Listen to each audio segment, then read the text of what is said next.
remarkable adventure.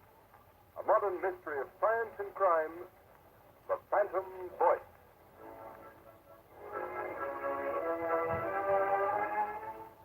In just a moment, the Shadow begins his exciting adventure. Meanwhile, I'd like to tell you how you can safeguard the health and comfort of your family during these dangerous winter months. Burn Blue Coal. It gives you safe, uniform, healthful heat all winter long. And for valuable heating information that will save you real money regardless of the fuel you're using, send tonight for John Barclay's free 24-page book to reduce the cost of heating your home. Address a postcard to Blue Coal, 120 Broadway, New York City, or to Blue Coal in care of this station. Don't miss out by delaying. Send for your free copy of How to Reduce the Cost of Heating Your Home right at the close of this program.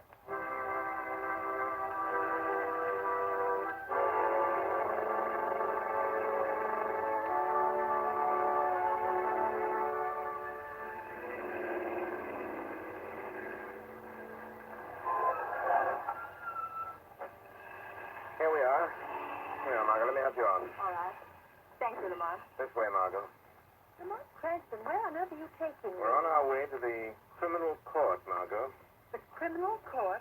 Oh, a murder trial. This isn't a murder trial. Unless I'm badly mistaken, we're going to witness an assassination. What? An assassination. The assassination of the character and reputation of one of the most outstanding public men in America today. Oh, you mean Senator Durham? Yes. Say, I've been reading about his trial in the papers. They've certainly unearthed plenty of evidence that he accepted that bribe. Unless I've made a mistake in character analysis, that evidence is forged. Durham is more than a political figure, Margot. He's a statesman. He has an independent income. He's devoted his life to unselfish public service. Oh, he's a very good man. Yes, Margot. Senator Durham has given away 10 times the amount of money he's accused of taking as a bribe. Well, if that's true, Lamont, the whole thing doesn't make sense. Why should a man like that take a 15-year prison term for taking a bribe he didn't need? That's the point that worries me. Incidentally, didn't I see that the prosecution expects to bring a surprise bit of evidence today? Exactly. That's why we're here. Come along, Margot. Court's already in session.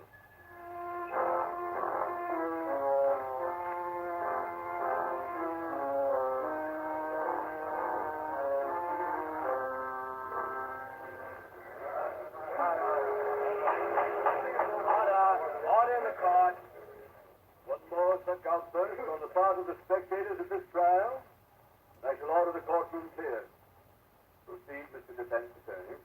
Your Honor, I have stated the case for my client.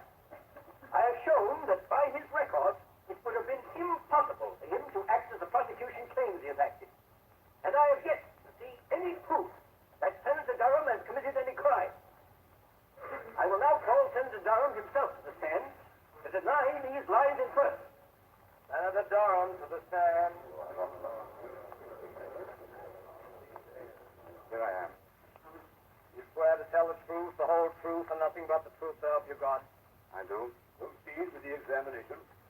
Senator, you have heard the prosecution's accusations that you did at some time during last December accept a bribe from the late Mario Rinaldi. Yes. What is your answer? I never accepted a bribe from anyone. My answer is the whole thing is a pack of lies. Order! Order in the court. Your witness, Senator Durham. Do you deny that on the 16th of December last, you received a visit from the late Mario Rinaldi in your room at the Maximilian Hotel? Why, no. He came to see me and I Confine yourself to specific answers. Gentlemen of the jury, the defense has made much of the senator's long and seemingly illustrious career of public service. They would have you believe that, like Caesar's wife, the defendant, Senator Durham, is above suspicion. They paraded witnesses to the stand who've told you of his philanthropies, of his unselfish devotion to public service, of his blameless personal life in the past. That we do not contest, refute, nor deny. But unfortunately for Senator Durham,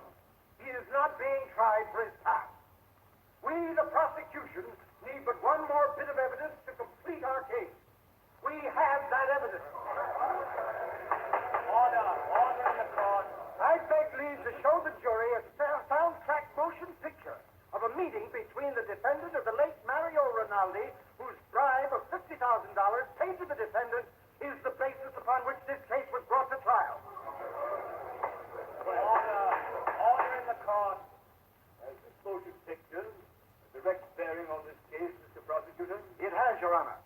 As the counsel for the defense objected to the introduction of this type of evidence without due notice.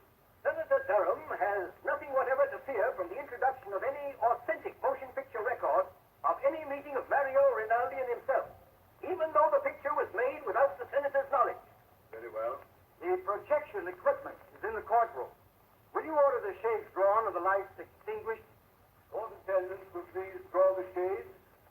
Again, I caution the spectators against any outbursts of any kind. Furthermore, no one will be allowed to leave the court until the introduction of this evidence is complete. You may proceed, Mr. Rogers. With permission, we will place the screen in full view of the jury. Your Honor, Counsel for the defense has a question. for the sake of the record, will the prosecution state at whose request this motion picture was made? It was made at the request of Anthony Vogel, an attorney of this city. For what reason? As a citizen interested in public welfare. Very well. Now, if the attendant will turn out the light. Order. Silence in the court. The prosecution will submit affidavits to prove that this is an authentic film record of a meeting between Senator Durham and Mario Rinaldi on the evening of December 16th. You may turn on the machine. Yes? Come in? Oh, hello, Rinaldi. I've been expecting you. Look here, Senator Durham. Why haven't I got the contract award on that deficit building? The money's been appropriated. You said you'd use your influence if we fished you out. Of course, Rinaldi. I told you you'd get that contract. For consideration. If you didn't send me my present of $50,000 for swinging it your way, then that's the way Oh, so that's it. You want to be paid off first, huh? Yes. And in cash. No check. Okay. You'll get your 50 grand. Get me that contract. I'll be back in an hour with the money. Order in the court. Order. Order in the court. That's the end of the film, gentlemen. It's a lie. A lie. I tell you, I never said that. Order. Order in the court. Your Honor, I object. My client never had a conversation with Mario Rinaldi. That picture is a fake. One moment. Gentlemen, will please turn on the light. Your Honor, allow me to remind the counsel for the defense that pictures do not lie. Your Honor, we do not deny that the meeting between Senator Durham and Mario Rinaldi did take place in the manner shown in this film, but we deny that any such conversation took place. Have you any proof of that? There are only two people who could know what went on in that room. Senator Durham and Rinaldi. And Rinaldi is dead. Do you deny the voice was the voice of the defendant? My client admits that it sounds like his voice, but it cannot be, since he never asked or received a bribe from the late Mario Rinaldi for any reason or purpose whatever. Your Honor, I ask a recess of this trial in order that the defense may have an opportunity to study this film and soundtrack. I object. I do not see how the due process of law will be impaired by a 24-hour delay. Section overruled. Court adjourned until 10 o'clock tomorrow morning.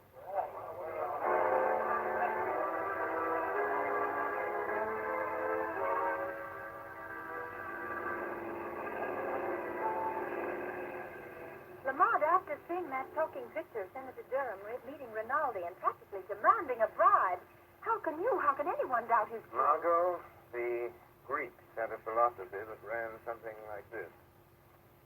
Only believe half that which you see and nothing you hear. Oh, but Lamont, that wasn't hearsay evidence. That was the senator speaking. That was his voice. Even he couldn't deny it. No man knows the sound of his own voice, Margot. Besides, Durham never spoke those words to Rinaldi. But you saw him. You saw the motion picture. Exactly. Because I did see him speak, I know he didn't say the things that were on the soundtrack of that film. What do you mean, Lamont? Have you ever watched the movement of a man's jaw muscles when he speaks certain words? You mean you know what he really said? No. No, his face was half averted from the camera. I couldn't see his lips. I don't know just what he did say, but I know he didn't utter the words we just heard. Oh, but Lamont, it was still the senator's voice saying those other things, demanding that bribe. I'd swear to it. Yes, and so will the jury, Margot. Unless something is done within the next 24 hours, one of the finest men in this country. An innocent man. Senator Durham is going to be railroaded into prison for 15 years by his political enemies. I'm stopping here, Margaret. I want you to wait in the car, please. The lawyer's building. What are you going to do here, Lamont? I'm going up to the 25th floor, Margot. The Shadow has an appointment with one of the most crooked lawyers in this city. Anthony Vogel was so interested in the public welfare that he went to the trouble of having a sound camera planted in Senator Durham's hotel suite the night of December 16th.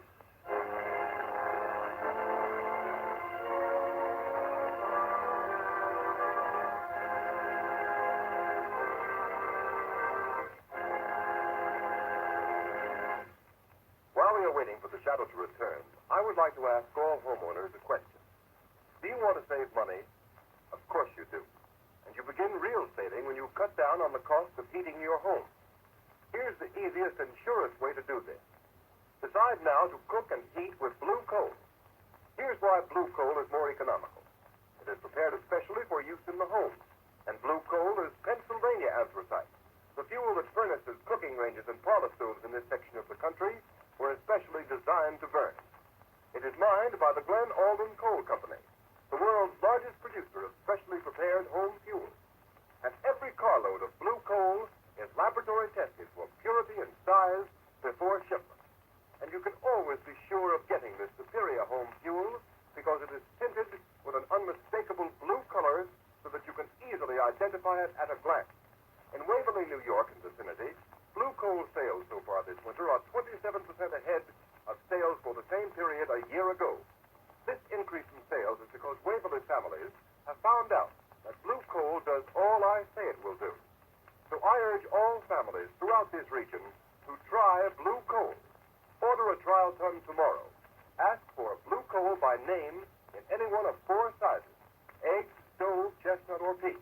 You will find the name of your nearest blue coal dealer listed in the Where to Buy It section of your classified telephone directory under the name Blue Coal.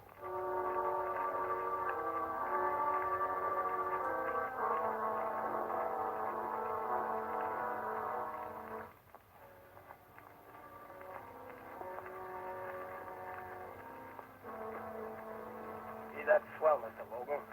You certainly put it over. That sound picture sure turned the trick. Yes, but I'm still worried, Travers. Well, there ain't nothing to be worried about. Senator Durham's as good as on his way to the pen right now. Well, I won't feel happy until he is. When are you going to get me a wrestling bout, boss? Wrestling bout? Yeah, it's about time I was getting in the ring again. And, well, I could stand the extra dough. Forget you're a wrestler, Travers. You'll make more in this racket as my bodyguard. Any calls while I was down at court?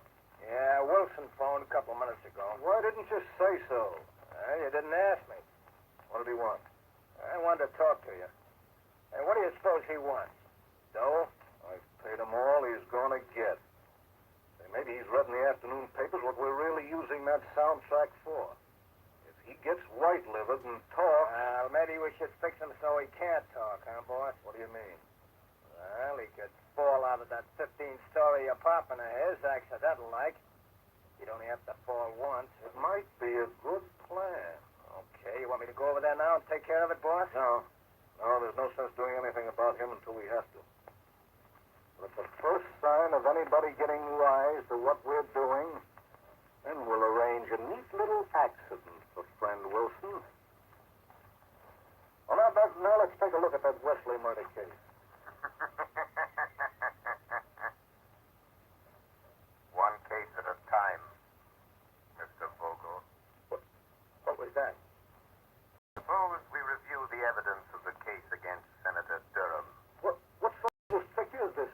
Who are you? I am the Shadow, Vogel. But I see you. Nevertheless, Vogel, I am here, in the shadows. Gee, boss. Somebody's talking.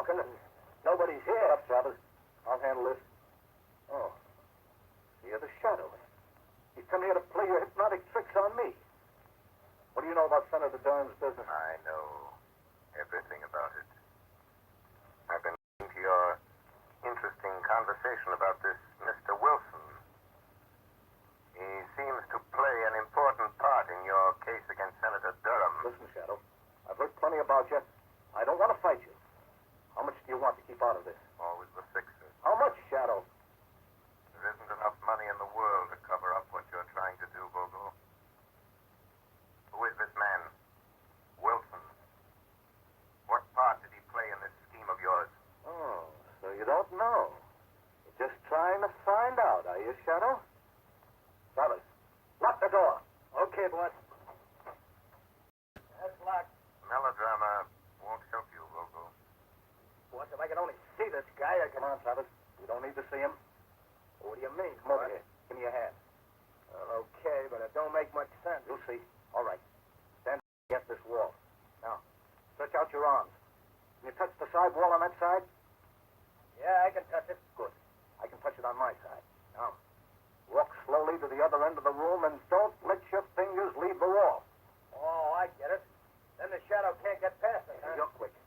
Now, walk forward slowly. Slow, you fool. Okay. Well, I don't feel nothing. We're almost to the end of the room, boss.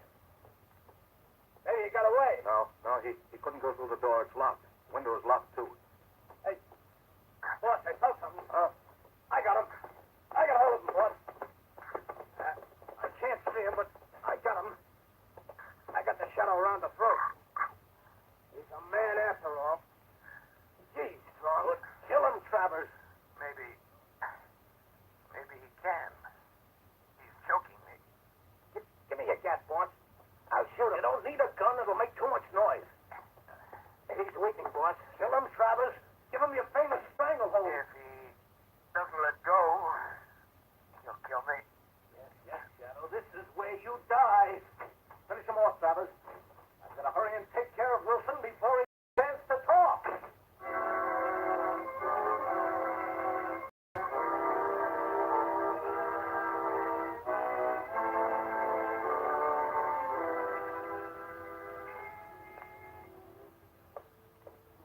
I wonder who that can be.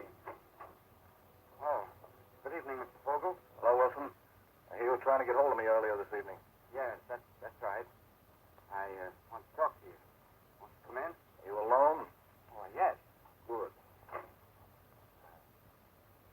Vogel, when you asked me to do some work for you, I didn't ask to know what you were going to do with it. I needed the money for my wife, Alice, kids, and I... You got paid, didn't you? Yes, but... I mean... Well, all this stuff in the papers, Mr. Vogel, about the... Frankly, I don't like it. Oh, you don't? Having a little attack of conscience, Wilson? Well, doing a job is one thing, but sending a man away to prison on a false charge is something else. So I intended to tell you... Tell me what? Well, tell you that I refuse to let it go on any further. Oh, you refuse? Yes. After all, Mr. Vogel, if I tell what I know about... Well, what are you going to do about it? Just this. Don't move, Wilson. Put that gun down. Don't be a fool, Vogel. I'm not the fool, Wilson. Now, back to me. That's right. What are you going to do? I'm going to assist at a little action. Walk to that window. Wait. You can't do this to me. You can't. Walk! Okay. Now, open the window. All right, Wilson. Climb up on the windowsill. Just a moment, Mr. Vogel. The shadow. I thought Travers took care of you. You thought Travers took care of me, did you, Vogel? Well, I admit he's a good wrestler. But there was one little hole, Vogel, I learned in the Orient. But he didn't know. He had me beaten for a moment. It was my one chance to get you to lead me to Wilson. You followed me here? Yes.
the other side. Now, look. It's a recording studio. Yeah, that's right. It's my hobby. An impersonator by profession. An impersonator? Yes. Help me with that chair by the turntable. I impersonate people. I've imitated Senator Durham for dozens of times. Quick. Hand me the microphone. Turn on the switch. There. I can't hold out my tongue. Here's the microphone. Drop that needle on the wax record. Turn the switch. This is you, Wilson speaking. I've just been shot by Anthony Vogel. He hired me to...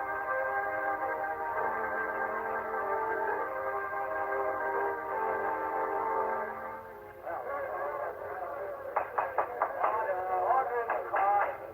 Your Honor, I move that the case against my client, Senator Durham, be dismissed. On what grounds? On the evidence contained on this record found in the apartment of the late Hugh Wilson, the radio and stage impersonator who was found shot in his apartment last night. I ask the court's permission to play it at this time. Permission granted. You may start the record now. This is Hugh Wilson speaking. I've just been shot by Vogel. He hired me to impersonate the voice of Senator Durham. It's my voice on the soundtrack of the picture showing at Senator Durham's trial. I'll show how I did it. Listen. Of course, Rinaldi, I told you you'd get the contract for consideration. But you didn't send me my equivalent of $50,000 for swinging it your way.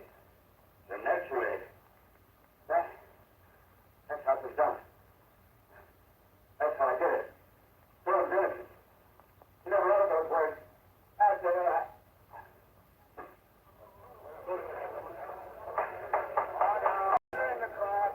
What? Amazing, incredible. Your Honor, there is one more voice on the record at the end. Listen.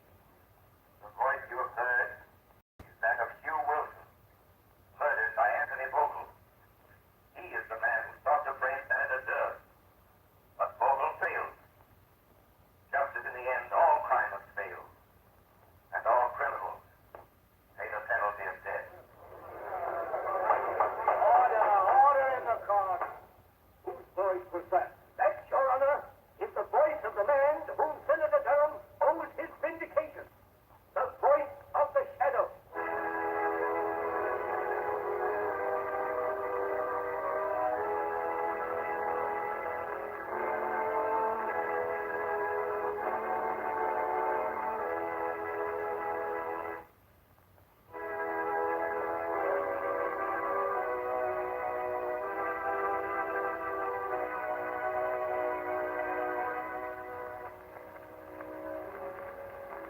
You have just heard a dramatized version of one of the many copyrighted stories which appear in the Shadow magazine.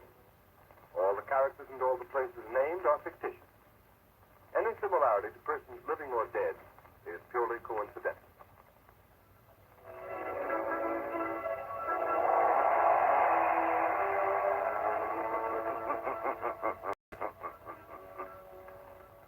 As you sow evil, so shall you reap evil. Crime does not pay. The shadow knows.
cloud men's minds so they cannot see him.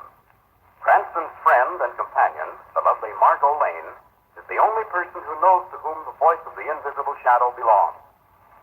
Today's story, The House of Horror.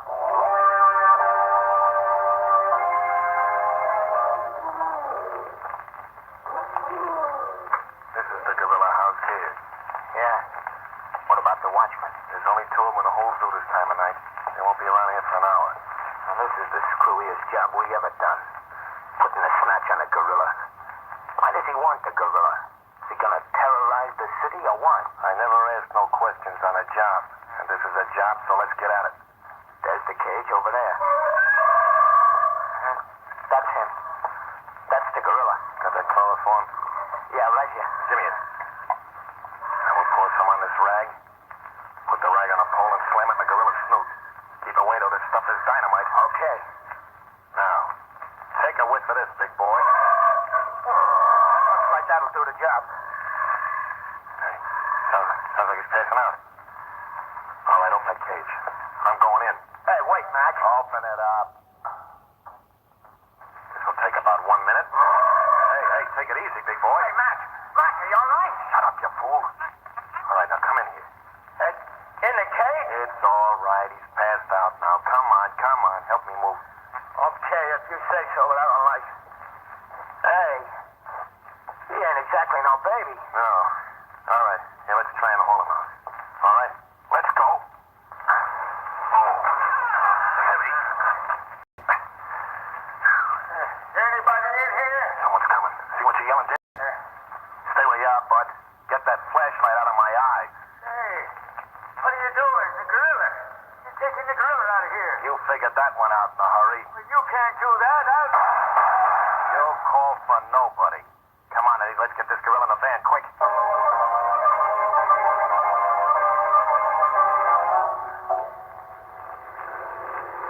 Then, Margot, according to the version I read, the men were seen hauling the gorilla to a truck. That's how they get away. Well, what about the keeper in the zoo that discovered them, Lamont? Dead when they found him. 2 bullet holes through the head. Oh, no. Excuse me, but could I protrude myself into the conversation? Could I, hey? Why, certainly, Shrevey. This is your cab. What's on your mind? Well, about this here now case of the missing gorilla. Yeah? Well, just this morning I'm talking it over with my friend and acquaintance of whom you have heard me talk. Big Charlie Hay. And what did your friend and acquaintance, Big Charlie Hay, have to say? Well, he's no more than most of us about what could have happened on account of he knows the fellow who owns the monkey. Oh, that's very interesting. We're getting warm, Lamont. Yeah, that's what I was thinking. Them dark pedestrians. Well, where am I? Well, Big Charlie is knowing a fella who owned a monkey. Correct. Now, according to Big Charlie, he says it's according to the fellow who owns the monkey. This here now gorilla, who was just an overgrown monkey after all. Maybe he just broke out of the zoo all by himself. Oh, this is Big Charlie's theory? Yeah. He says the monkey fella says that all it makes is born wanderers. So Big Charlie figures that this here gorilla got sick of the zoo and off the cage and scram. Hey, oh, you mean the gorilla drove the truck away, huh? Well, he could have had a cabana. Oh, Shrevey, how does Big Charlie explain the keeper being shot and killed? Well, to tell you the truth, Miss Lane, that stumps him. He never heard of a gorilla carrying no gun. No, not without a permit. No, not without a permit. You kidding me? Well, Shrevey, I'm afraid that your friend Big Charlie's barking up the wrong tree this time. Yeah, he's just a dreamer, I guess. Oh, Shrevey, will you stop here, please? Sure. Hey, what's the idea, Margot? I thought I was taking you to the country for lunch. Well, you're taking me to lunch, Lamont, but not to the country. Oh, now, wait a minute. Not this place. Why not? I hate tea rooms, Margot. Especially one that's called Ye Oldie and Quainty Gypsy Tea Room. Oh, but Lamont, they tell wonderful fortunes in there. I don't care, Margot. This is one time I'm going to be firm. I definitely and absolutely am not going into that tea room. More tea, Lamont. Huh? Oh, no thanks. Lamont, you're not paying any attention to what I'm saying. Sorry, Margot. I've been doing some unconscious eavesdropping. What do you mean? There's a very interesting fortune being told in the next booth. By because that you have lost something. Is this not true, me? Yes, I have. A piece of jewelry? Of course. It was in the form of, it was a necklace. The fair young lady has lost a necklace. The cards tell me where the necklace can be found. Really? Where? Wait. I must consult the crystal.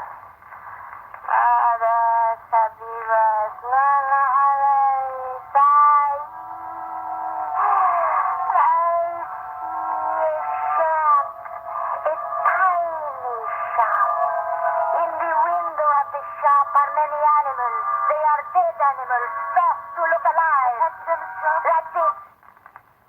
Inside that shop, there are many more animals. One of these is a giant stuffed gorilla. In the mouth of that gorilla, in the mouth, your necklace will be found. Where is this place? I will write down the address. Oh, thank you. You'll never know how grateful I am to you for telling me. Quite all right. Oh, thank you so much. I'll go there. I'll go there at once. Thank you. Oh, you'll see. The fair young lady is very generous. Don't forget, in the mouth of the gorilla, you find your neck. Oh, I won't forget. Goodbye. Arthur? I'll tell you fortune. That taxidermist shop sounds very interesting. You mean you like stuffed gorillas?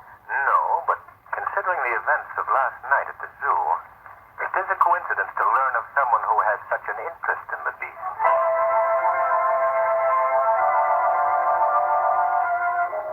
Oh, this must be it. Stuffed animals in the window.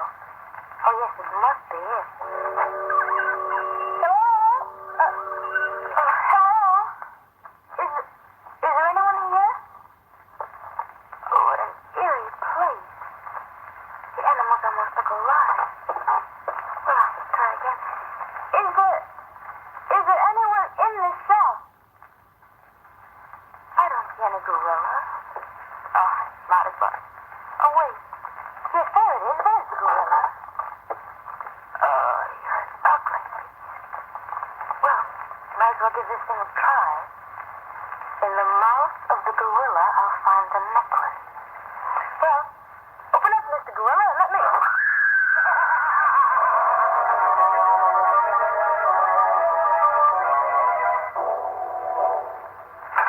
No need to worry. Nothing to fear. The time awaited is almost here. Now, you must be kind. You must be frank. The time is coming, but not quite yet. Professor Keeling, Yes, my dear. What is it? shall I give the girl another sleeping drug? Let's see. Yes, I believe you better. She looks so white and still lying there strapped to that table. Is she dead? Suppose, Madam Santo, you leave this case to me. Please, Mother, it's crazy. You must grab me. I don't think the is very fond of you, madam. Did you tell him a bad fortune, perhaps? I hate the beast. I'm afraid of him. I will be glad when the experiment is over and he has gone away. You shan't have long to wait, Madam Santo. Within 24 hours, I shall be ready. Madam Santo, Yes, Professor. you know you still haven't finished or fulfilled your entire bargain with me. You mean the other girl? Yes. I need 2 young women for this experiment, you know. Believe me, Professor. When you are ready, the other one will be here. Good. Excellent. 2 women I need if I should succeed. Then my experiment with an ape will make all disengage. When you perform this experiment, will it kill the girl? You are prying into secrets, my dear. Prying into things you should not dare. Enough of my silly jingles. You see this machine, Madam Santo? Yes. Its delicate mechanism will assure my experiment success. Of course, the young woman will live. I have but to turn the switch so, and the work will be done. But will the young women be normal again? To all appearances, yes. But appearances are deceiving, my dear. These women will be possessed of a superhuman strength and cunning. At my bidding, they will rob, pillage, and even murder. All in the guise of sweet, innocent womanhood. We'll be rich. With them working for us, we will have a fortune. Not only a fortune, Madam Santo. If the experiment turns out as I believe it will perform many hundreds of human transformations. Who knows? Perhaps even rule the world.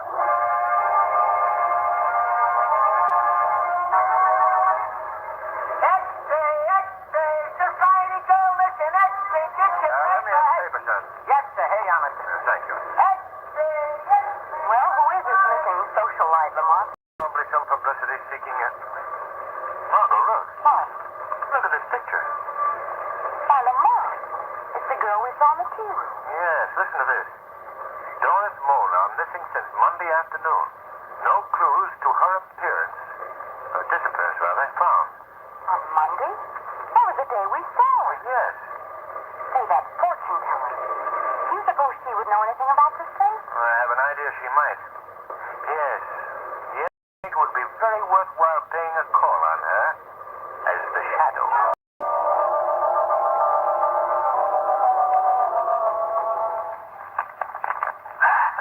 She don't want the fortune. She don't want the fortune.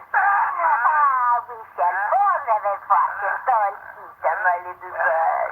The cards will tell us what we wish to know. She don't want the fortune. I say we will no longer have to work in that tea room or live in these dingy rooms above it. We will be rich, Tita, rich. I'm sorry to interrupt your fortune-telling, Madam Santo. Who speaks? Who's here? I am called the Shadow. Shadow. Where are you? Where are you, Shadow? I'm standing right here beside you. I don't see you. By my hypnotic power, I've made myself invisible. Why are you here? What do you want of me? I have come to seek information. What about? A young lady named Doris Molnar. She disappeared 3 weeks ago. She was last seen with you in your tea room. I don't know, and I have never heard of it. You do know her, Madam Santo. In fact, you sent her to a taxidermist shop.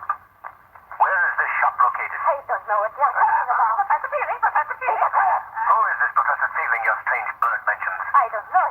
Does he have anything to do with the taxidermist shop? Why, no.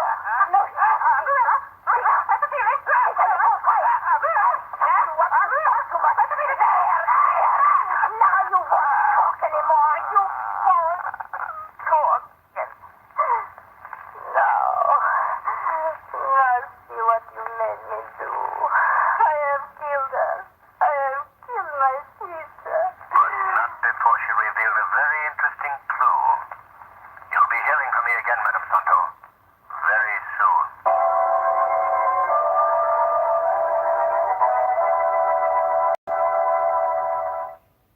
Now, Margot, you know what you're to do? Yes. I'll tell the fortune teller that I've lost a ring. And then we'll see if she directs me to the taxidermist shop just as she did Doris Molnar. That's it. And be sure to get the address. Well, here she comes now. I better finish my tea and get ready to go. Your fortune? But, your fortune told me? What? Yes. Yes, I would like to have my fortune told. Good. But the gentleman, you want him to listen? Well, I was just leaving. See you tomorrow, Margot. Righto, call me, won't you? Yes, I will. Well, here we are. Yes, here we are. That man, your fiancé, perhaps? Oh, no. He's just an acquaintance. Cut the card, please. And make your wish. All right. There you are. And do try to make the wish come true. Young lady in love. Oh, no. No, it's not that at all. Well, it's something I've lost. Then we shall not need the cards. The crystal is for things that are lost. Now, was it jewelry that is missing? Yes, that's right. It's a ring. I consult the crystal.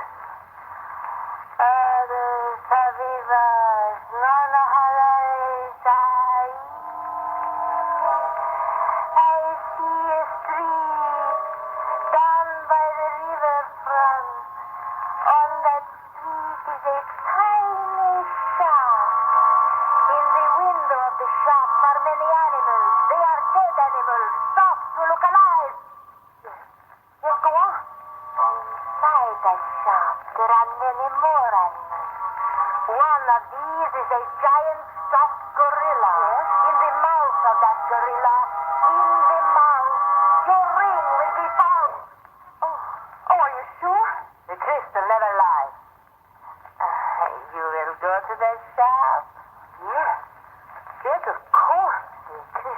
sure that time is very precious. If you want your ring, you must go for it right away. This very night.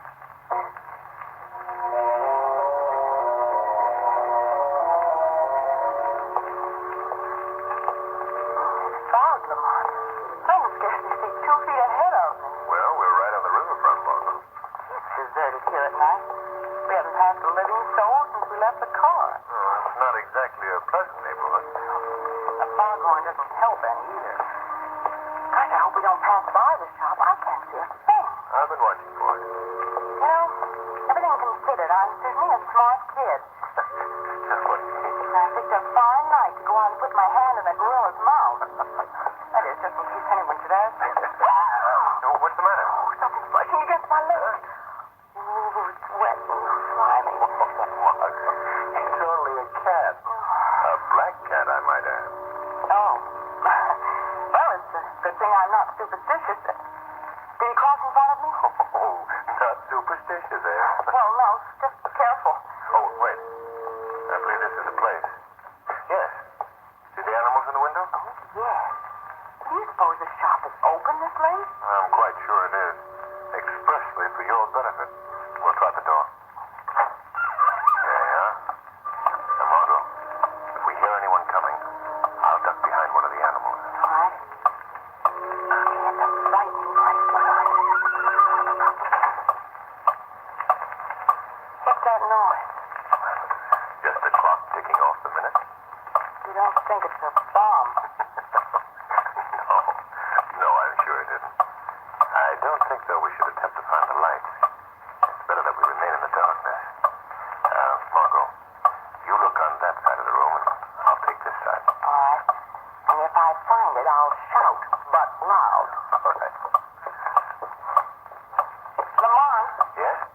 I found a stuffed goat. Will you settle for that? I won't be the butt of that joke. Well, no harm in trying. Lamont, what was that? Well, it sounded like a live gorilla. Oh, but why should... Lamont, Yes? I found it. The stuffed gorilla. The mouth is closed. Well, wait a minute. Let me help Well, you. wait, I'll open it.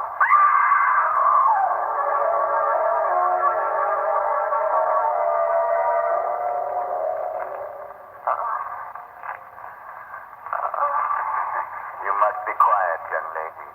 The time is now at hand when we shall all travel to the promised land. So you're becoming impatient too, eh, big boy? Soon, oh so soon, you'll know the supreme joy. The machine is almost ready, but we must be steady. I must. Yes, my dear. The other young lady has arrived. Good. Bring her in, Madam Santo. Now we are all set. The finest we are about to do. Yes, I know, big fellow, I know. Your waiting has ended. Both the young women are ready and here. My hour of triumph is near. Get in here, you. Where am I? Still dazed from the fall through the trapdoor. I see. It's an excellent specimen. Put it on the table next to the other young woman, Madam Santo. Wait, get your hands off. She has a temper. That's very good, very good. That girl on the table. That... Oh, it's Doris Molnar. The girl that disappeared. You know her? Well, I know who she is, yes. What are all these strange-looking machines? What do you intend to do? Put it on the table, Madam Santo. No, you Open won't the get door me. quickly. No, stop. It is very foolish of you to try to escape. Let me out, let me out. A gorilla. That's right, young lady, a gorilla. Seems to like you. That's very good. Considering that you and he shall soon be one, What do you mean? I intend to combine your brain with portions of the brain of the gorilla. No. When it is finished, you and the other young lady shall retain your brain. But the strength of this beast. Oh, no, you can't. But I can. Fasten the straps around her body, madam. No, let me go. Now I will put the machine in place here. Let me off this table. The attach the electrode. There we are. Stop it, Now we try out the machine. In a moment, the current will be passing through your body, young lady. Don't let me up, let me out. What happened? My machine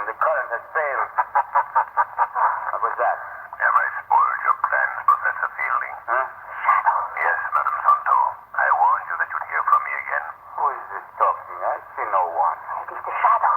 He's invisible, Professor. You cannot see him. Why is he here? I have come to learn of your experiment, and it appears that I arrived just in time. Did you tell this voice where we were, Madame Santos? No. But how did you know him? It came to my quarters last night. I trusted you. Now you tricked me. Trying to ruin my But experiment. it's not true, I swear it. Now, Madame Santo, you know you told me to come here. No.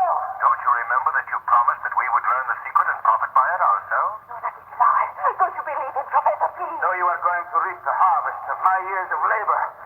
Steal my secret and then dispose of me. That is not so. He lies. I have a way of dealing with those who betray my trust. Professor, put down that knife. This is to be the survival of the fittest. I'm going to be the one who survives. Just help me. Help keep me away from me. I do not fear him. He's only a boy. You are flesh and blood. I can deal with you. Leave her alone, Professor Fielding. Keep out of this. I will open the cage. If you don't keep away, I will open the cage. I will free the You gorilla. wouldn't dare. You are more afraid of him than you are of me. I am warning you. Keep away or I will open it. Don't open it. I told you I would do it. I told you. Look out for that beast, both of you. Professor, he's coming at you. Keep away. Keep away. No. Don't try to save him, Madame Santo. The beast will get you, too. Help him. Look out, Madame Santo. Come on, you turn on us, Nick. Yes, fortunately, I'm prepared. Oh, he's coming toward me. Don't move, Margot. No, you don't, Victoria.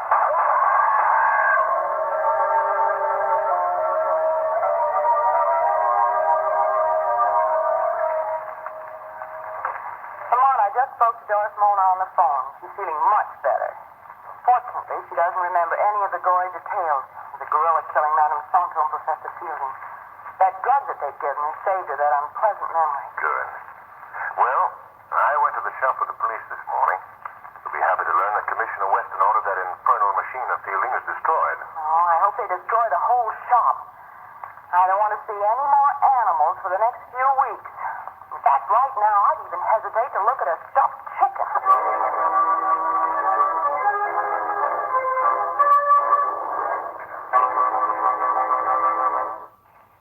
The weed of crime bears bitter fruit. Crime does not pay.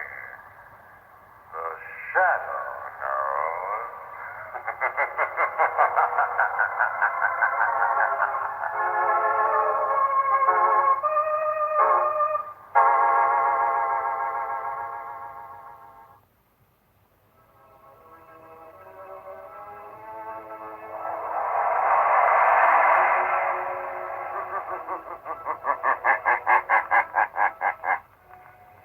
The shadow knows.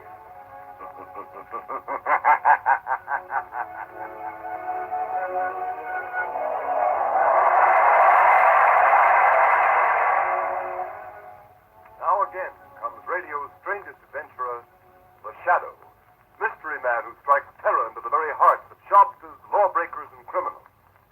Today on the air, Blue Coal brings you the Shadow's latest adventure, Hounds in the Hills. In just a moment, the Shadow's exciting adventure will begin.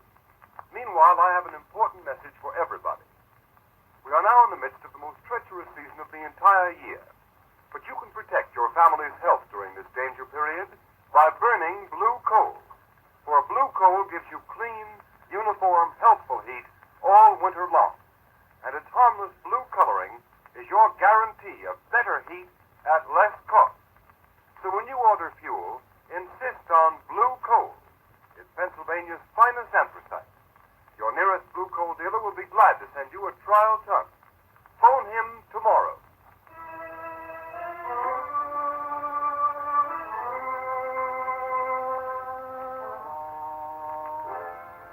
High in the pine-clad hills of North Carolina, where backwoods living is neighbor to palatial winter homes, there is a haunted mansion, relic of former grandeur.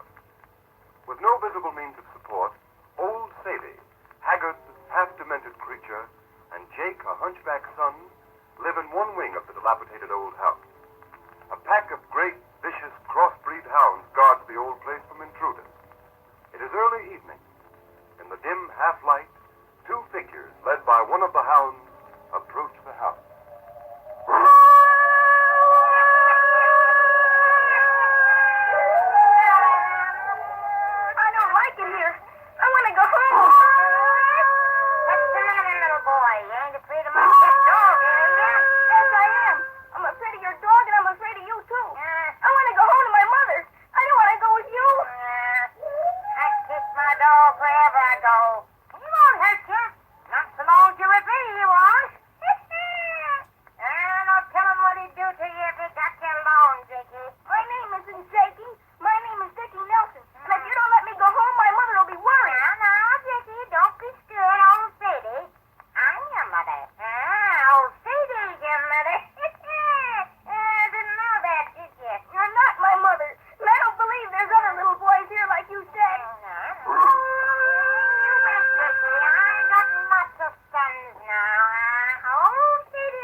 say 4 boys have been lost there in 2 weeks. Yes? Boy? And doesn't it strike you there might be something more than just fate causing the disappearance of these children? Well, but what? Well, I don't know. Gary, I'd like to look at this cliff.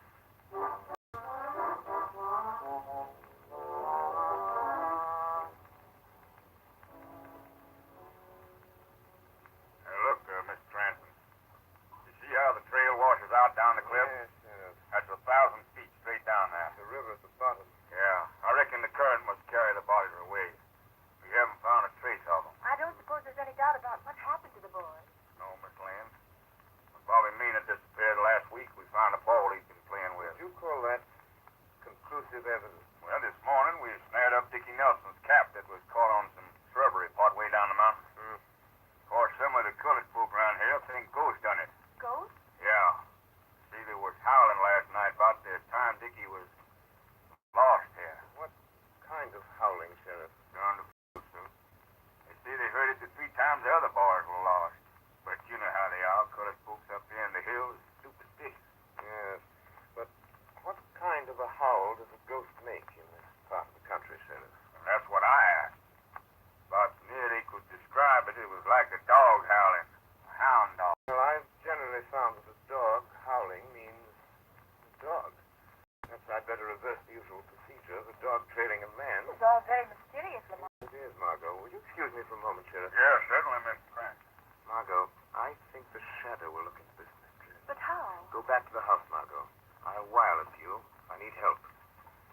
In my invisible state as the shadow, I'm going to follow the clue of the dogs and see where it leads me.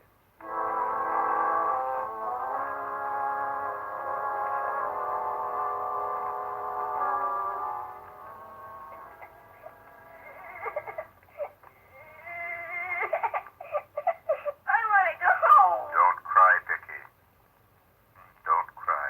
Huh? What's that? Who are you? I've come here to help you. You're Dickie Nelson, aren't you? Yes, sir, but who are you? It's so dark I can't see you. You don't need to see me, Dickie. Pretend I'm just a shadow. But you can hear me. Yes, sir, but I want to go home. Here, you've got to be a man, Dickie. I'll try to get you home. But you've got to stop crying and help me. I'm scared, that's why. Haven't you got a handkerchief? No, sir. Here, use my handkerchief. I do. Now dry your eyes and wipe your nose. I want you to tell me something. Yes, sir. Are there any other boys here? Yes, sir, 3 of them. How did you get here? I believed a ghost story, Dickie. And I looked for a ghost who howled like a hound. And then I just walked. But I didn't find a ghost. However, I found what I expected to find. A dog. In fact, lots of them. Didn't they see you? No, Didn't old Sadie or Jake see you? no, it's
Meanwhile, I'd like to say a few words about a subject that's uppermost in everyone's mind these days, how to save money.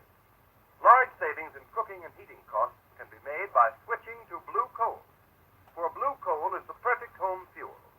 It is the best grade of Pennsylvania anthracite, and anthracite is the fuel that furnaces, cooking stoves, and parlor heaters in New England were designed to use. Blue coal gives off a steady, clean heat. It lasts longer and burns down to a fine powdery ash without giving off smoke or grime common to many other fuels. Blue coal's cleanliness will appeal to New England housewives. For housekeeping is greatly simplified when blue coal is used, because with this dependable fuel, you not only have a more comfortable home, but a cleaner house inside and out. These are the reasons why blue coal is so popular in Pawtucket, Rhode Island. Sales in Pawtucket this winter are 12% ahead of sales for the same period a year ago. Here's another point. You buy American when buying blue coal.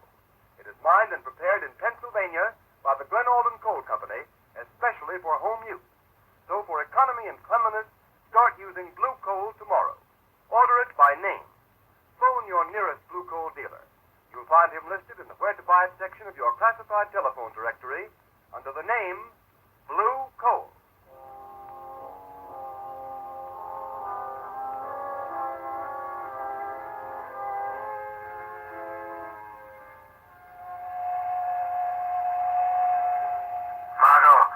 Margot Lane. The children are alive. Alive in an old house about 4 miles off the Cliff Road. Being held captive. There's no time to lose. I'm in the woods. A pack of hounds is trailing me. You can probably hear them. They've got my scent. Hurry. Get the sheriff. Save the children. Hurry.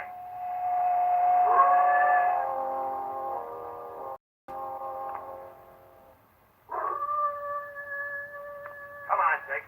Keep up front where we can see you. Don't try to hide behind the trees. You can sneak back to the house. All right, Duke. All right. Slim. Yeah, Duke. If Jake starts falling back again anymore, trying to lose us among the trees in the dark so he can go back to the house and finish off them kids, let him have it. Okay, boss. I wasn't. Honest, I wasn't. Okay. Then come on. Hey, you, Jake. Ain't those dogs liable to turn on us? Yeah, if you was alone. Yeah, but I'm with you. You hear that, Duke? The dogs have got the shadow. It's lucky for us he left us hanging with the kids so the hounds could get the scent, ain't it, huh? Yeah. Now, there's only one or two things for the shadow to do. Stand and be chewed by them beasts, or else climb a tree. He's not invisible to a dog's nose. They can smell him. If he's climbed a tree, we got him, Duke. Hey, there's the dog jumping on that tree. Right now. Well, what do we do now? Well, we can't do much while it's dark. What do you mean? I mean, we gotta keep the shadow treed until it's daylight. Yeah, but you can't see him, whether it's light or dark. That's right. Maybe he's beating us after all. Listen, if we wait till daylight, then we can see where he is in the tree. But you can't see where he is. Yeah, but when he comes, he has to shake the branch he's sitting on. And we see any of them leaves shaking, we'll shoot right at that place. It'll be like shooting at nothing. I know. Hey, if we don't get him that way, he has two other things to choose from. Yeah, what's that? We can keep him treed until he gets so weak he can't work his invisibility gag anymore. And he comes down. And then the dogs get him. Well, there's nothing to do but wait till morning then. No, but we gotta keep awake. Morning ain't far off. And then we'll see.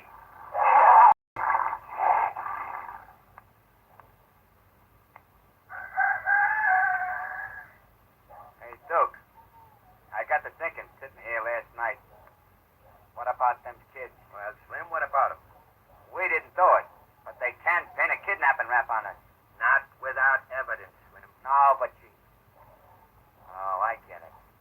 No evidence, huh? That's right. No kids. What do you think? Yeah. Jake here don't want no evidence either. As soon as we dispose of the man who caused the shadow, no one will know. And then Jake here gets rid of the kids.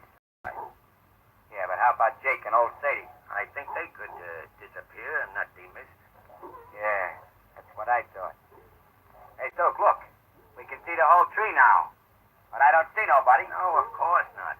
But he's there. Now watch carefully, Slim. There's no wind. Any limb or branch that moves may be the shadow. Yeah. So when something moves, let him have it. I get it. Hey, but how do we know when we get him? He'll We'll come down. Now, you missed, Slim. Take your time. Hey! What's that? I thought I saw a branch move. We're shooting at the shadow, Jake. And when he's unconscious or dead, we can see him all right. And then... You didn't do so good yourself, Duke. those dogs are hungry. Yeah. I bet they look nice from up in the tree, waiting for their breakfast. How can you shoot him if he can't see it? Shut up, Jake. Take your time, Slim. Good morning, Duke.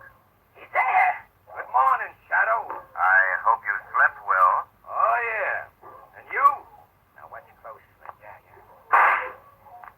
Would it be too much for me to ask, how are the little boys? They're all right, Shadow. So far. That's good. Yeah, but I'll get rid of him. Slim, on the other side of the tree. I think he's low in the tree, behind the trunk. Okay, Duke. We're taking care of you first, Shadow. You know too much. What's funny, Shadow? I'm laughing at you, Duke. Oh, yeah? You laugh different when I get my hands on you. Why don't you come up here and try it? I don't have to. You'll come down. You have a long wait. Oh, yeah? Can't you say anything but oh, yeah? You're really quite stupid, Duke. Oh, yeah?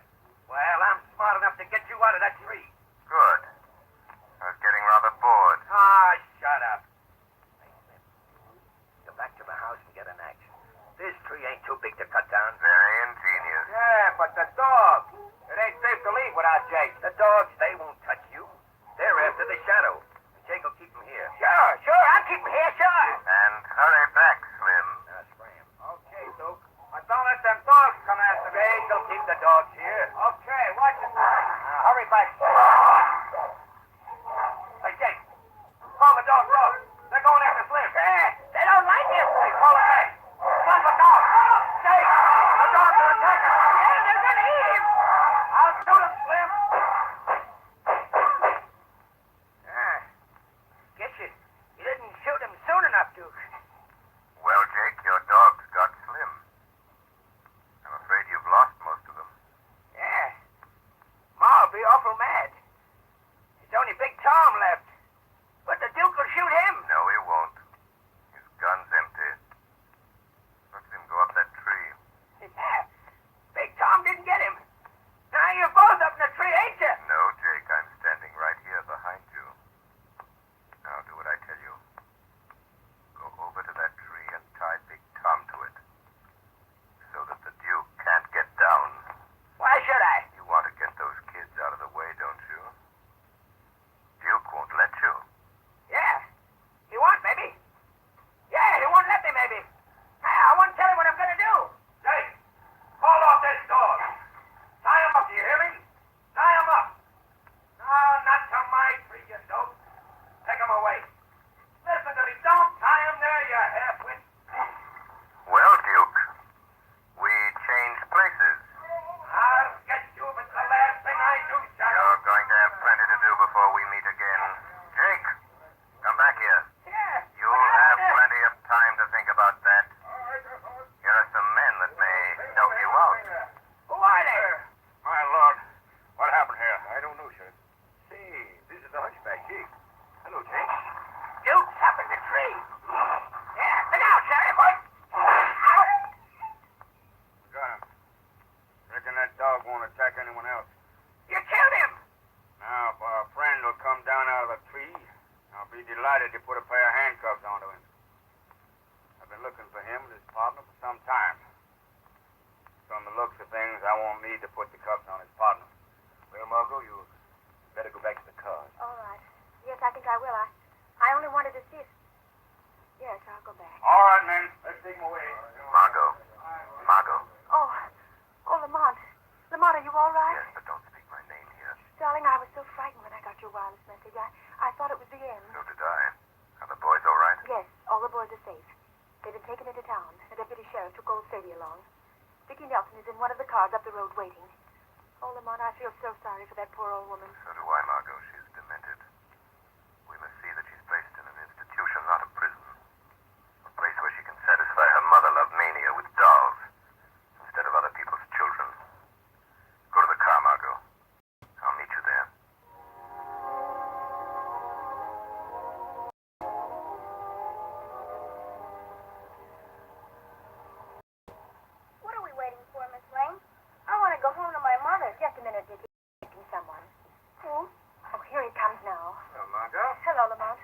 This young man. This is Dickie Nelson. Dickie and Lamont Cranston. Hello, Mr. Cranston. Dickie, I hear you had quite an adventure last night.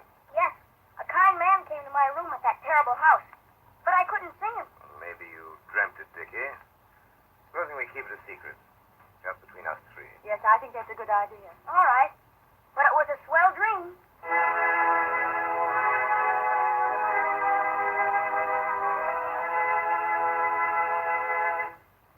And here is John Barclay, Blue Coal's heating expert, with some interesting information for you. Thank you, Ken Roberts. Good evening, friends. The health and comfort of your family during this period of widely varying temperatures depends to a great extent on whether your heating plant delivers steady, even heat when you need it. And the efficiency of your heating plant depends upon the proper use of furnace dampers. Here are some helpful hints on the proper use of these dampers. First, the turn or the smoke pipe damper should never be used for day-to-day control of heat.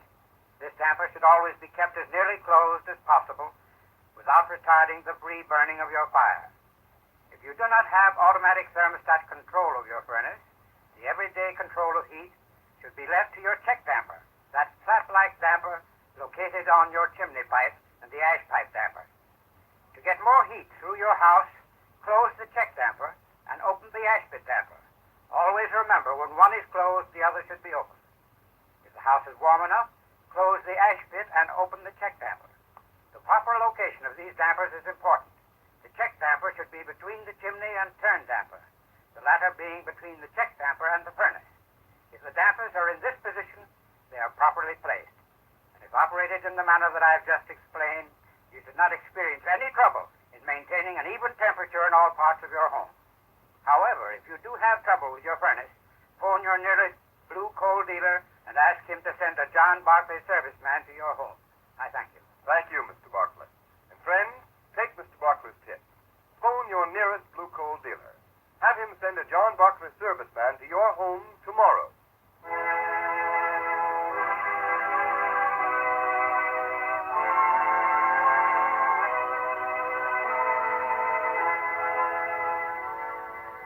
You have just heard a dramatized version of one of the many copyrighted stories which appear in the Shadow magazine. All the characters and all the places named are fictitious. Any similarity to persons living or dead is purely coincidental.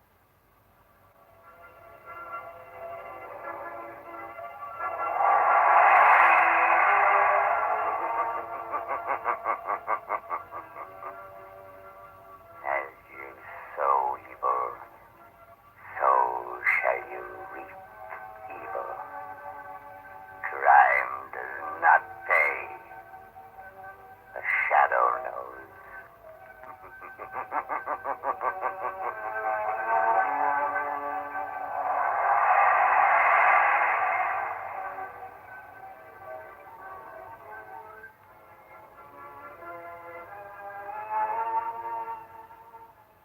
Next week, same time, same station, Blue Coal, America's finest damper site, will again present another thrilling adventure of the Shadow. Be sure to listen. And be sure to burn Blue Coal, the solid fuel for solid comfort.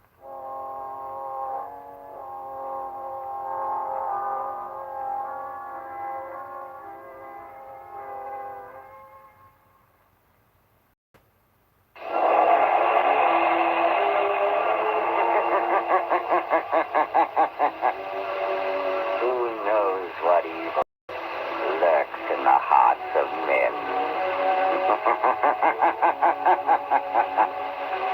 The shadow knows.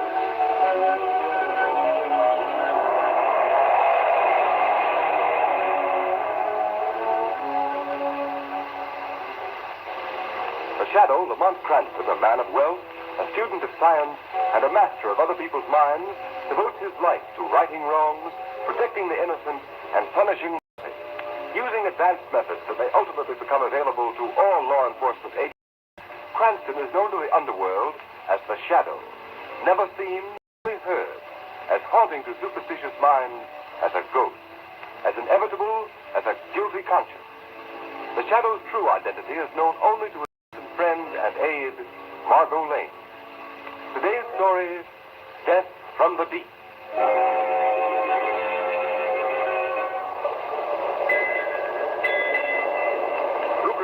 Captain. The mill pond. I tell you, I don't like it. Now, Mr. McLennan, that's not good talk for a first mate. You sound like a superstitious deck swabber. If the elements feel kindly toward us, let them be. I know, Captain. But 5 days with the sea as smooth as a skating rink is a bad omen. Well, Mr. McLennan, perhaps we'll have a good squall tomorrow to restore your peace of mind. For myself, I'll take anything. What's that? Sounded like the engine room. That was more than a boiler, McLennan. Hello. Hello down there. I don't answer. Hello. Captain, we've been... Hello down there, we've been what? Captain Jones, look there. Look that white path on the water coming toward us. It's a torpedo. We're not at war. Hold fast, Captain. It's going to hit amidship.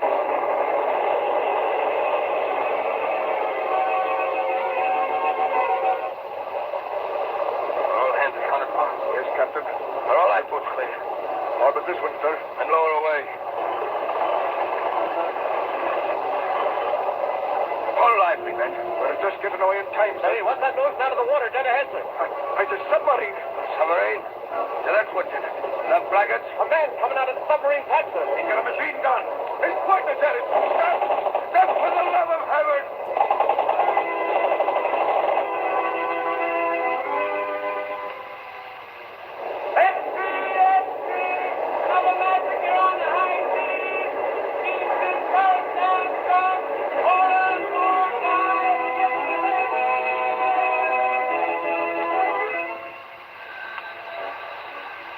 Acme Steamship Agency. I wish to cancel my reservation on the Princess Marie. But, madam, didn't you... I'm not sailing, I tell you. Why, it'd be suicide.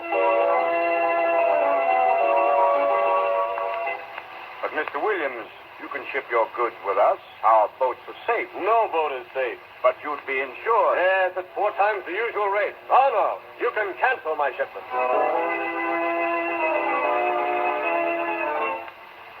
Gentlemen of the Maritime Commission, we are confronted with a vital problem. In the past 3 months, there have been exactly 18 ships mysteriously sunk on the high seas. Ships belonging to the United States, Great Britain, Germany, Italy, Japan, in fact, every major power. This series of unexplainable marine disasters has created a panic throughout the nautical world. Passenger reservations are being canceled, freight shipments are being withdrawn, crews are deserting their ships. Gentlemen, something has got to be done. Waiter, some more coffee, too? Yes, please, Lamont. 2 more coffees, waiter. Now, what were you saying, Lamont? What's this? 3 months ago, Margot, the first ship disappeared. A few days later, a second ship was sunk. This time, the bullet-ridden bodies of the crew were found dead, afloat in their... Each succeeding disaster has been increasingly horrible. All shipping is at a standstill. These atrocities could not have been brought about by international jealousy, because each of the ships sunk has been owned by a company in a different country. Well, who can be I'm not responsible? sure. But my deduction is it's the work of a pirate. A pirate? But Lamont, a pirate in the 20th century? Yes, Margot. And one more callous, more bloodthirsty than any buccaneer who ever sailed the Spanish Main. Then why isn't he tracked down? Because not a single person has ever survived these sinkings. Therefore, the pirate has never been seen. He must be seen sometime. Not if he has a submarine. Submarine? Yes, Margot. But how could an individual be in possession of a submarine without it being If known? a man were rich and clever enough, he could have a submarine built in complete secrecy. There must be some way of finding him out. There is. Before such a craft could be constructed, it has to be designed. There are very few expert designers of submarines in the world. In the brain of one of them, this pirate craft must have been But conceived. Lamont, a pirate submarine sounds fantastic. Even more fantastic, Margot, is the motive of the pirate. He's preyed on every kind of ship, from the superliner to the common tramp. He can't be after booty because examination of the sunken hulls has revealed that nothing has been touched. Why, Lamont? To Why? find an answer to that question is a task for the Shadow. But how would you proceed? I've already made a few secret inquiries at the Navy Department in Washington. They told me of one chap who might be worth investigating, a Mr. Joseph Hart, a brilliant designer of naval crafts who was dishonorably discharged from his position. Where can he be found? I have learned that he is living all alone in a small house out on Oak Road. The Shadow is going to pay a call on Mr. Joseph Hart tonight.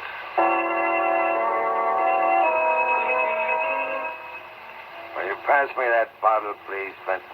Certainly. There you are. Joseph, I'm sorry to see you indulging in liquor. It frequently loosens the tongue. Sometimes makes a man say things that he later regrets. What do you mean? Just this. We share a secret, Joseph. A secret which would be most unwise for either of us to divulge. I haven't said anything. I haven't talked. Not yet. My fear is what you might say.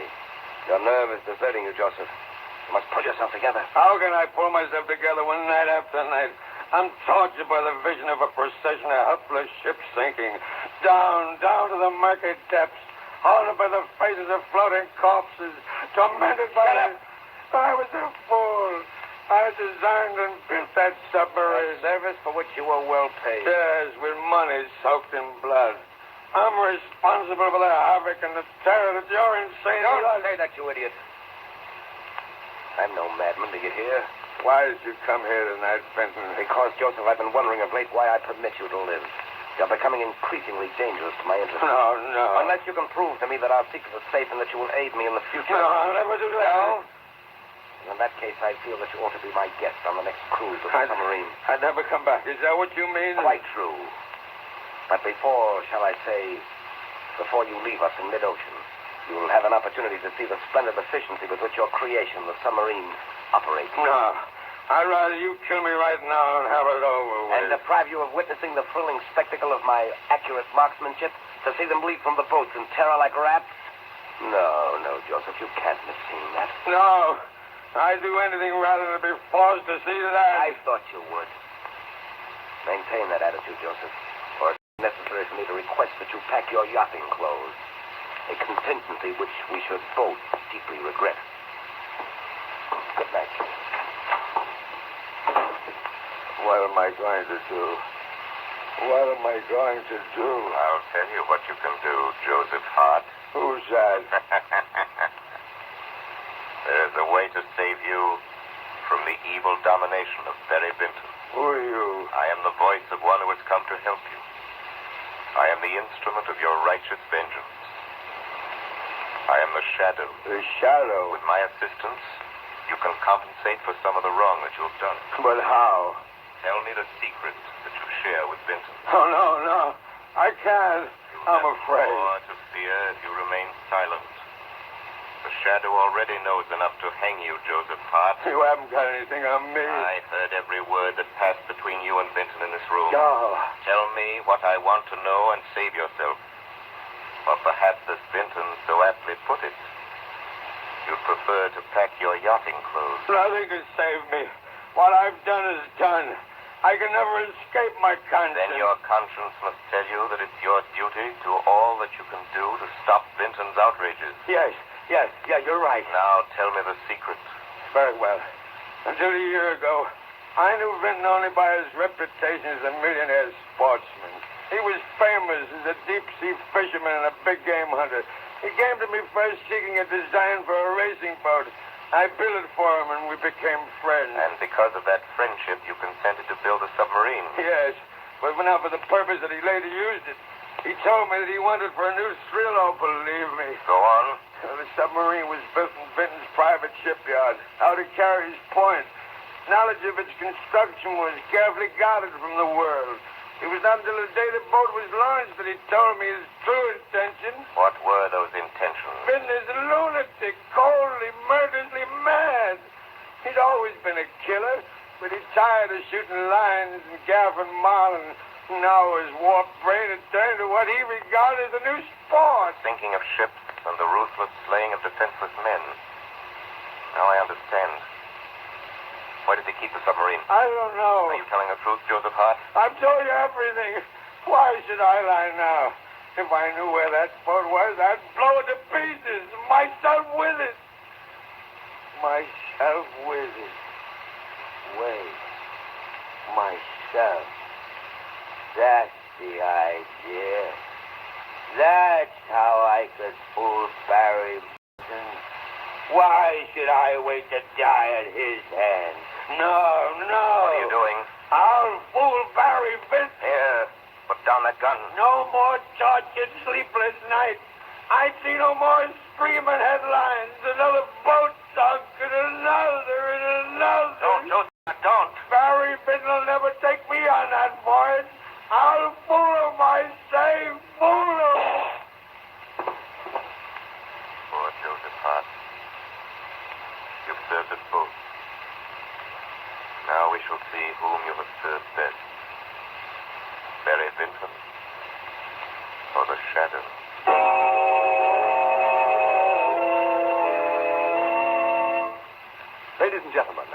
Shadow will be on the air with surprises, suspense, and a thrilling, unexpected climax. But meanwhile, here's something mighty important to bear in mind when you drive a car. Just remember that rainy days make the grass grow greener. They may bring out the best in flowers, but they bring out the worst in roads. Yes, beware. A road that's plenty safe when dry may become a dangerous skid trap when wet, sending your car skidding, spinning, swerving off the road. Motorists, why take this chance when you can now get a sensational new kind of tire that will stop you quicker, safer than you've ever stopped before? The new Goodrich Safety Silvertown with the Lifesaver tread. Impartial tests conducted by the country's largest independent testing laboratory against the regular and premium price tires of America's 6 largest manufacturers proved that no tire tested, regardless of price, came up to the new Silvertown in non-skid action. Furthermore, these unbiased tests showed that the new Goodrich Silvertown with Lifesaver tread gave more non-skid mileage than any of the other tires tested in its own price range. Imagine, the new Goodrich Silvertown averaged 19.1% more miles before the tires wore smooth, which is the same as saying you'll get every 6th mile free. Yes, many tires cost more than the new Goodrich Silvertown, but no tire at any price can give you the unequaled skid protection of the Lifesaver tread, the exclusive blowout protection of the Golden Ply. Keep danger a stranger. Put a set of these life-saving long-mileage tires on your car without delay.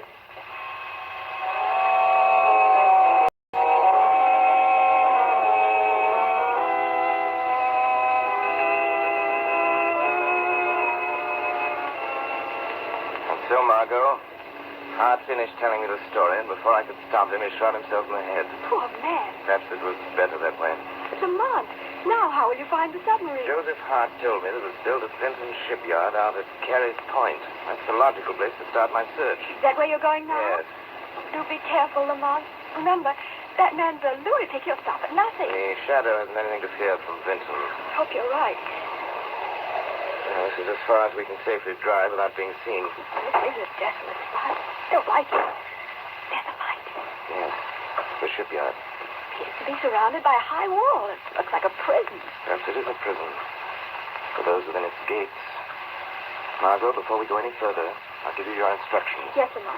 I've already been in touch with the United States Coast Guard. They've been promised to give me full cooperation. Yes. Once I found the submarine and know Vinton's plans, I shall communicate with you with private wireless. And then? Then you will relay my message directly to the Coast Guard headquarters in Washington. Then, good luck to the Shadow. The Shadow thanks you.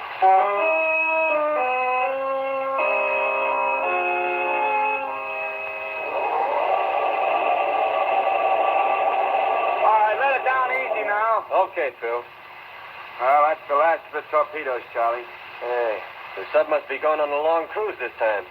Taking plenty of supplies and ammunition. Yeah. Hey, what's that?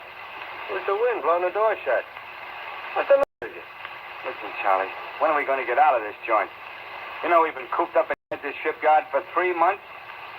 It's giving me the creeps. Now take it easy. I'd rather be back in prison. There wasn't nothing scary about prison, and you knew when your time was up, you got out. Maybe we ain't never gonna get out of here. Huh? What do you mean? I mean, this Hinton guy's a bug. He ain't even let us read no newspaper since we come here. Stuff about hunting whales with torpedoes, that sounds... Listen, if he don't let us out of here soon, Here he comes back. Are all the torpedoes aboard? Yes, sir. We just sent down the last load. Very well, take care of these empty crates. And you may turn in. Yes, sir. Mr. Vinton? Yes. Well, we was wondering if we... Yeah, me and Charlie here was just talking about the... how we've been in the shipyard here a long time now, And what Phil is trying to say, Mr. Vinton, is... could we have a couple of days off on the outside? I'm afraid that would be impossible. Oh, but Mr. Vinton, it's been 3 months. I've got a wife and kids. You're being well paid, aren't you? Oh, sure. You're giving us plenty of dough, all right, but we ain't getting no chance to spend it. You will remain here as long as your services are required. What if we don't want to stay here that long?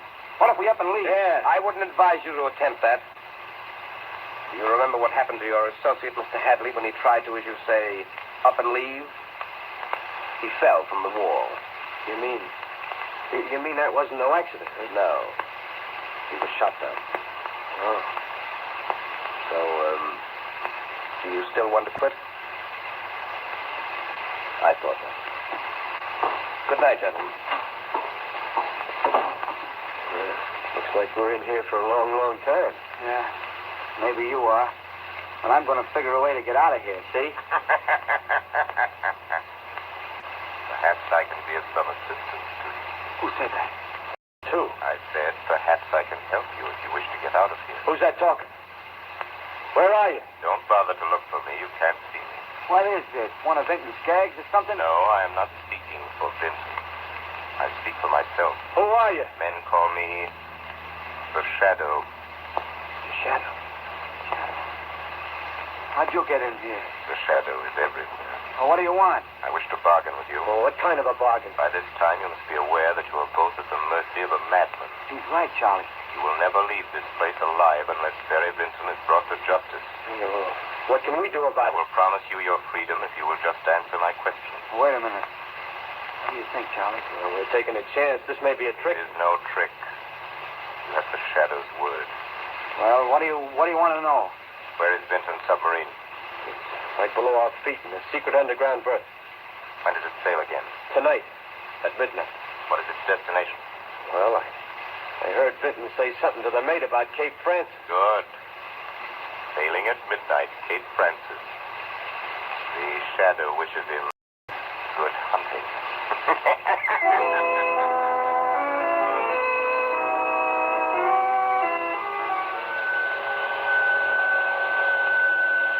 Calling Margot Lane. Calling Margot Lane. Proceed as instructed. Communicate the following information to Coast Guard headquarters. Pirate submarine sails at midnight for waters off Cape Francis. Impress on Coast Guard the importance of following directions. Implicitly, it wished to bait the madman who is terrorizing the Atlantic.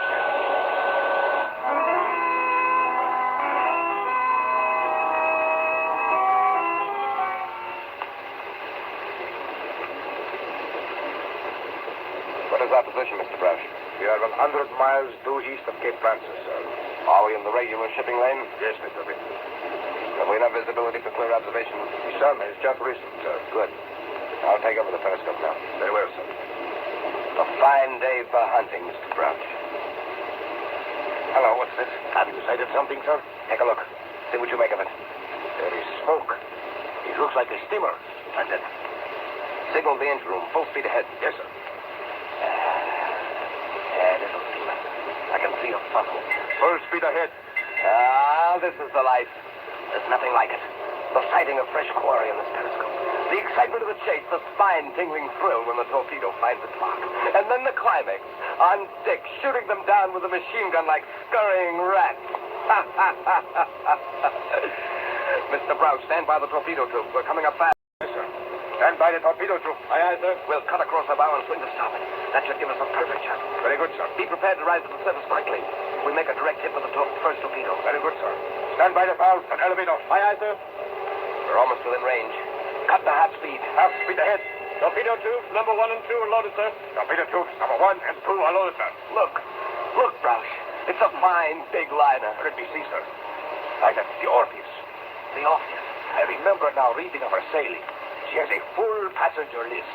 Several ambassadors are aboard. Full passenger list, eh? That sounds most promising.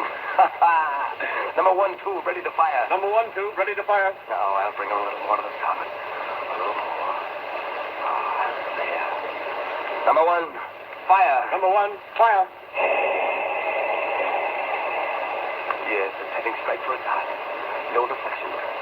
Should be a perfect hit. Closer. Closer. Going to hit. Now. Why, failed to explode. With a dud. Number 2, ready to fire. Number 2, ready to fire. Number 2, fire. Number 2, fire. We won't fail this time. Yes, you will, Mr. Vincent. You've just fired another dud. Who dared say that? I did. Who are you? Come out here where I can see you. You will never see me. I am the Shadow. Shadow, eh?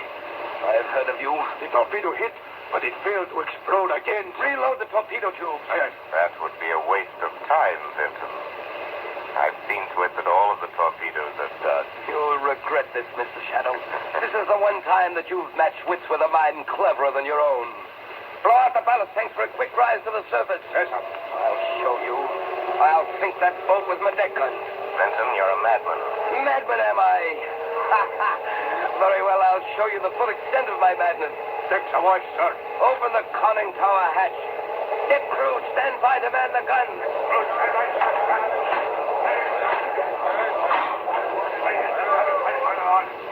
Aren't you coming up on deck, Shadow, to witness the kill? I am already on deck, Benson. Devil plague you. How did you get up here? Show yourself. That is unnecessary, but never fear. I'll stay near you. The guns are jammed, sir. Jammed?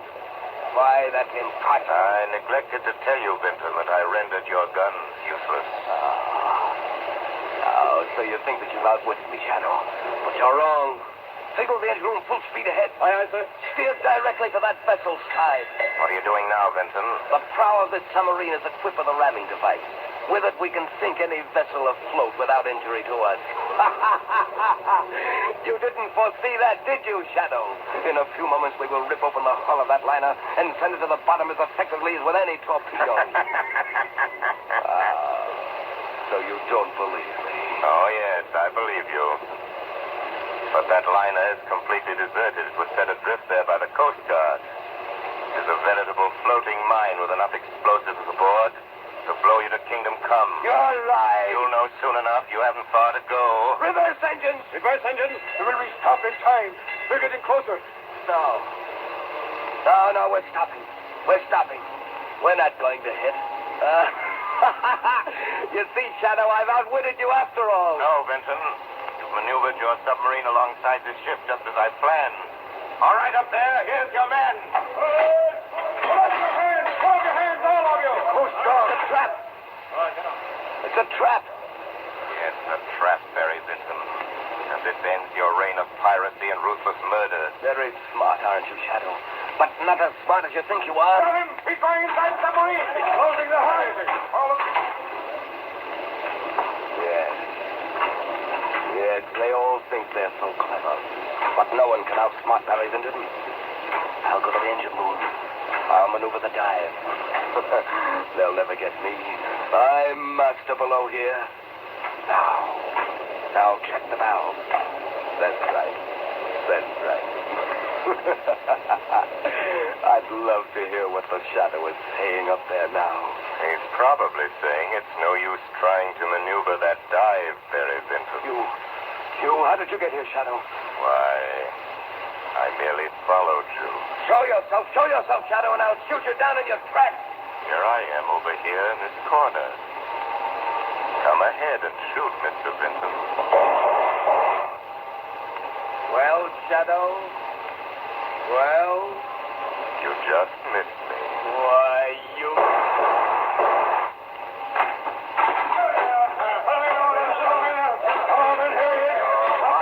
It's deplorable, Mr. Benson. Who are you? That does not matter. Why don't you tell them who you are, you glory seeker? I seek no glory. My reward is that ships and men can once more safely sail the seas. The Shadow's work is done.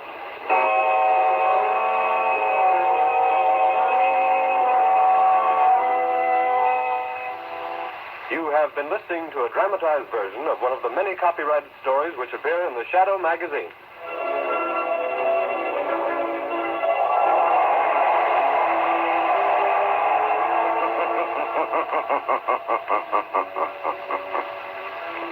The weed of crime bears bitter fruit.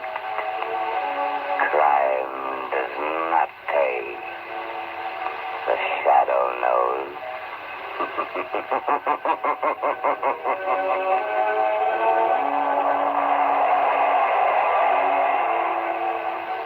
All the characters and all the persons named are fictitious.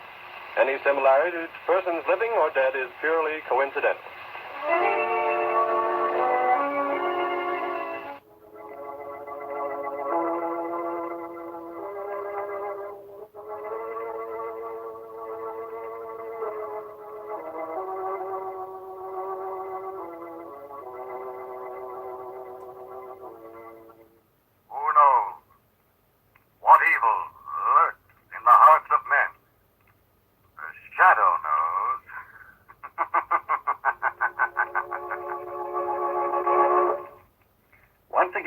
Mutual Don Lee brings you the thrilling adventures of The Shadow, the hard and relentless fight of one man against the forces of evil.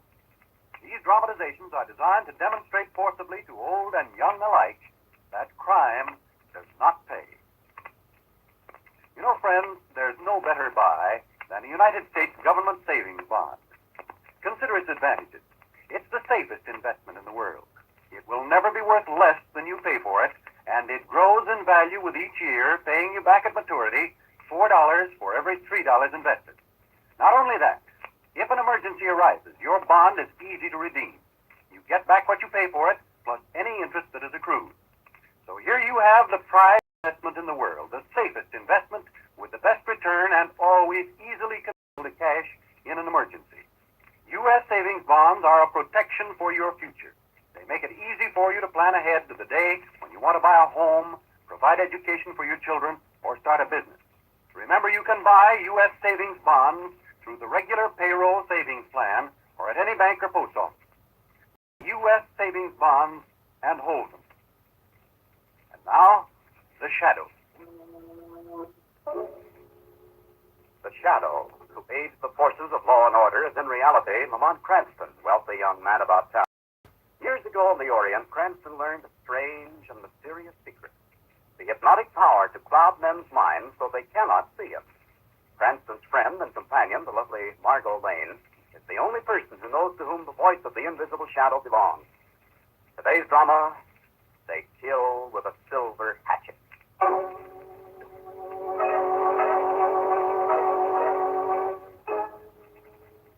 It is the hour before dawn.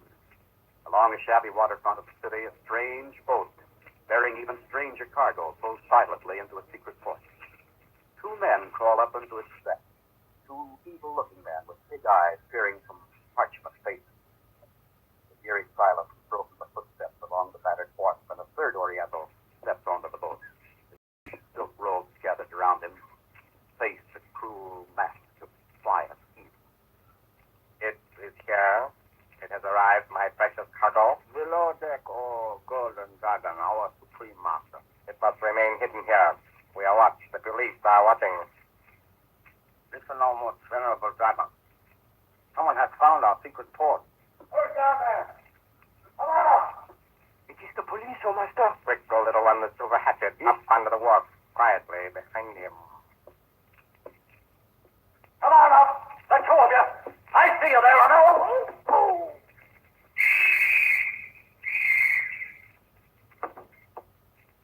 My thrown hatchet has killed him, O Dragon Master. Not soon enough. The whistle will summon others. We cannot unload the cargo, O Dragon. No, work quickly now. Take sharp knives and the hatchet. Go below. Quickly. Destroy the cargo.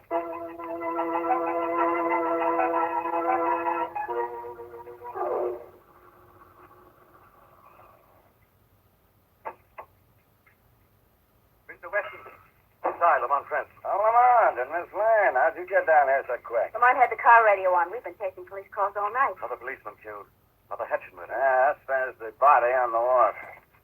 Slater this time, Lamont. He's the fourth. Oh, Commissioner Weston, haven't you any idea why these hatchet murders have been committed? I don't know.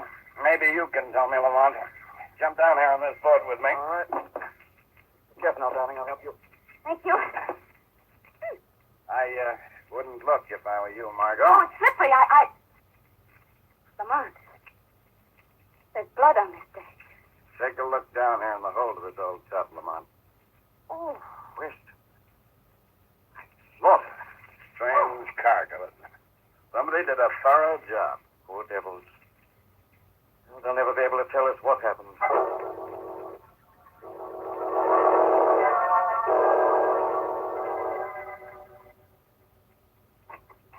Oh, Mr. Cranston, won't you come in now? Good evening, Mr. Andrews. I read your editorial on the hatchet murders in the late edition of tonight's paper, Mr. Andrews. I've been crusading for weeks now to get that dark area cleaned out. You mentioned the names of some men living down there, all with prison records. Yes, take Freddie the Frog, for instance. I turned the heat on him 5 years ago. All he got was a light sentence for peddling dope. But it wasn't dope peddling I was really after him for. Would it possibly have been for smuggling aliens into this country? Yes, it was. Well, due to these strange circumstances, I believe he's back in business again. Great guns, Cranston. You may be right. I'm sure I am, Mr. Andrews. And strangely enough, I've come here tonight to ask you to stop your campaign for a waterfront cleanup. What? Andrews, let them think the heat's off. All this publicity has made them harder than ever to track down. I'm with you, friend. Thanks. Well, I'll be running along. Miss Lane's waiting in my car downstairs. Oh, I'll walk the elevator with you. Andrews, look out! What happened? Why'd you shove me like that? Merely to save your life, Mr. Andrews. Look, the nice, bright silver hatchet stuck there in the wall.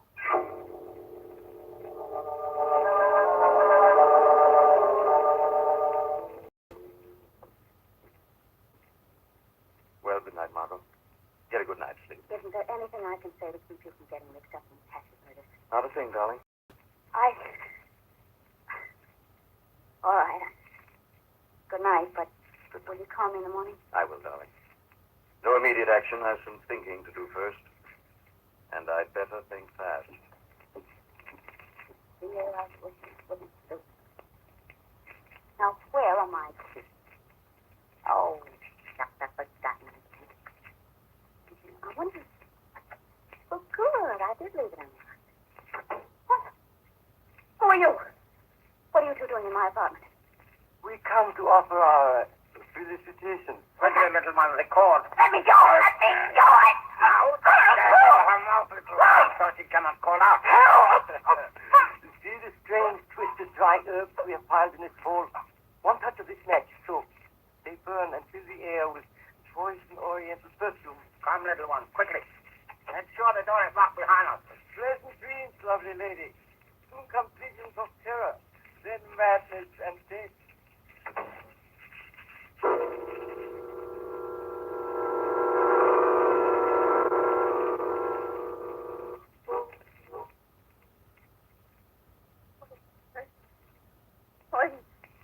Poison.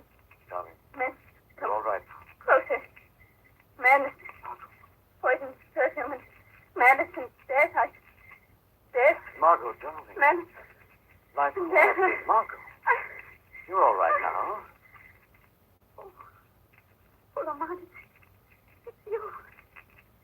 But, Lamont, there's poison, perfume in here. I found you in time, darling. You dropped your keys in my car. I saw them getting out at home. Oh, I guess that's true. Lamont, What is it? look there, sticking in the wall. Silver hatchet. Getting a note of some kind to the wall. Those men are the hatchet killers. Listen. Gods of evil will death to those who interfere with the dragon's work. The death of the girl is a warning. Lamont Cranston will not interfere. I'm the dragon. And that means they know you're after them. Dragon. Now, that's the insidious mastermind behind this horrible slaughter. Lamont, you've got to get out of this. No, Margot, I've got to get in it and quickly. I'm going after them, darling, and I need your help now. How? Now we've got something to go on. You've seen two of the murder gang. You can identify. Yes, but what are you going to do? Tomorrow I'm disguising myself and getting a job as a waiter at a waterfront saloon known as the Cafe of Freddie the Frog.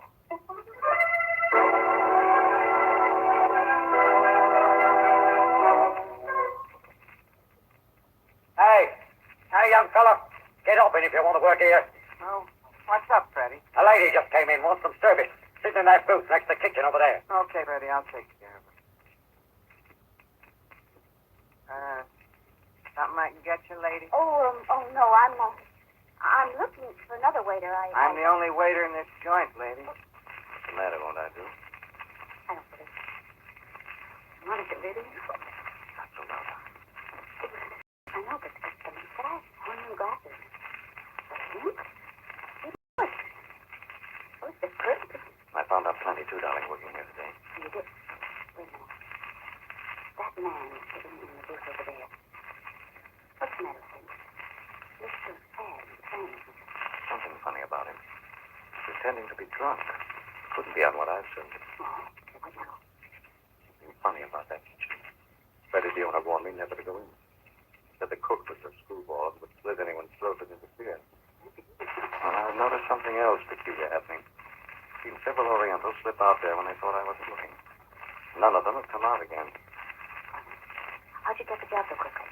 Bribed the regular waiter to keep away. Told the boss he was sick and sent me to take over. Oh, Freddie, this is another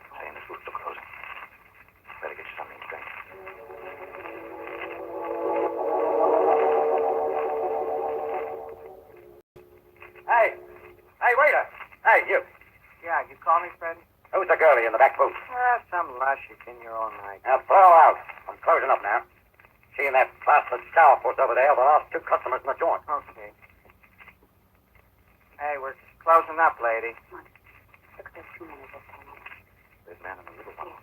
They're coming back this way. We'll stand here till they can't see my face. Go out in the kitchen. Freddy seemed willing enough to let them in. No. He's gone up to the front to talk to the other men, I think. Yes, he's trying to throw him out. Now's our chance, darling. Come out in the kitchen with me, quickly.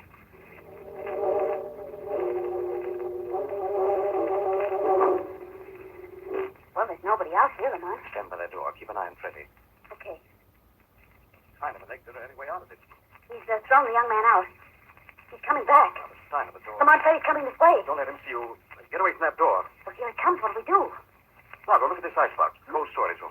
It's big enough for both of us. Come on, we can hide in here. Oh, it's awful dark. Wait, I can see this little pane of glass in the door. Freddy's putting on his hat and coat. Thank goodness he's leaving. I hate to be frozen alive. He's coming over here to the icebox. What's that? He's turned out the lights. He's leaving. Lamont, what was that noise? He had a padlock in his hand, Margot. He put it on this door. You mean we're locked in? Well, they'll find us in the morning. Yes. Hey.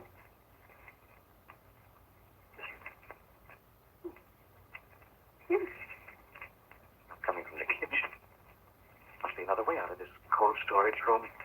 That's how those others got out of here. There is another door in the back? Yes. Quickly, Margot, take my hand. Music's louder. What do you suppose we are? See anything? Seems we're in a room, but... Strange, sweet odor. Lamont, we're not alone. Take my hand. Keep walking. There's something else in this room. Lamont, something's grabbed me. There's a cold, clammy hand clutching my foot. Hold on to me, Margot. Lamont, listen. There's something falling across the floor. The room is filled with things, Lamont. Horrible, crawling, living things. And they're trying to pull me down.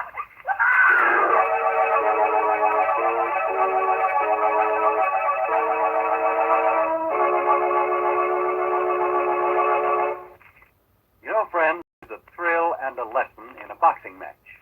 The thrill is in seeing the beautiful coordination of every muscle in powerful body. The lesson is in remembering that precision movement and commanding strength come not overnight, but from week in, week out planning and training. Yes, all successful accomplishments result in continuous preparation. And so it is with your future financial security. The chances are 1,000,000 to 1 you will never become financially secure through wishful thinking or occasional saving. So the smart thing to do is to sign up now for continuous investment in U.S. savings bonds through the payroll savings plan. The payroll savings plan is the easy, convenient way for continuous saving, and continuous saving is the only saving that really counts.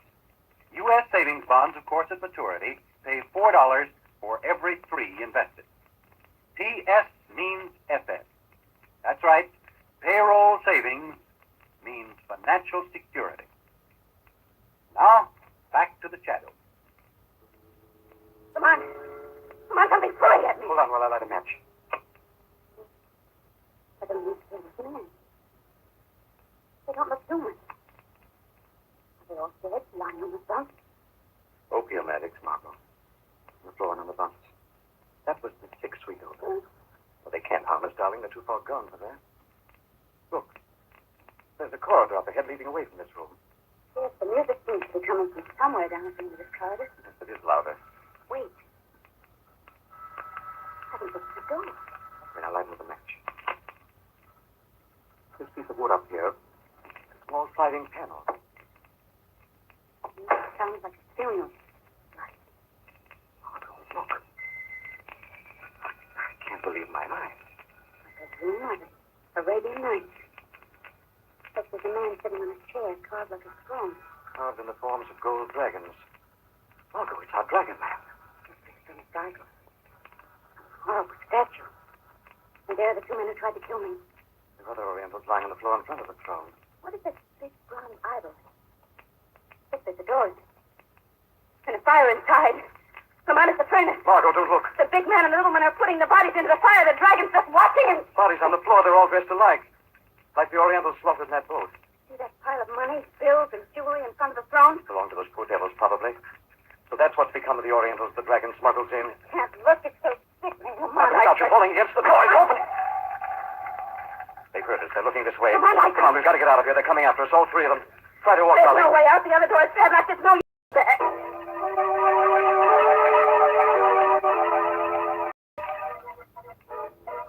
Well, what did you find, little one? I cannot stay forever in this filthy opium den. Oh, Dragon, the uninvited have departed through the secret kitchen door to the cafe. They have locked it on the outside, so he cannot follow, Master. Bring the lantern here closer. I felt something here on the floor. Yes, Your Mighty Dragon. A man's wallet. American wallet. Dropped by the seeking one. There are cards inside. L.C. are the gold initials on the leather. Lamont Cranston is the name and the cards inside. Dragon Master, he has found us. He did not heed the warning when we killed the girl. We shall send this man an invitation to pay a call. Oh, Mighty Dragon, he would not come to you and come alone. I shall see that he does.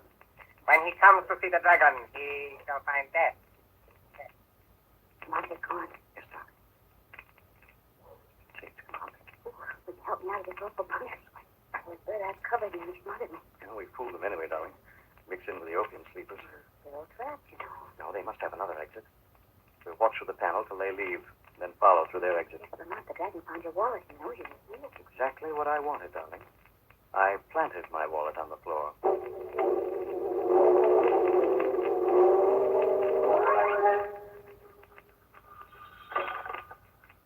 Von Cranston speaking.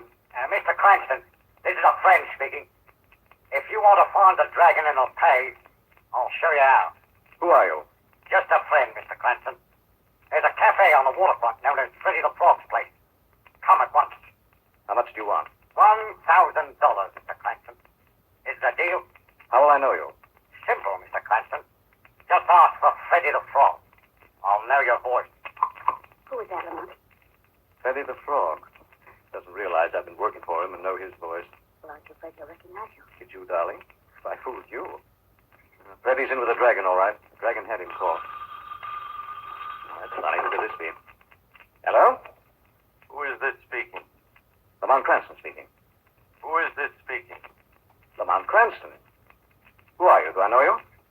Please repeat the name, will you? Lamont Cranston. What is this, a joke? No, not a joke, Mr. Cranston. Not a joke at all. Who are you? Do I know you? No, Mr. Cranston. I don't know you either. But I never forget a voice. Strange, he hung up. Who was it? I don't know. Lamont, don't go down there alone, please. I told you I have to, darling. I will stop by and tell Weston to stand ready. If I'm not back in an hour, call Weston and tell him to come after me.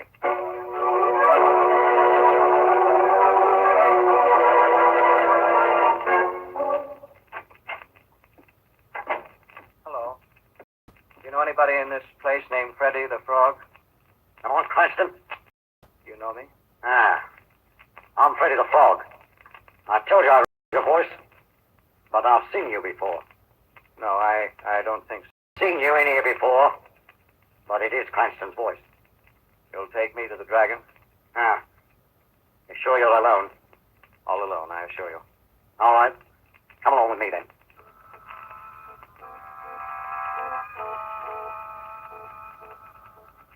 I am indeed honored, Mr. Cranston. We meet at last.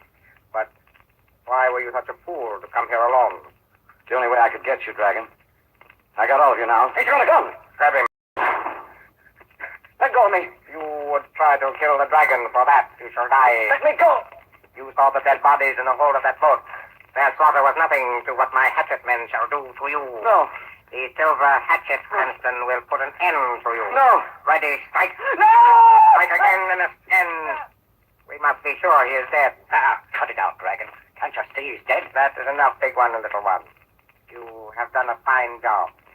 I hear footsteps, oh Dragon. Coming toward the palace room. Down the corridor. This man Cranston has told someone else of our secret palace room. The police, maybe. Let's get out of here. You promised us safety, Dragon. A new secret door. Yes, the most clever. They will never find it. Open the door to the bronze furnace. There is no fire inside. Yes, we crawl through to another passageway, then turn on the flames. I will go first. Come, you three follow me. Come, little one. Crawl in with me. Come. Follow Freddy the Frog. There ain't much room, but I think I can crowd through with you.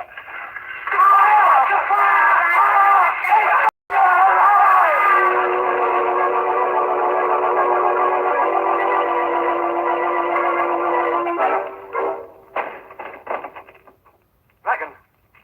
Gone. Who are you? Man with the sad eyes. Get him. Oh, get him. The dragon. Voice, I recognize it now. Yours was the voice on my telephone after I talked to Freddy the Frog. I heard him call you. Stood outside the booth, heard the plans. Then I called you just to hear your voice. I told them I was Lamont Cranston. Imitated your voice. Only way I could be taken to the dragon's hiding place. Tried to kill him? Why did you do it? Revenge. Name is Slater. He was my brother. Slater. The last policeman the dragon had killed.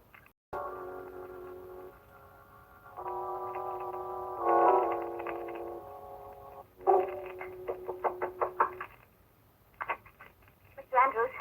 Lane, Oh, thank goodness you're here. I've called everywhere for you. I got here to my office. Yes, I know. First I tried to call Commissioner Weston, but he couldn't be found.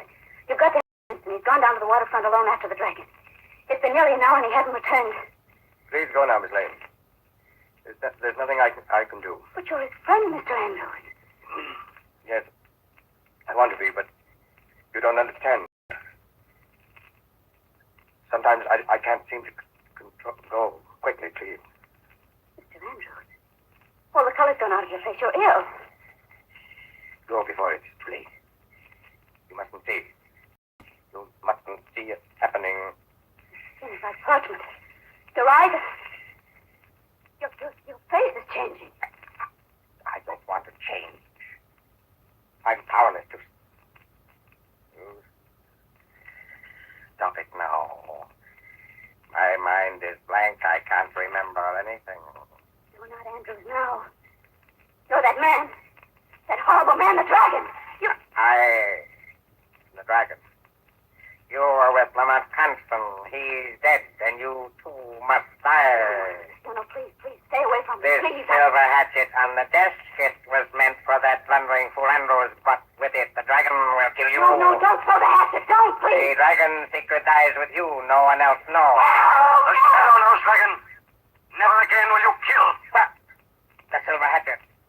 Something snatched it from my hand. Too many times have you inhaled the strange oriental perfume. Gave you sleep at first and dreams of the Orient, strange rights and great power. Everything your prosaic world as Andrews could never yield. I am the dragon, all-powerful. No, Dragon. This time the change came without the use of incense. The drug has mastered you. No man, no drug is master over me. I am all-powerful, master of all the world. All life bows before me. I am lord of creation.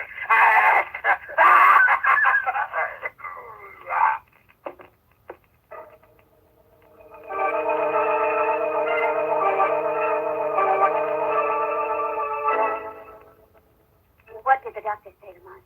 He's hopelessly mad, Mom. He'll never recover. When did you know this awful thing was happening? I didn't realize it, Margaret, till I had stopped at Andrew's home tonight to tell him I hoped to catch the dragon. His servant was missing since that night I came here to his office. The night we found those bodies slaughtered in that boat. That was the same night his hatchetman attacked me and left that note proving they knew you were on the dragon's trail. Yes. The only two men who knew that were Weston and Andrews. Then, too, while I was at his home, I noticed several books on the Orient, on poisons and incense drugs. I sensed a trace of that same sickish odor his hatchetmen left burning with you. You know, they said that would kill me. Small doses that only gives illusions of grandeur, Oriental dreams, take the mind. This continued use eventually completely takes over the mind. Yes, but then, why did the hatchetman try to kill Andrews? The dragon ordered him to. You see, he had no memory of his other life as Andrews. Oh, well, that's why he was fooled by the policeman's brother causing his youth. Right now. Andrew's memory of me disappeared completely when he became the dragon. That was really a case of split personality, wasn't it? Well, we all are a little, I guess. You know that small inner voice, our conscience fighting back? What a pity Andrew's conscience didn't run. Mr. Andrews was really a wonderfully good-hearted, kind man.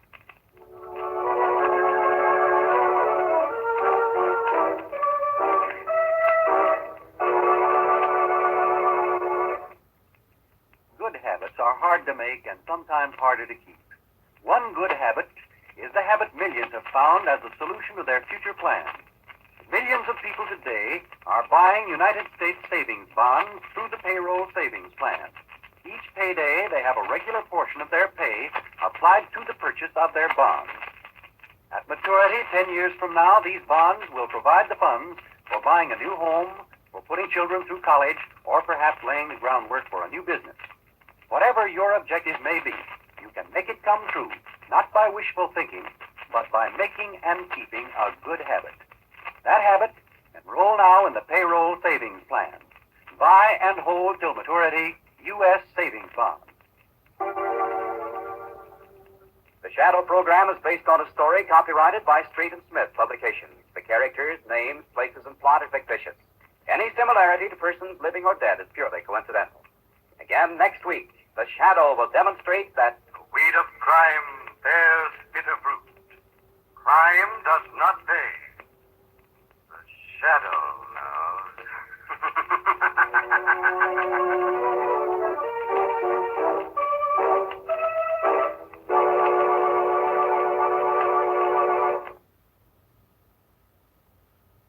The Mercury Theater on the air.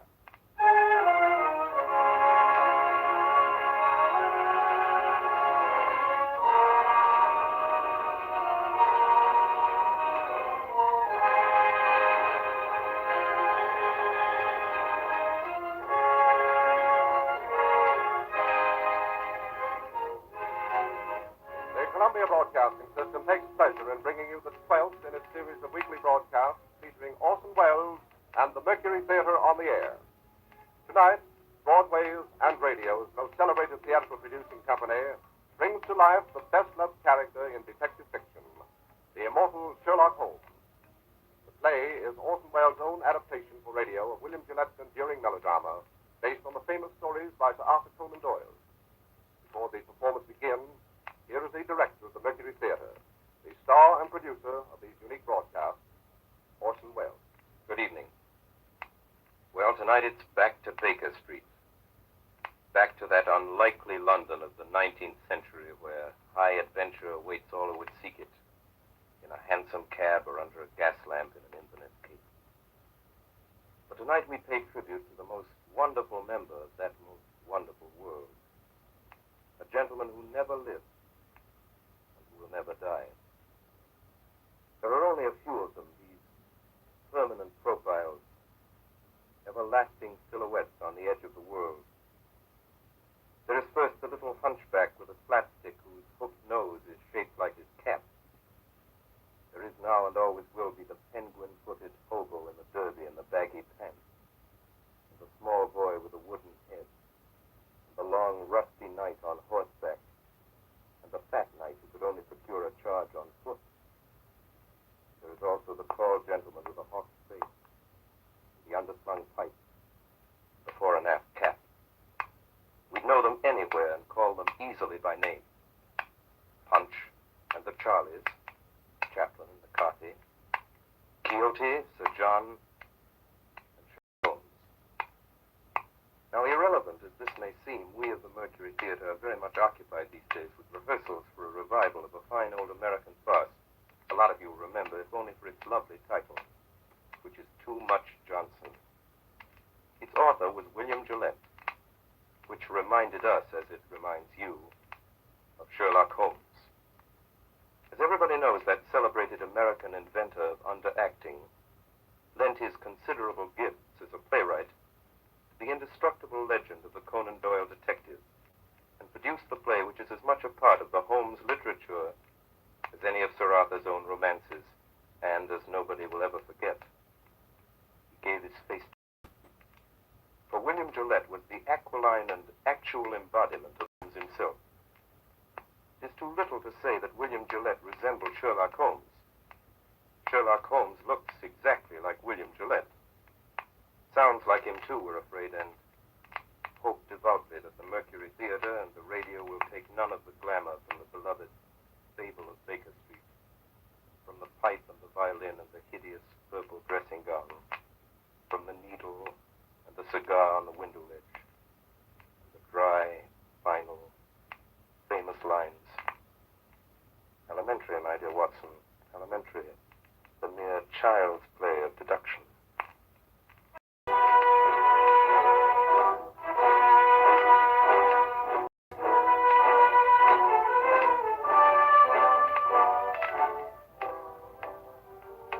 My name is Watson. I am a doctor. It was in the year 1880 that Holmes and I were introduced by a mutual acquaintance. At the time, we were both looking for a lodging that would suit our moderate means. We found on the second floor of a house at 221B Baker Street, and it was during the years that we occupied these chambers together that Holmes established his unique international reputation as a consulting detective. During that time, I was privileged to be his daily companion, and I have done my modest share in giving to the world an account of some of his most famous cases. Most famous of these are the ones of which I have written under the names of The Speckled Band, Sign of Thor, Hound of the Baskerville, and The Study in Scarlet. They represent only a minute fraction of the 643 cases Holmes successfully solved during the years that we shared the lodgings in Baker Street. Other cases I hope one day to give to the world include the Tarleton murders, the sudden death of Cardinal Tosca, the adventure of Ricoletti, of the Clubfoot and his abominable wife, the case of Mrs. Farintosh, the circus belle, and the case of the royal family of Scandinavia. Each illustrate in their own way the remarkable genius of my friend Sherlock Holmes. Since my marriage 3 years ago, Holmes has continued to occupy the Baker Street lodgings by himself. And here almost every afternoon when my work in the office is finished, I am in the habit of calling on him. The sitting room as you go in is exactly as it has been for the past 13 years.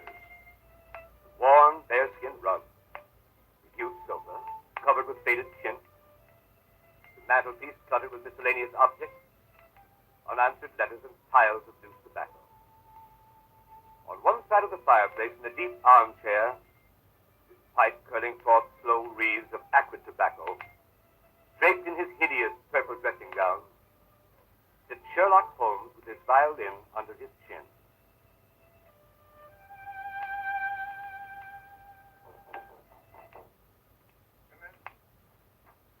Watson, my dear How fellow. are you, Holmes?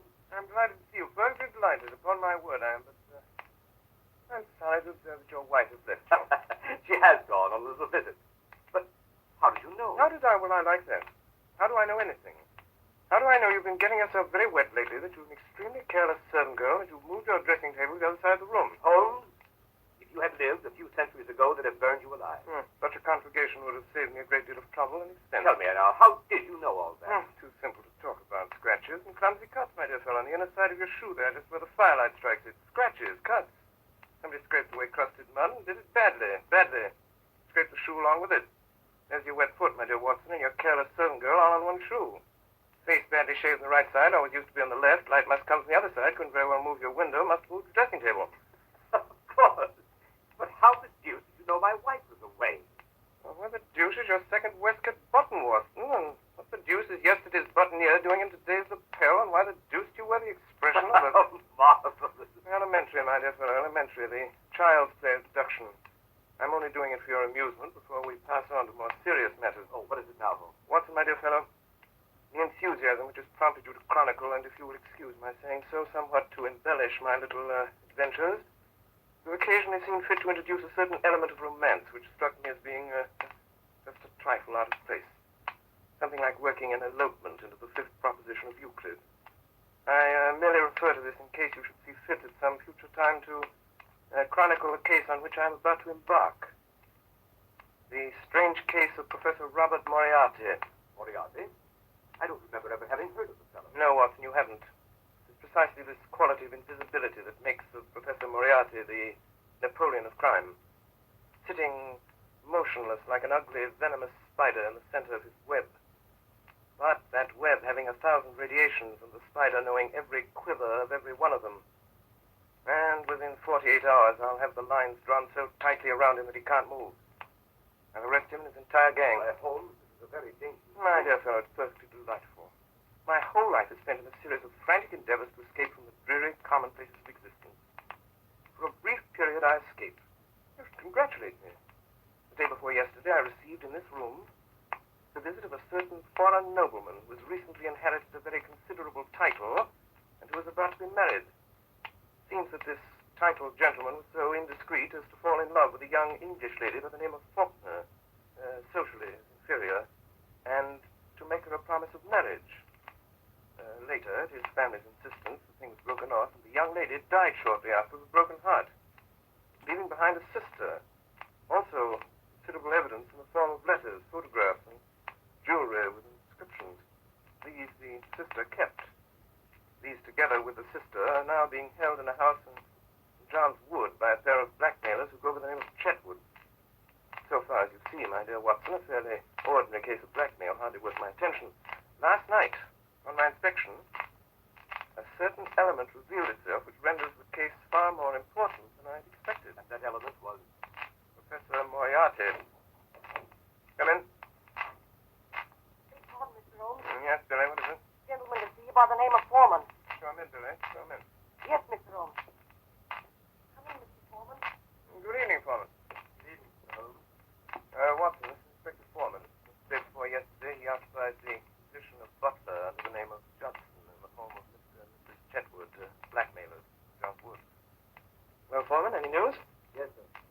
Morning, a little after 9, Chetwood and his wife drove away in a four-wheeler. They returned about 11. That's... You know him, sir? Yes. When I last had the occasion to meet Mr. Bassick, he got 2 years for safecracking. Go on, Foreman. Well, they took this man Bassick into the library. I got a look at him from the outside. And there he was opening up the safe where they'd been keeping the letters. Go on. In the end, when they got the safe open, it was empty.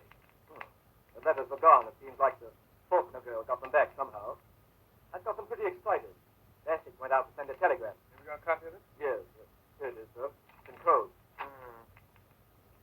Moriarty. I thought so, Watson. This case is taking a most promising turn.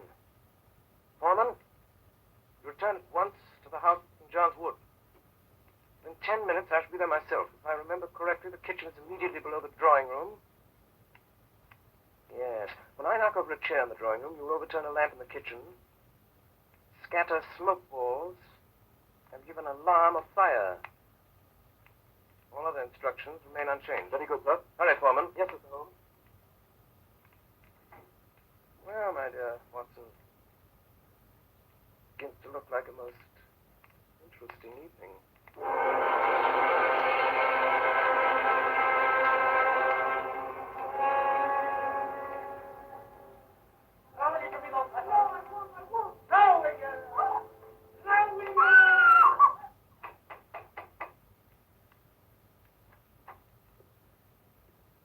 evening. My name is Sherlock Holmes.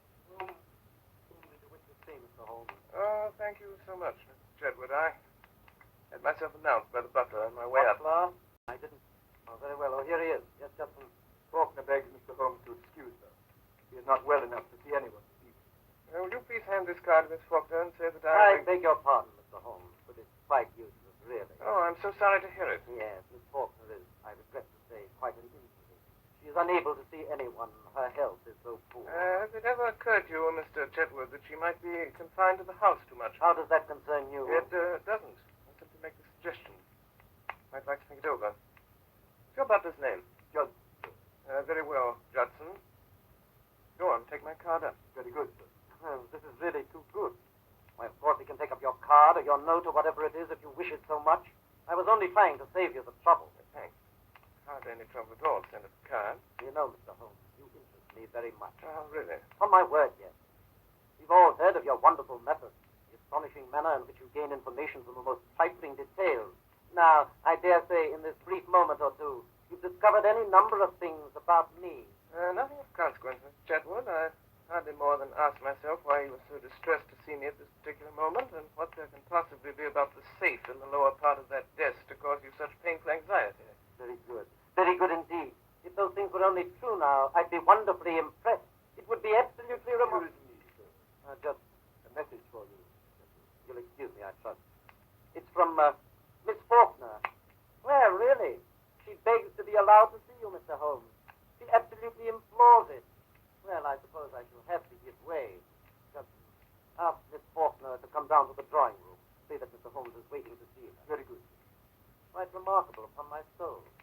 May I ask, if it's not an impertinent question, what message you sent up that could so have aroused Miss Faulkner's desire to come down?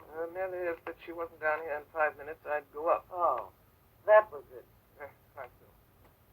And unless I'm greatly mistaken, I hear the young lady on the stairs. In which case she has a minute half to spare. Alice, this is Miss Faulkner. Let me introduce Mr. Sherlock Holmes. Mr. Holmes, Miss Faulkner. I'm really most charmed to meet you. Although it does look as if you've made me come down in spite of myself, doesn't it? I thank you very much indeed for consenting to see Miss Faulkner, but regret to observe that you are put to the trouble of making such a very rapid change of dress. Oh, yes. I did hurry a trifle, I confess. Mr. Holmes is quite living up to his reputation, isn't he, Freddie? Come in. Yes, ma'am. What are you doing here, Judson? I beg pardon, ma'am. I was answering the bell. What bell? The drawing room bell. What do you mean, you blockhead? No one rang the bell? I'm quite sure it was rung. Well, I tell you it did not ring. Your butler is right, Mr. Chetwood. The bell did ring. How do you know? I rang it. What do you want? I'll send my card to the real Miss Faulkner. For real? I said the real Miss Faulkner. Judson. Yes, sir. Oh, what right have you to ring for servants and give orders in my house? What right have you to prevent my cards from reaching their destination? How does it happen that you and this woman are resorting to trickery and deceit to prevent me from seeing Alice Faulkner? Through some trifling oversight, Judson, neither of the cards I handed to him has been delivered. Kindly see that this error does not occur again. My orders, Ah, sir? you have orders. I can't say, sir. You were told not to deliver my card. What business is it of yours, I'd like to know? I shall satisfy your curiosity on that point in a very short time, Mr. Chetwood. Yes. And you'll find out in a very short time that it isn't safe to meddle with me. It wouldn't be any trouble at all for me to throw you out into the street. Possibly not, but trouble would swiftly follow such an experiment on your part. Except a lucky thing for you, I'm not armed. Yes, well, if Faulkner comes down, you go and arm yourself. Arm myself? I'll call the police. What's more, I'll do it now. Oh, no, you will not do it now. You will remain where you are until the lady I came here to see has entered this room. What makes you so sure of that? Because you will prefer to avoid an investigation of your suspicious conduct, Mr. James Larrabee. Larrabee? That is the name under which you are known to Scotland Yard, I believe, Mr. Chetwood. This lady here is your wife. To you, Judson, you will either deliver that card to Miss Faulkner at once or sleep in the police station tonight. That is of small consequence to me, what you do. Shall I go, sir? Go on. Take up the card. It makes no difference to me. A short time since, Larrabee, you displayed an acute anxiety to leave the room. Pray do not let me detain you or your wife any longer. Take it you prefer to remain while I talk to Miss Faulkner? We do, Mr. Holmes. That. Well, Mr. Holmes, yes, you wish to see me? very much indeed, Miss Faulkner, but I'm sorry to see that you are far from well. Oh, no, No? Beg your pardon. What does this mark mean? nothing. Nothing? No. And the mark here on your neck, plainly showing the clutch of a man's fingers, does that mean nothing also? It occurs to me that I should like to have an explanation of this. Possibly you can furnish one, Mr. Larrabee. How should I know? It seems to have occurred in your own house. What if it is? You better understand that it isn't healthy for you or anyone else to interfere with my business. Ah, it is your business. May that please. Pray be seated, Miss Faulkner. I don't know who you are, Mr. Holmes, or why you... I shall be very glad indeed to explain. My business is this. I consulted as to the possibility of obtaining from you certain letters addressed to your sister, which are supposed to be in your possession. I cannot give up my sister's letters. There are other things besides revenge and punishment. Believe me, Miss Faulkner. There is nothing more to say. Good night. But my dear Miss Faulkner... Oh, I'm so sorry. How clumsy of me to turn over the chair. Fire! Fire! Oh, what's that? What's that? What's going on in your house here? Fire! Fire! The lamp, sir. The lamp with the kitchen, sir. It fell off the table and everything down there is blazing, sir. Quick, Calm yourself, Miss Faulkner. There is no fire. No fire? The smoke was all arranged for. Arranged for? What does it mean, Mr. Holmes? It means this, Miss Faulkner. It means that I wanted a package of letters, Miss Faulkner, that by following your eyes just now, when you thought there was a fire, I discovered that you'd hidden them in the upholstery of this chair. Quite elementary, you see. And now that they're in my possession, there seems to be no reason for me to remain any longer in this house. Good night, Miss Faulkner. Miss Faulkner. Yes? I can't take them, Miss Faulkner. These letters belong to you. I find that I cannot keep them unless you can possibly change your mind and let me have them of your own free will. I suppose you could. I will therefore return them to you and, with our friend Mr. Larrabee returning from the fire. Now I suppose we're going to see you walk out of the house with them. On the contrary, you're going to see me return them to their rightful owner. Faulkner, here are your letters. If you ever change your mind and be so generous, so forgiving as to wish to return these letters to the one who wrote them, you'll have my address. In any event, rest assured there will be no more cruelty, no more persecution in this house. Thank you. You are perfectly safe with your property, Miss Faulkner, for I shall so arrange it that your faintest cry of distress will be heard. If that cry is heard, it will be very unfortunate for those who are responsible. As for you, Mr. Larrabee, and you, Madame, I beg you to understand that you continue your persecution of that young lady at your peril. Good night. Miss Faulkner, come here, Miss Faulkner. Now, are you going to give me those letters? No. Are you going to give me those letters? No, then. Yes. Now then, Miss Faulkner, do you give me those letters, or do I break your arm? What's that? Someone knocked on the door. No, it was this side. Call, madam. I think someone knocked, Johnson. I'll see.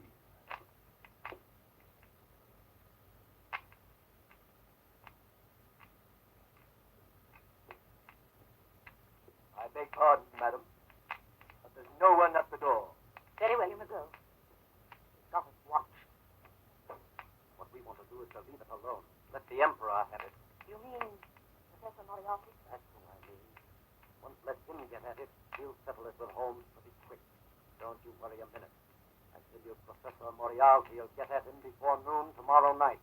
He won't wait long either. And when he strikes, it means death.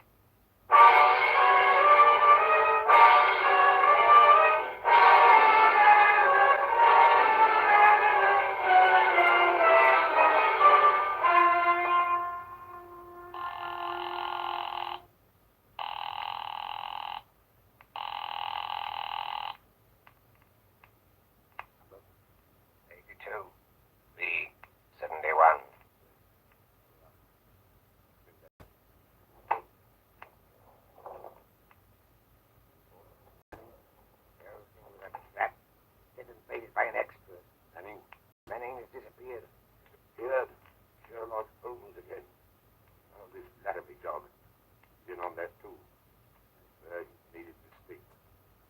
Holmes is playing rather a dangerous game, Bassett. Inspector Wilson tried 7 years ago. Wilson is dead. 2 years later, Henderson took it up.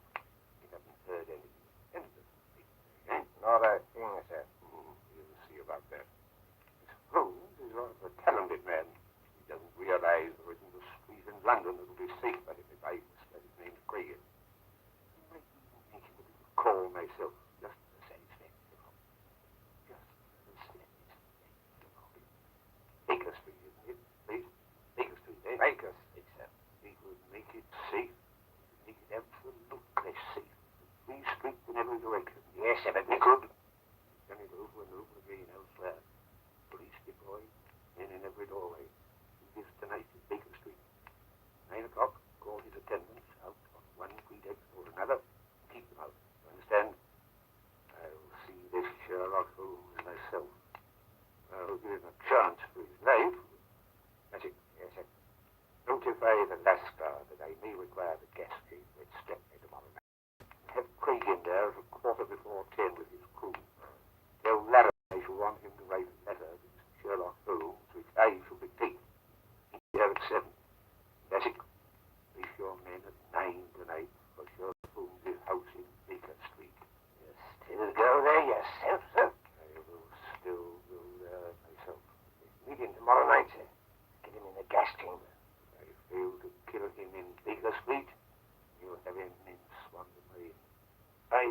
I am in, Bessie.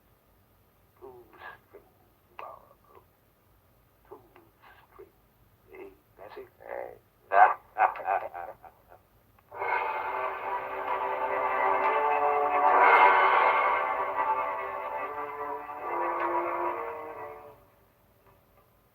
That evening, Holmes and I dined together at Scott's in Piccadilly Circus. After dinner, we went to a concert at Queen's Hall. I can still see him on this particular night of the Moriarty case, well knowing that his life was in peril, sitting beside me in the stalls, wrapped in the most perfect happiness, listening to Sarasate play the violin, gently waving his long, thin fingers in time to music.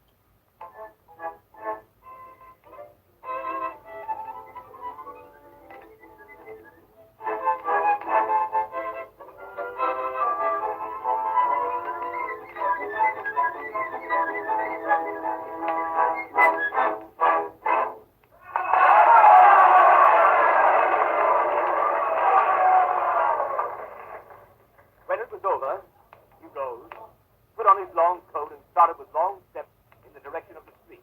Come, my dear Watson. Go to Baker Street. I have an idea that very soon we shall be receiving a most interesting visit.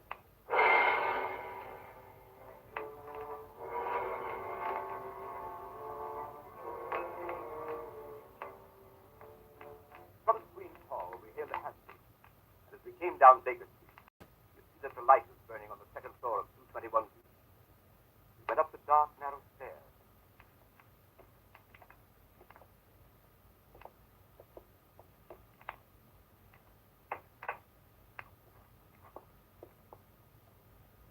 The boy Billy was waiting. Mr. Holmes, Isn't it? Mrs. Hudson's compliments, sir, and she wants to know if she can see you. Where is Mrs. Hudson? Downstairs in the kitchen, sir. My compliments, and I don't think she can. Where she is. She'll be very sorry, sir. Our regret will be mutual. It was most terrible important, sir, seeing as she wants to know what you'll have for breakfast in the morning. The same. Same as when, sir? This morning. But she didn't have nothing, sir. She wasn't here. I won't be here tomorrow. Yes, sir. Was that all, sir? Quite so. Yes, sir. Thank you, sir. Oh, Mr. Holmes, here's a letter for you, sir, on the table. Delivered 10 minutes ago. Well, read it, Watson. That's good, fellow. I put on my dressing gown. Yes, sir. That's the dress name. Why, James Larrabee. And what does James say this evening? Yes, sir. I hope he won't say that again. I have to inform you that Miss Faulkner has changed her mind regarding the letters which you wish to obtain, and has decided to dispose of them for a monetary consideration. If you wish to negotiate, you'll be at 9 o'clock at the Guards Monument, foot of Waterloo Place. You'll see a four-wheeler with wooden shutters to the windows. If you have the cab followed or try any other underhand trick, you won't get what you want. Let me know your decision. Yours truly, James Larrabee. Mine truly. Well, later, perhaps. What does the fellow mean? Fellow means to sell me a base imitation for a large sum of money of certain letters he does not possess. I shall probably buy them from him. Now, 5 points. Tonight, 11 o'clock, Guards Monument, cab with wooden shutters. No one to come with me. No one to follow. Or I don't get what I want. Quite right. But the cab with the wooden shutters. Merely a little device to keep me from seeing where they're taking me. Billy, Yes, sir. give this to the man. It was and, a woman, sir. Young or old? Looks quite young, sir. Handsome? Four-wheeler, sir. You seen the driver before? Yes, sir. But I can't think where. Hand this to the lady. Apologize for the delay and look at the driver again. Yes, sir. But, my dear Holmes, you didn't say you would go. But I certainly did. This fellow means business. This fellow means the same. Beg pardon, sir. A message come over from the chemist on the corner to say a man has been hit by a bus. Looks like his leg's broken. And would not kindly step over and help till the ambulance Oh, you comes. certainly are. Go at once. I'll be back in a minute. Billy, Yes, sir. who brought that message? Boy from the chemist, sir. Yes, of course. But which boy? Must have been a new one, sir. I ain't seen him before. Billy, get downstairs quickly. Look after the doctor. The boy's gone. There's a man with him. It means mischief. Let me know. Don't stop to come up. Ring the doorbell. I'll hear it. Ring it loud. Yes, sir.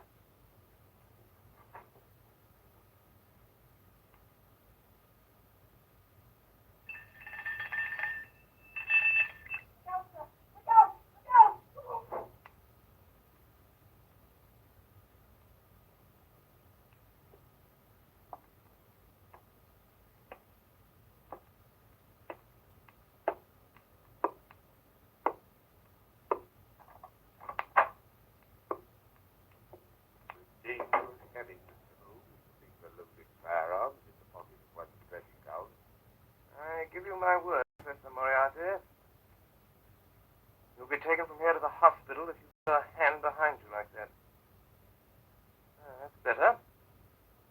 In that case, please put your revolver on the table.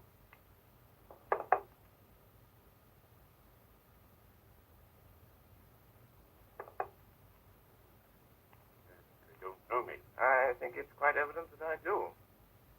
Pray have a chair, Professor. I can spare you 5 minutes. That's nothing to say. Careful. What are you about to do, Professor Moriarty? I watch. I'll tell you when your 5 minutes is up. Your intention to pursue this case against me? That is my intention. To the very end. I regret this. Too much on my own account, but yours. I share your regret, Professor, but solely because of the rather uncomfortable position it will cause you to occupy. I inquire to what position you're pleased to use, Mr. Holmes. I refer to the position you will occupy at the end of a rope, Professor Moriarty. Have you the faintest idea that you'd be permitted to live to see that day? As to that, I do not particularly care, since I bring you to see it. Never bring me to see it. You think that I would be here if I hadn't made the street quite safe in every respect? I could never so grossly overestimate your courage as that, Professor Moriarty. You imagine that your friend the doctor and your boy Billy will soon return? What? No. It's quite low, doesn't it? Quite low. So that we can talk the matter over quietly, so not be disturbed. In the first place, I wish to call your attention to a few memoranda which I jotted down. You will find that... There they are. Look out! Don't do that. Hands down, quickly! Put farther away from that memorandum book you're talking about.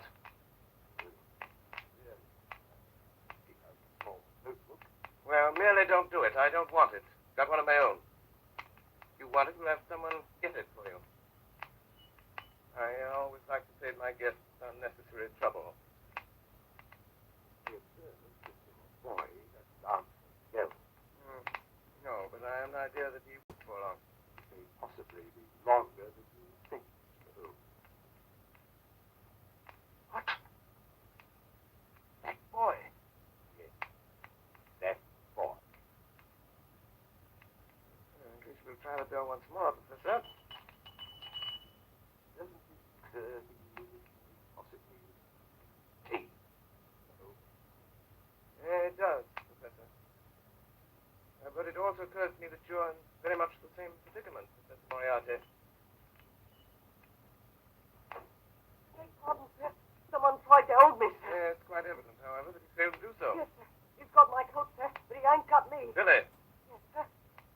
Billy, the gentleman I'm carefully pointing out to you with this 45 desires to have us gather something of his left hand inside coat pocket.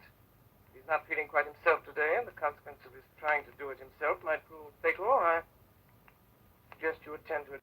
This gun? Quite so. So, put it on the table. Not there, Billy. On this table. Reach it. More like it. That's all, Billy. Seems like he's got another, sir. Why, Billy, you surprised me. Perhaps the gentleman's taken the trouble to inform us he hasn't. When, sir? When he made a snatch for this one. And now, Professor, now that we have your little memorandum book, you think of anything else you'd like before Billy goes? Any little thing you've got that you don't want? So sorry. Oh, Billy. Thank you, sir. Listen, Holmes, to me. 4th of January, you crossed my path. On the 23rd, you incommoded me. Now, at the close of April, I find myself placed in such a position through your continual interference that I'm in positive danger of losing my liberty. Have you any suggestions to make? No, I have no suggestions to make. I have a fact to state. You don't drop it at once. Your life's not worth that. I'm afraid, Professor, that in the pleasure of this conversation, I'm neglecting more important business. You'll excuse me a moment while I get my pipe off the mantelpiece here. I came here this evening, Mr. Holmes, to see if peace could not be arranged between us. Quite so, quite so. You've seen fit not only to reject my proposals, make insulting references coupled with threats of arrest. You've been warned of your danger. You don't heed that warning. Perhaps you'll heed this. Up with your hands, Mr. Holmes. Up with your hands. Didn't imagine I'd leave that gun loaded, did you, Professor Moriarty? Here are your cartridges. I didn't suppose you'd want to use that gun again, so I took them out while you were talking, put them in my pocket. You'll find them all there, Professor. Philip, Yes, sir? can you please show Professor Moriarty the door? Yes, sir. This way, sir. Heaven's sake, I can warn you, Mr. Holmes. No. Mr. Moriarty. No. I never will. Billy, come here. Yes, sir? Billy? Billy, you're a good boy. Yes, sir. Thank you, sir.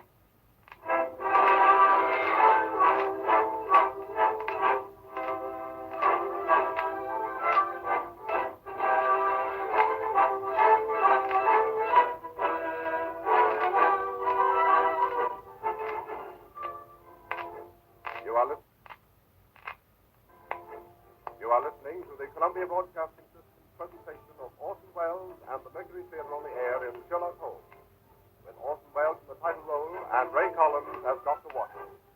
We pause a moment for station identification. This is the Columbia Broadcasting System.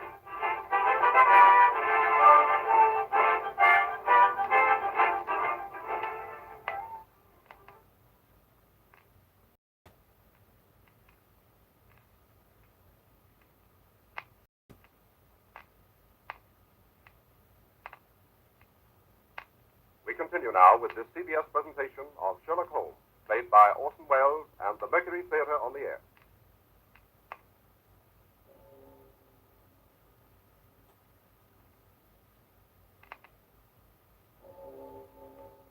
It was exactly 9 o'clock when Sherlock Holmes left the house in Baker Street.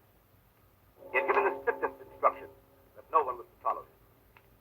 If there had been no word from him by noon of the following day, he would notify Scotland Yard. I went to the window and looked after him as he went down Baker Street. Tall, thin figure in a gray ulster, walking with long, smooth steps in the direction of Langham Place. There he entered a cab.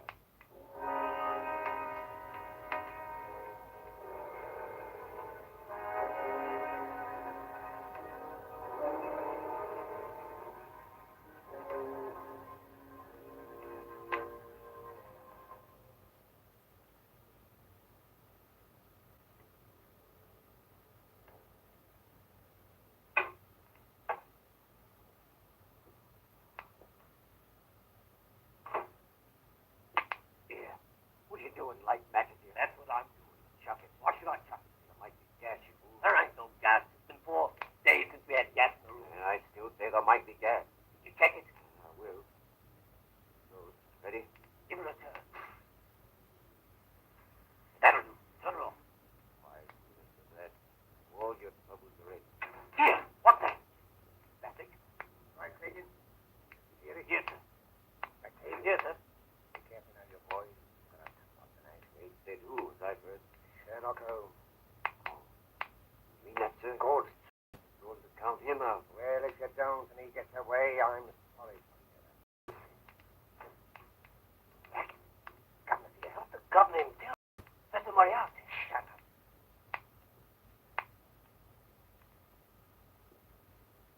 Yes, sir. Dr. Crew. All yes, sir. No mistakes tonight, Regan. I'll be careful of that, sir. This is Larrabee. Hello. He's in on this job. Hello, Larrabee. That's all, Batty. More cabin, sir. Out there? And whatever, sir. Window? Nailed down, sir. That might break the glass. He did. He come up against a heavy iron bar that side. We'll have him tied down before he can break any glass, sir. All right. Don't you know it's airtight? Every crevice is sealed, sir. When the men have turned the gas on him, they leave by this door. Yes, sir. We've made right secure. If he pulls from the outside, sir, all of those bars overall. See how quick you can operate. They tire man, sir. There's no need to hurry. Let me see how quick you can operate them. Hearing? Yes.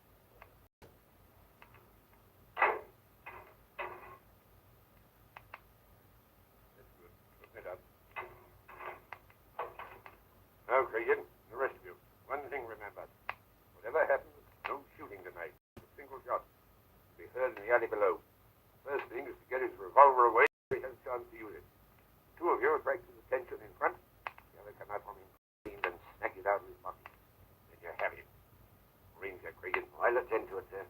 Larrabee, you understand? Wait for you. I understand. We give you this opportunity to serve him the packet of letters you forged and get what you can yourself.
doing since I came up here? Informing the police, perhaps? No.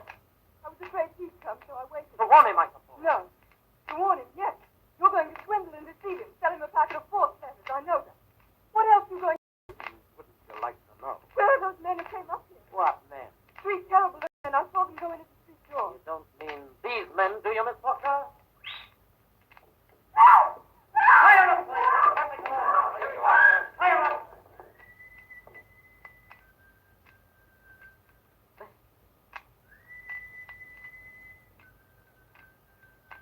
That's him. There he is now. What? Holmes?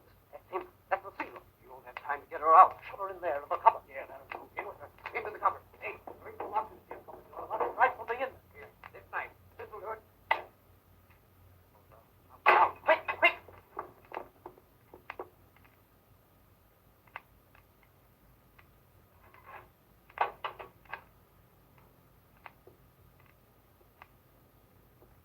Good evening, Mr. Holmes.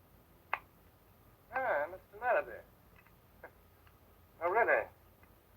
I certainly thought after all this driving about the cab, you'd truly made something new. Seen it before, have you, Mr. Holmes? Oh, well, a time or two. Now to come to think of it, I nabbed a friend of yours in this place while he was trying to drop himself out of the window. Ed Colvin, the cracksman. Colvin, never heard of him before. Well, you certainly never heard of him after. Sure of that. Brace of counterfeiters used these luxurious chambers in the spring of '89. One of them hid in that cupboard. Quite interesting. But times have changed since then.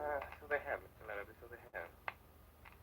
But then it was only cracksmen, counterfeiters, pickpockets, and petty swindlers of various kinds. But now... Well, what now? Well, between you and me, Mr. Larrabee, we've heard some not altogether agreeable rumors of some pretty shady work not far from here. Murder to a very peculiar kind. I've always had a suspicion. That's it. My surmise was correct. It is. It is what? This room is corked, sealed. What does that signify to us? Nothing to us, Mr. Larrabee, nothing to us. But it might signify a good deal to some poor devil who's been caught and gassed in this trap. Well, if it's nothing to us, suppose we leave it alone and get to business. My time is limited. Yeah, of course. I should have realized that these reflections could not possibly appeal to you. Well, have a cigar, Mr. Holmes? Oh, thanks. Yeah, good cigar, this, Mr. Larrabee.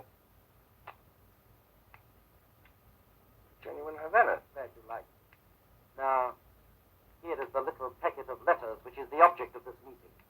I haven't opened it yet, but Miss Faulkner tells me everything is there. I suppose, Mr. Larrabee, that if Miss Faulkner knows nothing about this affair, we omit her name from the discussion. What do you mean? Who told you she doesn't know? You did. Every look, tone, gesture, everything you've said and done since I've been in this room has informed me that Miss Faulkner has never consented to this transaction. It is a little speculation of your own. Oh, I suppose you think you can read me like a book. Oh, no, like a trimmer. Well, let it pass. How much will you give? £1,000. I couldn't take it. What do you ask? 5,000. I couldn't give it.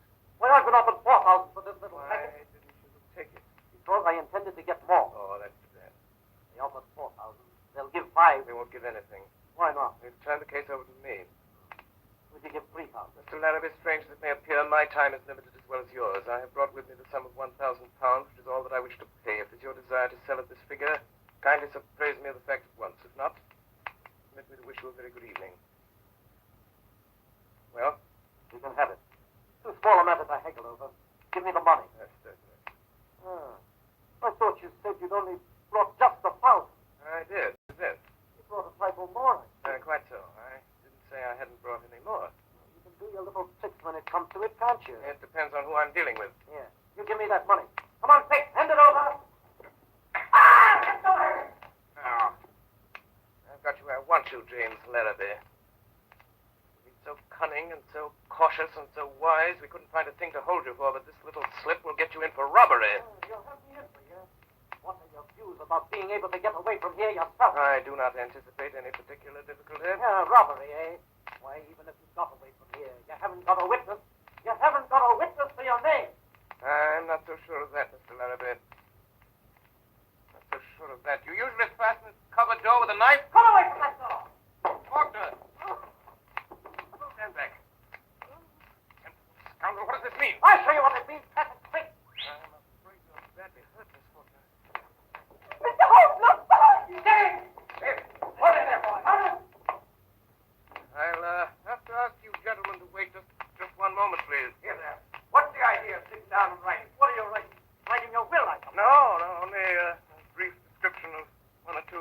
gentlemen. The police. I'm ready now. Wait a minute. You better listen to me, Mr. Holmes. We're going to tie you down nice and tight to the top of that table. Why, you surprise me, gentlemen. Thinking you're so sure of anybody in this room. And 3 bars gone out of that window. Bars or no bars, you're not going to get out of here as easy as you expect. There are so many ways, Mr. Larrabee, that I hardly know which one to choose. Well, you better choose quick, I can tell you that. I'll choose at once, Mr. Cregan. And my choice falls on this chair. My God! The light! You get away in the chair! Look out! There he goes! Look at his cigar! Grab him by the cigar! Look at his cigar! Look out! He's gone to the window! He's up on the ledge! He's climbed up! Look at his cigar! Get him quick! After him! There he goes! He's out! By the window! No, gentlemen, no, not by the window. I'm leaving by the door. By the way, I left my cigar for you on the windowsill. Good evening, gentlemen.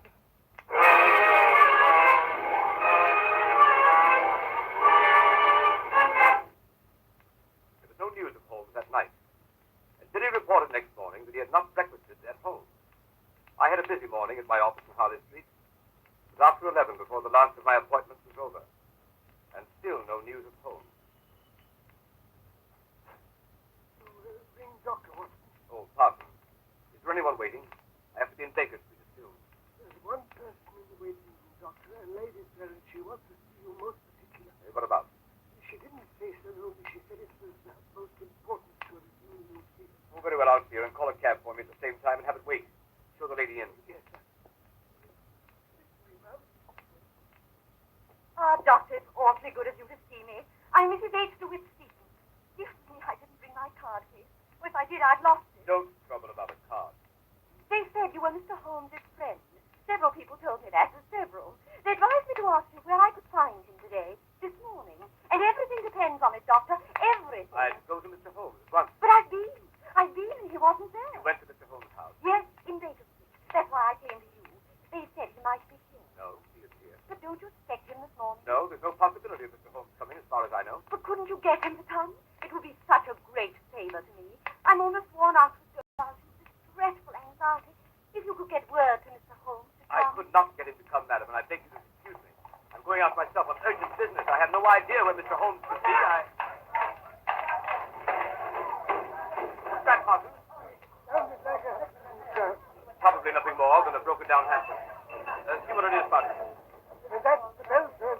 Somebody's there, sir, and they're wanting you. Well, don't allow anybody to come in. I have no more time. Very well, sir. But they're coming in, Doctor. Let the old man come in, Carl. Yes, they're bringing me. There ain't nowhere else for him to go. Congo Doctor got his business. He can't come in when he's there. The doctors can't see anybody. He's got to come in. We can't see that in the street, can we? All right, help him in, Martin. Oh, Doctor, it's frightful. Can I tell you? Not whatever, not whatever. But, Doctor, I must see the poor fellow. Oh, my leg, my leg. Right this way, sir. But be careful of the tube. Because that's it. The accident.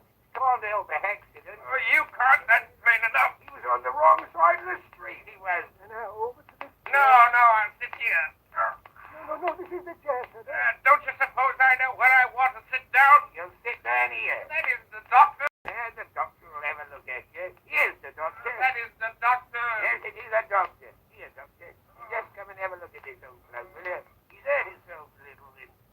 Are you a cabman? Yes, I'm the cabman. Well, I'll have you arrested for this.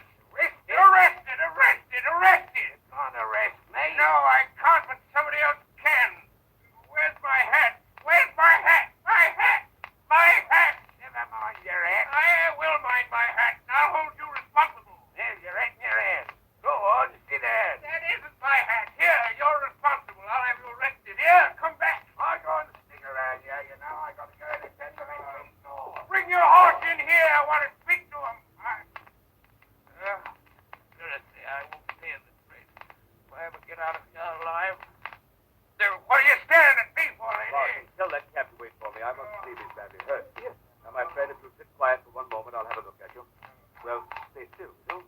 Well, how can I... Remarkable weather we're having, eh, Doctor? Holmes! What on earth? How about having me remove some of this ridiculous disguise, Watson? Holmes! Is that you? Quite so, my dear fellow, quite so. Holmes! What? Don't we get out that window? Look out, the blind! What do you want me to do? Nothing. It has been done by Mrs. Larrabee. be here. Look out, Holmes. You can get out that way. I don't think so, Watson. Foreman! I've got it, sir. Good work, Foreman. I'll take the city in charge. Yes, sir. Very good, Foreman. Wait for me outside. Yes. Oh, Watson, my dear fellow, I regret to say that up to the present time, Professor Moriarty himself will not visit the base. Where do you think he is? In the open street, under some clever disguise. Watching for a chance to get at me. And this woman sent him here. Quite so, quite so. A spy. Let them know by some signal. If she found me in the house now, they know. Pull down that blind, Watson. I don't care to be shot at from the street. I imagine we shall hear from Professor Moriarty very soon now. Mr. Holmes! Mr. Holmes! What did I tell you? He's come, sir. From where? The house across the street. He was in there watching these windows. He must have seen something, for he's just come out. There was a cab waiting in front of this house, sir, and he's climbed up and changed places with the driver. Get out again quick, Billy, and keep your eye on it. Yes, sir. Thank you, sir. Watson, could you let me have a rather heavy portmanteau for a few moments? I won't do it any harm. My large flat stood over there in the corner. Bring it here. Here's a portmanteau. Thank you, Parsons. Put it down there. Thank you so much. Parsons, you wanted a cab for the doctor a short time ago. It's been waiting, I believe. Yes, sir, I think it has. Be so good as to tell the driver to come in here and get a valise. When he comes, tell him that's the one. Very good, sir. My dear Watson, times like these you should tell your man never to take the first cab that comes on call, nor yet the second. The third may be safe. But Holmes, I'm coming. Yes, he's coming. Right in this way. Miss Begg, I want taken down, all right. Goodbye, Watson. Bye, Watson, old fellow. Wait a minute, driver. Pretty heavy, I'm afraid. Let me help you. Watson, I'll write to you from Budapest. Yes, but here, driver. Let me tighten up the strap a bit. There we are. I'll hold it, driver. You pull the strap. Two little things that I wouldn't like to lose. Right, okay. And it's just as well to make sure. Is it not, Professor Moriarty? By means of a simple pair of handcuffs. You imagine, Sherlock Holmes, that this end? I ventured to dream that it might be. You're quite sure the police will be able to hold me? Professor Moriarty, I'm quite sure of nothing. Take him away, Foreman.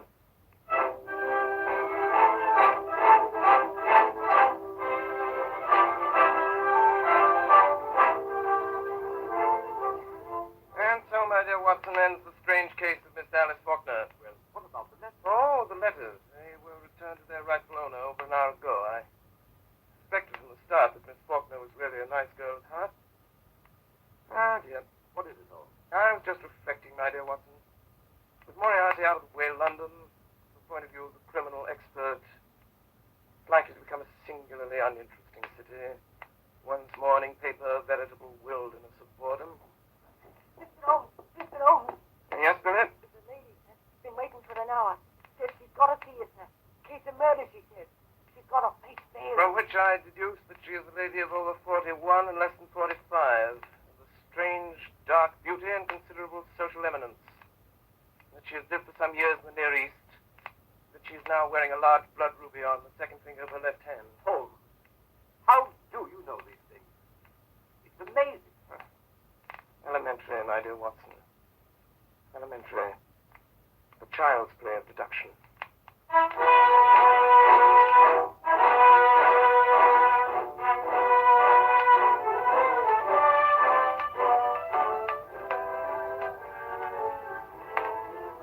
Again tonight, the Columbia Broadcasting System, through its affiliated stations coast to coast, has brought you Orson Welles and the Mercury Theatre on the Air, the 12th production in this unique series featuring Broadway's and radio's most celebrated theatrical producing company.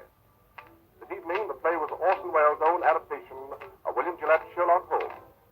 In the cast, Dr. Watson, played by Ray Collins, Alice Faulkner by Mary Taylor, Madge Larrabee by Brenda Ford, James Larrabee by Edgar Barrier, Inspector Foreman by Morgan Farley, Tragan by Richard Wilson, Brassic by Alfred Shirley, Leary by William Allen, Billy by Arthur Anderson, Professor Moriarty by Eustace Wyatt, and Sherlock Holmes by Orson Welles.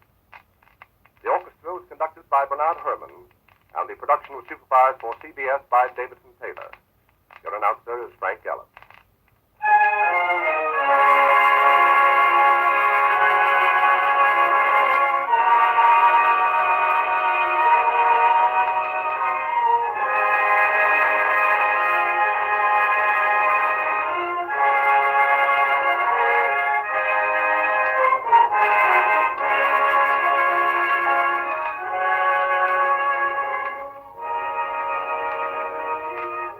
Next Sunday evening at the same time, another classic narrative dramatized by Orson Welles.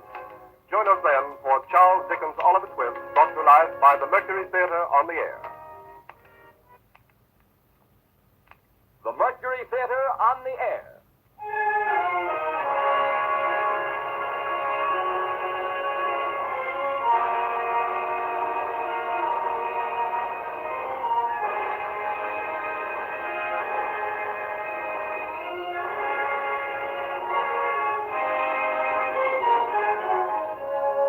The Columbia Broadcasting System takes pride in bringing you Orson Welles and the Mercury Theater on the air in another broadcast of the unique series which signalizes radio's first presentation of a complete theatrical producing company.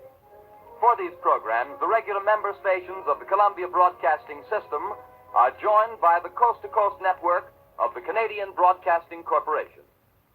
Tonight, the Mercury Theater turns to another of the great narratives and adventure stories of the world of literature, The Count of Monte Cristo by Alexandre Dumas. And here again is the director, the star, producer of these broadcasts, Orson Welles. Good evening, ladies and gentlemen. There is no reasonable explanation of Alexandre Dumas. He was a rich man. We note with interest that he went bankrupt in the theater. He was a revolutionary. His grandfather was a marquis. His grandmother was a negress. He was born as Napoleon became emperor. He died in poverty as the Germans marched into France. He wrote The Count of Monte Cristo as a newspaper serial, and shortly after the last installment, a ball and a bullfight were organized for him in Seville, and finally in Algiers, the customs men let his baggage through without examination. Such things don't and can't happen today, but then, neither does Alexandre Dumas himself, the wildest romance of a man who could and did openly maintain at 70 numerous establishments and a literary factory as well, whose quantity output is equaled in the arts only by Rubens' studio. There's a good story about what Dumas père told Dumas fils. Father, said the inventor of Camille, I have just read your latest book. Have you, my son? Said Dumas père. What's it about? I'm not sure I have. It is no secret and no shame either that the Chateau Monte Cristo was haunted by many ghostwriters, and that its owner signed his name to more books than anyone could ever write. It is not expected of Pharaoh that he build with his own hands his own pyramids, and the mere blueprint in Dumas' plot is an airtight alibi for a whole career. Of all these, out of question, the most gloriously complex, possibly the most impossible, a mathematical miracle, as perfect as watchworks and as big as Pittsburgh. Among hundreds, one Dumas plot persists as the most ingenious tall story ever perpetrated by the mind of man. God's vengeance on radio scriptwriters and your indestructible delight in spite of us. Here then is a humble 57 minutes worth of The Count of Monte Cristo.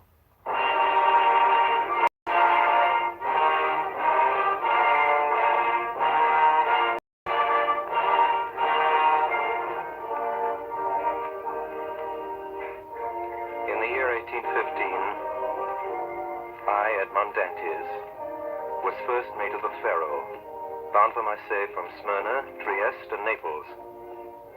The day we left Naples, the captain was attacked by a fever and died within 3 days. On the 28th day of September, we sighted the coast of France. Some hours later, we rounded the Chateau d'If and entered Marseille harbor.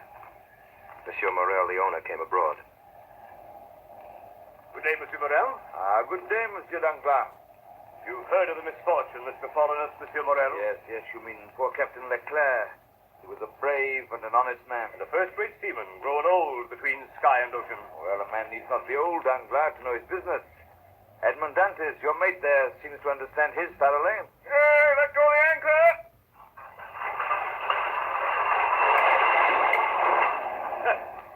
You see, he fancies himself captain already. So, in fact, he is. Monsieur Morel, at your service. You called me, I think. Yes, Dantes.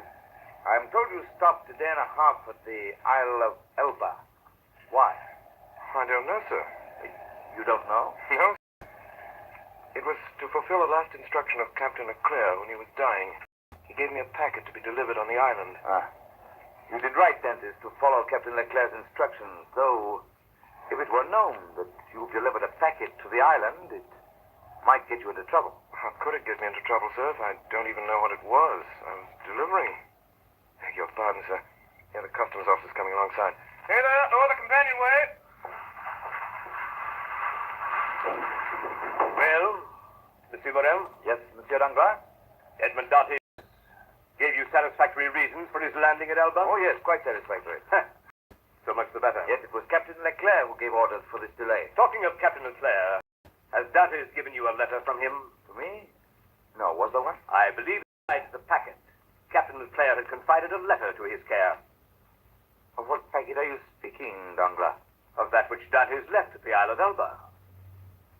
How do you know he had a packet to leave at the Isle of Elba? I was passing close to the door of the captain's cabin, which was partly open. I saw him give the letter and the packet to Dantes. He didn't speak to me of it, but if there was any letter, he'll give it to me. Danglars, you'll report to the office this afternoon with the bills of lading and the storage plans. Good day. Good day, Monsieur Morel.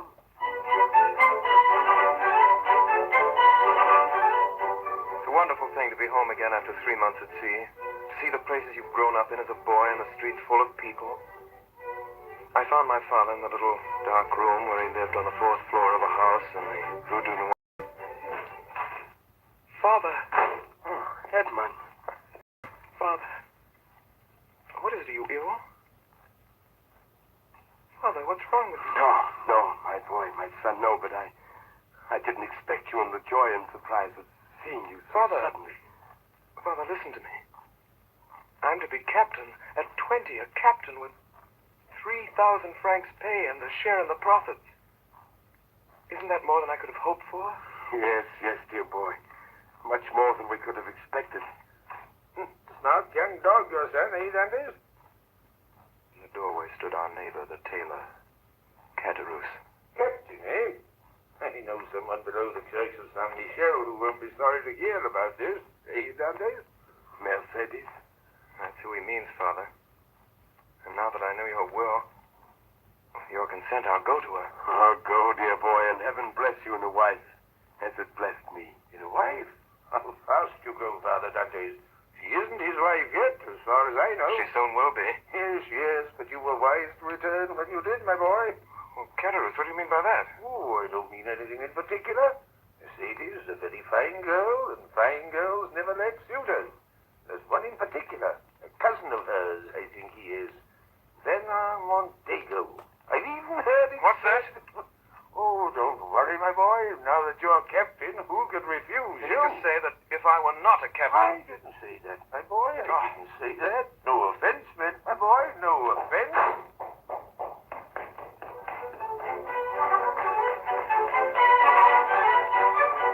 I went into the street down past the church of San Michel into the fisherman's quarter.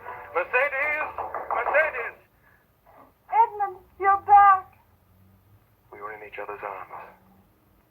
The burning sun of Marseille covered us with a flood of light. At first I saw nothing but her face raised to mine. The shining eyes, the eager lips. Then suddenly in the room behind us I saw the face of a young man, pale and threatening. And I saw that he had his hand on a knife at his belt. Mercedes, who is this man? Mercedes, I did not expect to meet an enemy here in your house. He is no enemy. This is my cousin. We've been friends since childhood. Fernand is the man whom, after you, Edmond, I love best in the world. Well, give me your hand, Fernand. Is your name Edmond Dantes? Fernand Mondego came forward. For an instant I saw a look of deadly hatred in his eyes. Then quickly, without giving me his hand, banisters and out into the street.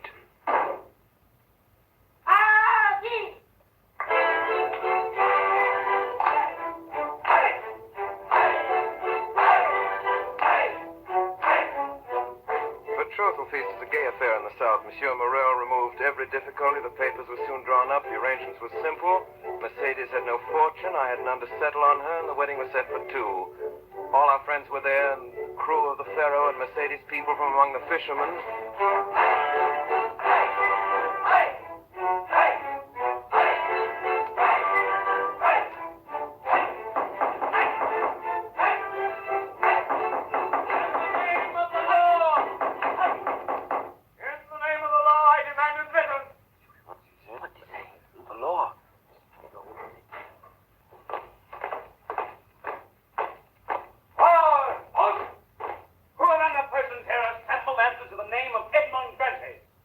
Edmond Dantes. What do you want of me? Edmond Dantes, in the name of the law, I arrest you. Arrest me? To be duly acquainted with the reason for your arrest at your first examination. Officer, he is my son. He's done wrong. He's a good boy. It is possible, in which case have a reparation with your name. Edmund. Meantime, Edmond Dantes, you're under arrest. Why? Follow me.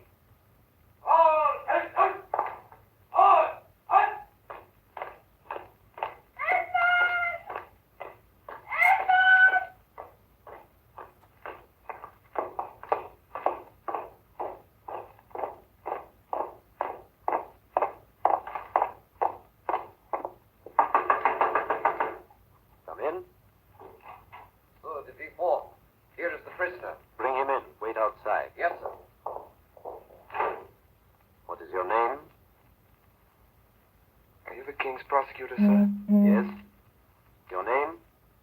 My name is Edmond Dantes. Give all the information in your power. Have you served under the usurper, Napoleon?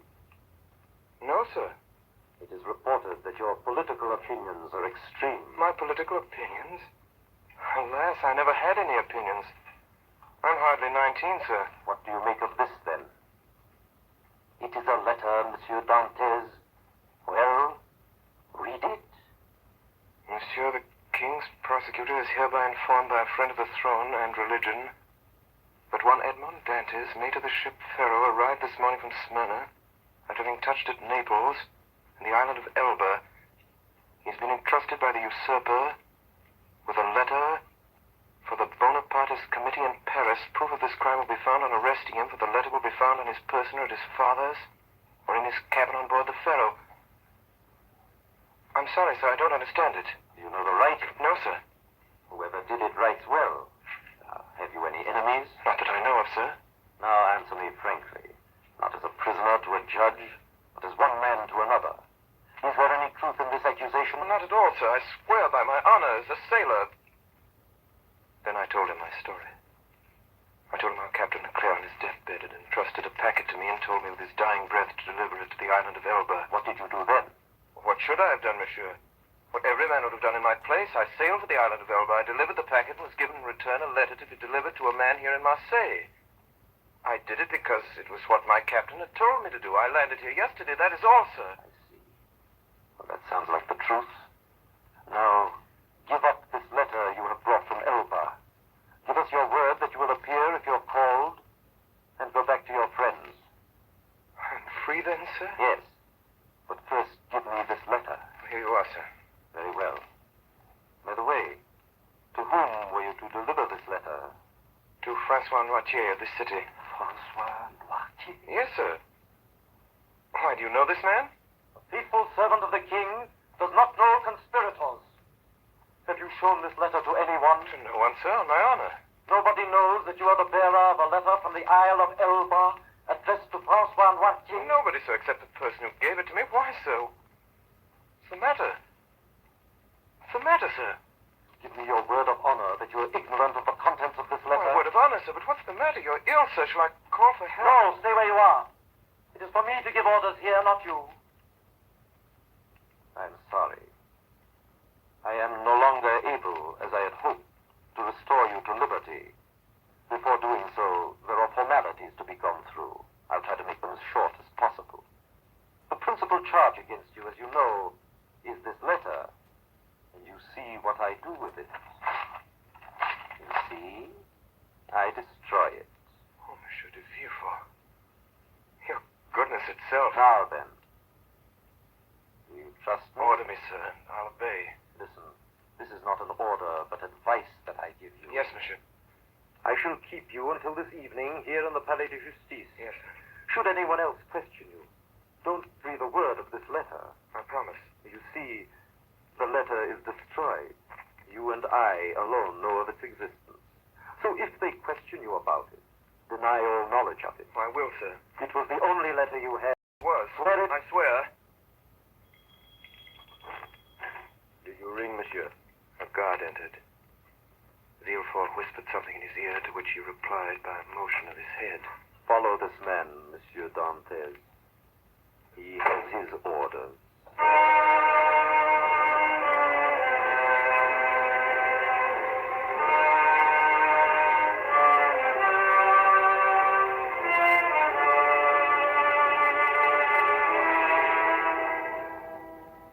I was taken to a cell.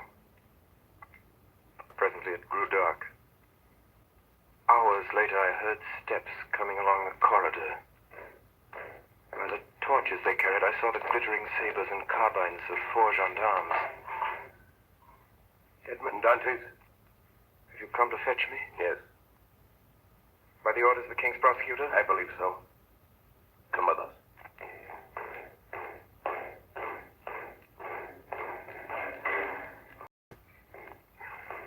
Is this carriage for me? It is for you.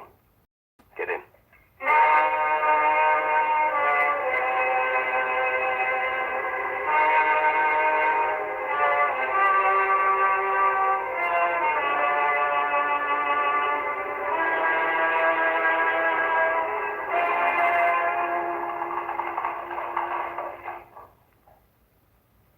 Get on board.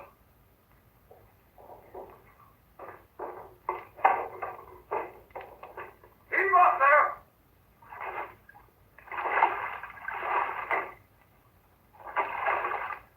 I sat in the stern sheets with a guard on each side of me in the little...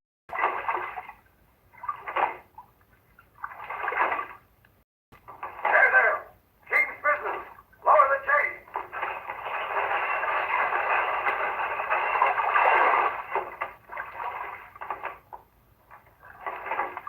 The chain that closes the mouth of the port at night lowered. Soon we were outside the harbor. My first feeling was one of joy at breathing the fine sea air again, then of sadness as I saw the lights of La Reserve away to the left of me and heard the sound of voices and music coming through the open windows.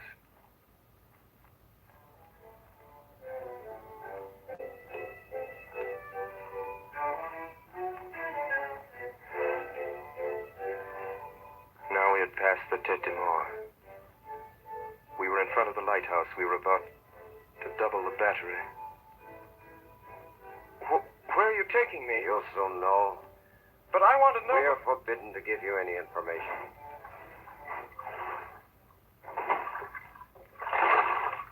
Now we had left the Isle Rotoneau where the lighthouses stood, and we were going past the fisherman's quarter. A few lights were visible from the water.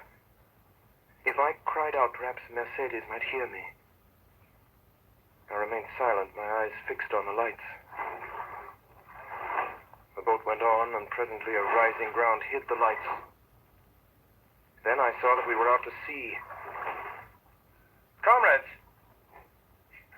For the love of God, tell me where we're going. You're a native of Marseille and a sailor, yet you don't know where you're I going? have no idea. Well, unless you're blind or have never been outside the harbor, you must know. No! Look around you. Then suddenly, within 100 yards of me in the night, I saw a dark, frowning rock with a tower on it, like a great black scaffold. The Chateau d'If. Quite right, my friend. The Chateau d'If. Help! Help! Let me go! Help! Help! Help! I'm innocent! I'm innocent! I'm innocent! I'm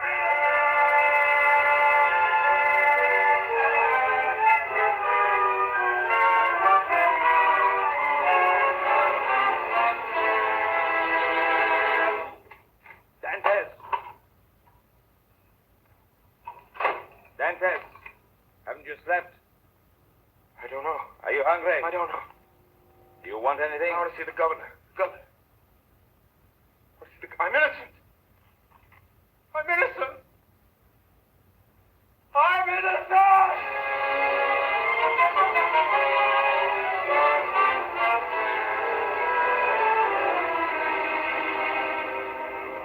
Another day.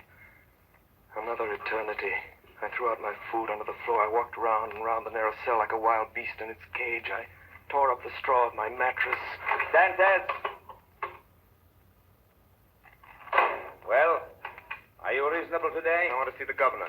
I've told you that's impossible. Why is it impossible? It's not allowed. I want to see the governor. Take my advice, my friend. Don't brood over what's impossible. You'll go out of your head. You think so? We had an instance of it here in this cell. The priest who was here before you. He kept offering the governor 1 million francs for his freedom. In the end, he went out of his head. When was he in this cell? 2 years ago. Was he set free? No, he was put in a dungeon. Listen to me. I want to see the governor. If you don't let me see the governor someday, I'll hide behind the door, and when you come in, I'll dash your brains out with a stool. That's, Hey, put that stool down. Are you going to let me see the governor? Put it down. Put that stool down. Put it down. Well, do I see the governor? Yes. You shall see the governor. That's better. Better hurry. Hurry!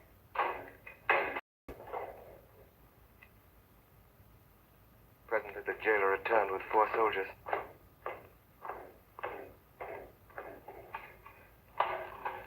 By the governor's orders, take the prisoner to the floor below. The dungeon men? That's right. We put madmen with madmen. You don't understand it. I tell you, I'm innocent. I'm innocent. I'm innocent.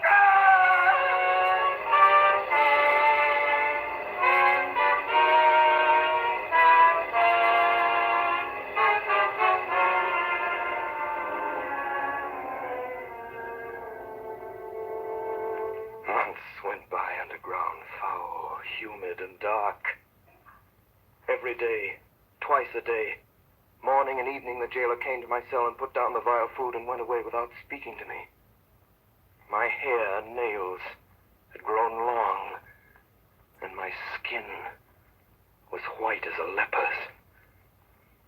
I'd been proud the first months. Now I began to beg. I begged to be moved from one dungeon to another. I begged to be allowed to walk about. I begged for books. Nothing was granted. I spoke to the jailer when he brought me my food. He rarely answered me. But to speak to a man, even though mute, was something. I tried to speak when alone, but the sound of my own voice terrified me. After what must have been 3 or 4 years, the governor of the Chateau d'If was transferred. The new man never troubled to learn my name. I was no longer Edmond Dantes. Number 34. I took to praying, but not as men pray in prosperity. In my prayers, I laid out every action of my life before the Almighty. Still, I remained a prisoner. Then a deep gloom took possession of me, and then furious rage and savage thoughts of revenge. And wildly, I dashed myself against the walls of my prison. I tore at my own flesh with my nails, and then in the end, I began to think of dying. I swore that I would starve myself to death. So every morning and every evening, I threw out through the small grated window all the food the jailer brought me, every bit of it, at first gaily and then thoughtfully, and then with regret. I held the plate in my hand for an hour at a time, gazing at the morsel of bad meat, of tainted fish, of black and moldy bread. Then I remembered my oath and threw the dish away. One day, I found I had not sufficient force to throw my supper out of the window. The next morning, I could hardly see or hear. I knew I was dying. The day went by. I felt a sort of stupor creeping over me. The pain at my stomach had ceased. My thirst had abated. When I closed my eyes, I saw myriads of lights dancing before them. I was on the edge of that mysterious country called death.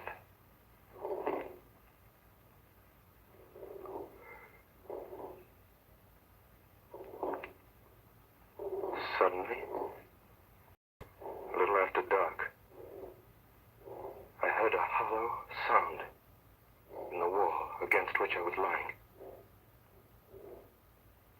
I sat up and listened. It was a continual scratching, as if made by a huge claw, or some iron instrument scraping against the stones. Then all was silent. Soon afterwards it began again. Nearer. And more distinct. Perhaps it was only a workman repairing a neighboring dungeon. I would soon find out. The sound continued. With my earthenware jug, I knocked against the wall where the sound came.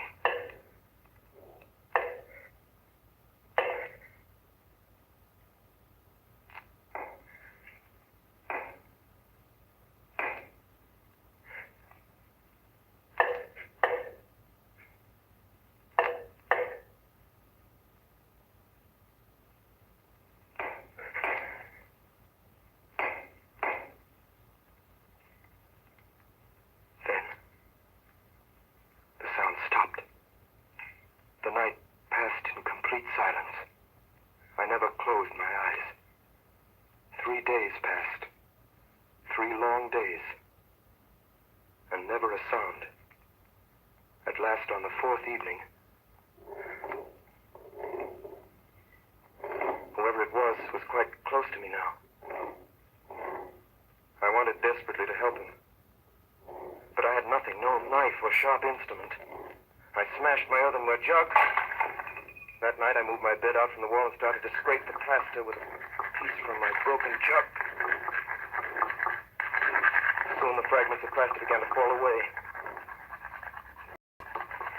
In 3 days, I uncovered a large stone. The next day, about noon, the stone began to move. Oh, my God, you'll fail me now. My God. Arms of God in this place. Speak again. In the name of heaven. Speak. Who are you? A prisoner. Of what country? A Frenchman. Your name? Edmond Dantes. How long have you been here? Since the 28th day of February. 1815. Your crime? I'm innocent. You? Who are you? I am number 27. How long have you been here? Since 1804. 20 years. All that night we worked. Then, just before dawn, a portion of the floor in my cell gave away. And from the bottom of this passage, the depth of which it was impossible to measure, appeared the head, then the shoulders, and lastly the body of a man.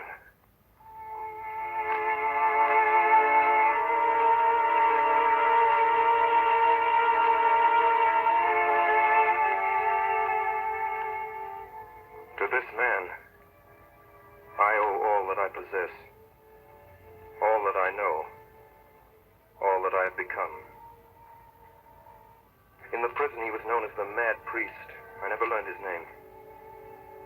For 8 years, we saw each other every day, using the tunnel he had dug through the solid rock, concealing the mouth of the passage with stones carefully fitted in place. By the sundial he had traced on the wall of his cell, we knew the hours of the guard's visit. The rest of the day, we were together. He had been a great scholar in his day, and all that he knew, he taught me with infinite loving patience. Day after day, year after year. Then, morning when I went down, I found him standing in the middle of his cell, pale as death. Quick, Dantes, quick. Listen to what I have to say. What is it, Father? Tell me, I beseech you, what's the matter? I am dying. Help me to my bed. See, half my body is paralyzed already. Here, Father.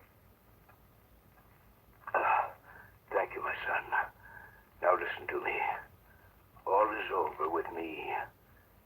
This night or tomorrow, I shall be dead. But, Father... I know the illness. There is no hope. And I shall never leave this place now. Before I die, there's something I want to give you. In his hand, he held a morsel of paper tightly rolled together. A half-burned paper on which were some lines of Gothic character, traced with a peculiar kind of ink. This paper, my child, is my treasure. From this day forth, it belongs to you. Your treasure? Oh, yes. I know what's passing through your mind at this moment. Even now, you, like all the others.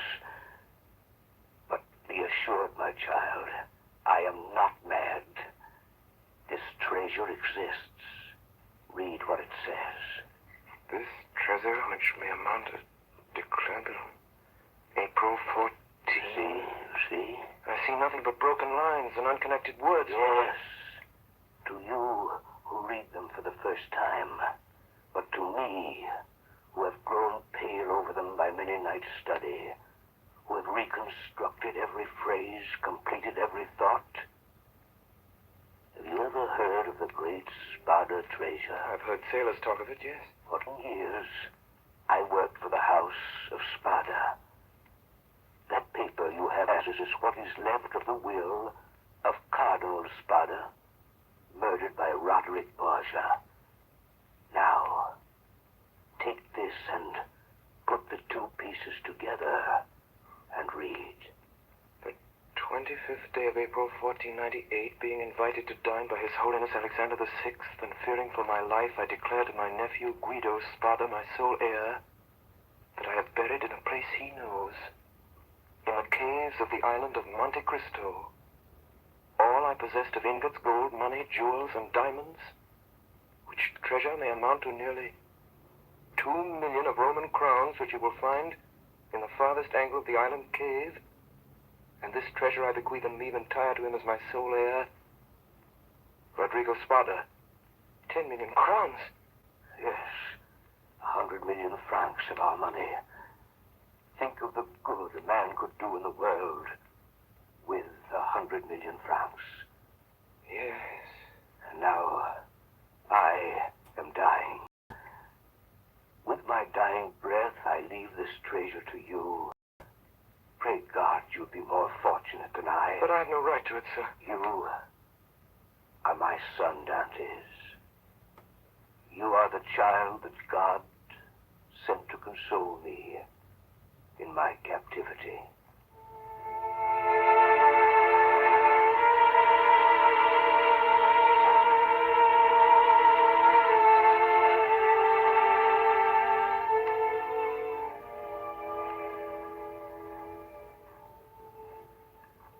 Later, in fearful agony, he died.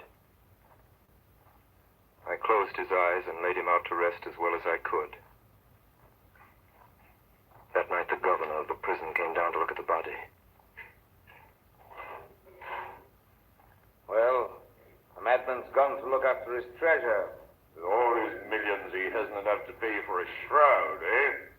Is the eye needed? Yes, sir. Apply it to the soles of his feet. From where I stood in the secret passage, I could smell the sickening odor of burnt flesh. Dead, all right. Poor devil. He was a priest. Get him the newest sack you can... What time shall we bury him, sir? The usual. When the cell was empty again, I went in. On the bed at full length. And faintly lighted by the light of a single candle was visible a sack of coarse cloth. In it was stretched a long and stiffened form. I unlaced the sack, drew the corpse out, and carried it through the tunnel to my cell. I laid it on my bed, turned the head to the wall, and covered it with a sheet. For the last time, I kissed the ice-cold brow. Then I went back to the dead man's cell. There's a job I can do. I'm glad you are. Hold it, the devil up there, Miss Cleary. I could hear steps in the passage as the guards came down with the stretcher. Quickly, I laced up the sack around my body. I lay stiff, hoping they would not hear the beating of my heart. Here we go. You take the head. I'll take the feet. He's heavy enough for an old man. They say every year adds half a pound to the bones. Forward, March. Careful now. Steady while I open this door. Lord, it's cold up here. Yeah, pleasant morning for a dip in the ocean. A bit chilly, I'd say. Have you got the weight? Here it is. Tie it on around his feet. That's right. Tight. See if you can do it any tighter. Yeah, that's all right. That'll sink him. All right now. Are you ready? 1, 2. Hey, wait a minute. Get nearer the edge. The last one was mashed on a rock. We got the blame for it. All right, then. Come on, nice breathing it down. Ready? Let go. 1, 2, 3.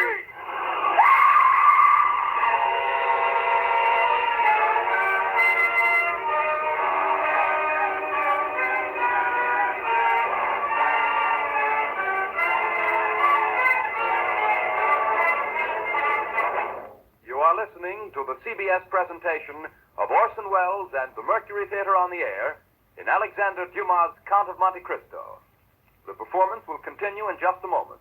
This is the Columbia Broadcasting System.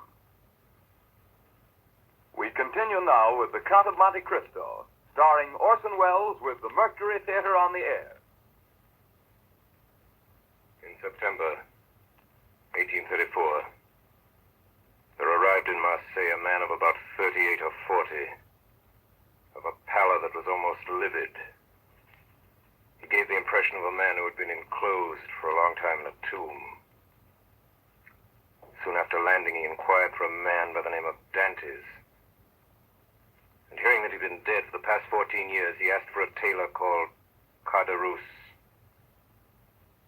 Are you Gaspard Caderousse? I am? Let's go inside, my friend. I have to talk to you. Well, what is it? Monsieur Caderousse, in the year 1814 or 15, did you know a young sailor by the name of Dantes? Dantes? Yes. Why do you ask? Is he alive? No, he died in prison. Died, eh? What did he die of? What do young, strong men usually die of in prison? He died of sorrow and a broken heart. And before he died, he begged me to clear his name. He gave me the names of the people here in Marseille who had been his friends. There are 3, he said, besides my father and the girl I was betrothed to. One of them is Caderousse. He said that? The second is Danglars. Danglars? The third is Fernand Mondego. Mondego? You know these men? Know them? Where in heaven's name have you been, my friend? There isn't a man in France who doesn't know them. Danglars is a millionaire, has a banking house of his own. Baron Danglars, he calls himself now. And Mondego's a count and a cabinet minister and an officer of the Legion of Honor, with a house in Paris a block wide. I could tell you something about these 2. Not that it'll do much good now that he's dead. Who? That young fellow you were talking about, Dantes. I've a good mind to tell you anyway. Do you know who sent Edmond Dantes to prison?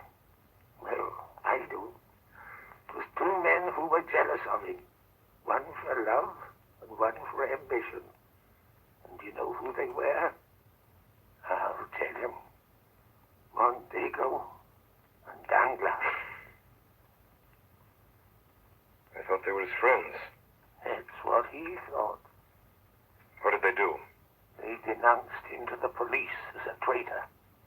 And was he a traitor? No more than you or I. Which of the 2 denounced? Both, monsieur. It was Danglars who wrote the letter, and Mondego who put it in the post. When was this letter written? I was there the night before the wedding. How do you know? Were you there? I was at the next table. They thought I was too drunk to hear. I see. How about this girl Dantes betrothed to? Mercedes? Yes. Yes, that's her name. What happened to her? Well, sir, Dantes was arrested, she was nearly mad with grief. Pitiful it was. 6 months went by and there was no news of him. And every day there was her mother telling her he was dead and telling her to marry Mondego. She came to see old Dante. Edmund is dead, he said to her. If he weren't, he would have returned. Then the old man died, and that left her quite alone. Still she waited, and still no word from him. And in the end, after a year, she married Mondego. And now she's one of the greatest ladies in Paris. A year. She waited a year. What did you say? Nothing. Nothing. You say Edmond Dante's father died? Yes, soon after his son disappeared. What did he die of? If you ask me, he died of starvation. Starvation? The doctor had another name for it, but I know better. He locked himself up in his room and died of starvation.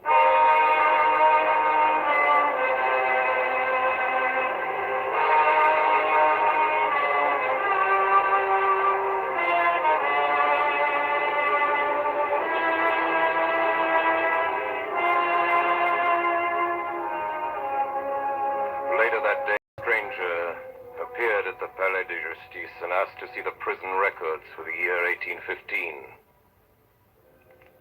He obtained permission to go through the case of a certain Edmond Dantes, imprisoned that year and subsequently reported as dead. He found everything arranged in due order: the denunciation, examination, and the magistrate's marginal notes. He read the examination and noted with surprise that the name of Francois Noirtier, to whom the fatal letter had been addressed, never once appeared in it. There was a notation in the margin which read as follows: Edmond Dantes, an inveterate criminal, to be kept in complete solitary confinement, and to be strictly watched and guarded. It was signed de Villefort. Below, in another hand, was written, prisoner killed while attempting to escape. That night, the stranger left Marseille, going north.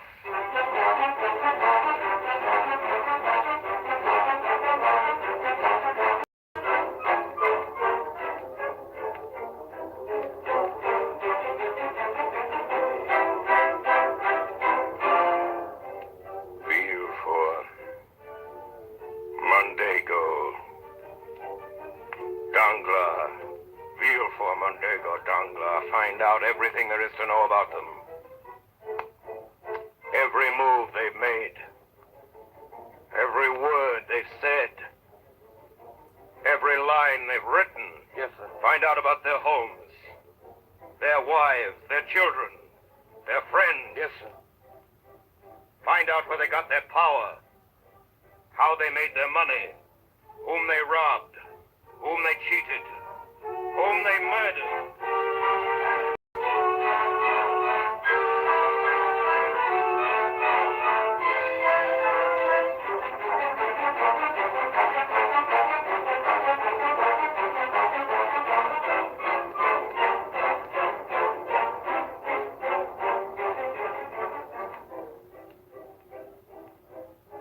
One day in November, Baron Danglars, head of the banking house of that name, received a visit from a new client.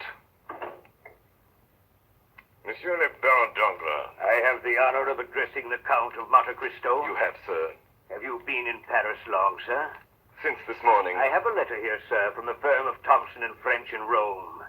A letter of credit in your name. Good. And I take it that beginning today my checks will be duly honored by your house. In this letter, sir, there is one thing not quite clear. Indeed. According to this letter, the Count of Monte Cristo is to have unlimited credit on our house. And what is there in that simple fact that requires explanation? Merely the term unlimited. Are you suggesting that Thompson and French are not looked upon as solvent bankers? No. it was not their solvency that I spoke I of. see. But the word unlimited in financial affairs is so extremely vague a term. To me, Baron, the word means exactly what it says. It means without limitation. I assure you, sir, that up to the amount of $1 million... I beg your pardon. I said that should you be hard-pressed, were you even to require $1 million? $1 million? My dear sir, for a trifle like that, I assure you I should never trouble to open an account. 1 million francs. Excuse my smiling when you speak of a sum that I am in the habit of carrying in my pocketbook. I admit I am hardly... If you would prefer not to handle this account, Baron Danglars, I have letters similar to yours addressed to Baring of London and Rothschild of this city. You need have no scruples in declining. I assure you I never... No, you merely wish to be convinced that your stockholders ran no risk, nothing more. Very sound, Baron Danglars. I understand they include some of the greatest names in France. Am I right? The Duc de Mondego? The Baron de Villefort? It is not generally known that these gentlemen... Of course. Now we understand one another. I should like to draw tomorrow the sum of, shall we say, 6 million francs, half gold, half notes. 6 million francs? As you say, sir. If I should require more, I shall let you know. Oh, by the way, Baron Danglars, buy for me tomorrow 10,000 shares of Austrian Commonwealth. You have some information, sir, about this You stock? will find, sir, that I never gamble, except in certainties.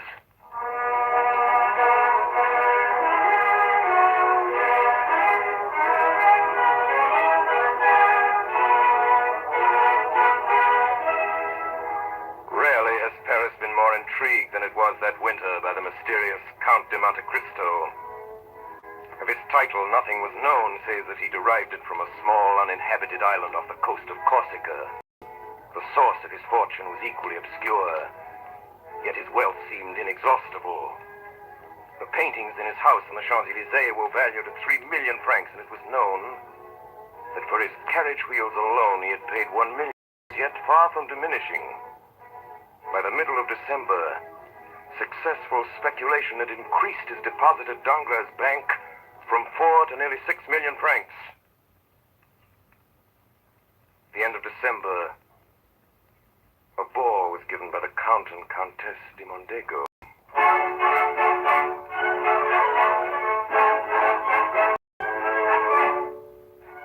Monsieur, Madame de Naville, Monsieur le Baron de Villefort, Monsieur and Madame de Miller, Monsieur le Comte de Monte Cristo.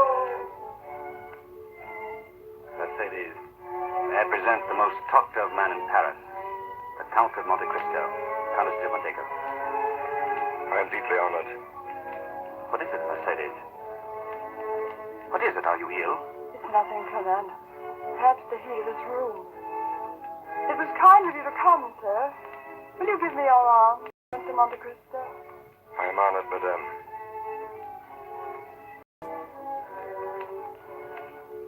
Is it true, Count, what everyone is saying about you in Paris? That you've seen so much, traveled so far, and suffered so deeply? I have suffered deeply, madame. Now you are happy? No doubt, since no one hears me complain. And your present happiness, has it softened your heart? My present happiness does not equal my past misery. Are you not married? Married? No, madame. You are alone, then? I am You have no sister, no father? I have none. How can you exist thus, without anyone to hold you to life? Madame, long ago, I loved a girl. I was on the point of marrying her, madame, when we were separated. I thought she loved me well enough to wait for me, and even to remain faithful to my grave. When I returned, she was married. Perhaps my heart was weaker than that of most, and I suffered more than they would have in my place. So, madame... Are you You still preserve this love in your heart. It is true, one can love only once. Did you ever see her again? Never. And you have forgiven her for all she has made you suffer? Yes, I have forgiven her. But only her? Do you still hate those who separated you? Do you still want to punish them? They will be punished, madame. But it is not I who will punish them. It is their own past.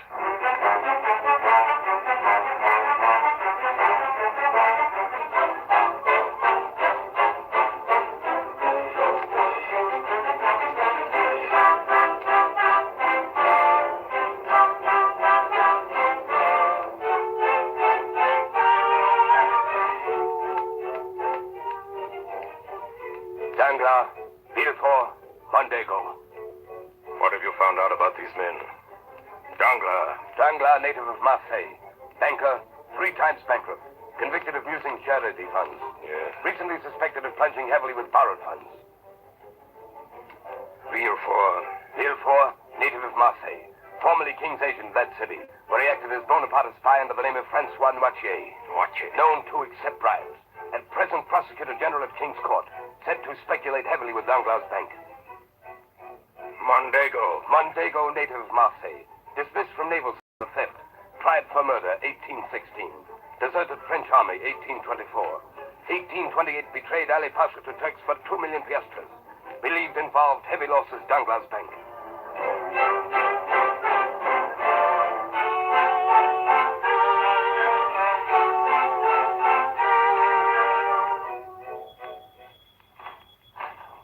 Monsieur Danglars, he's in the private office, Baron de Villefort.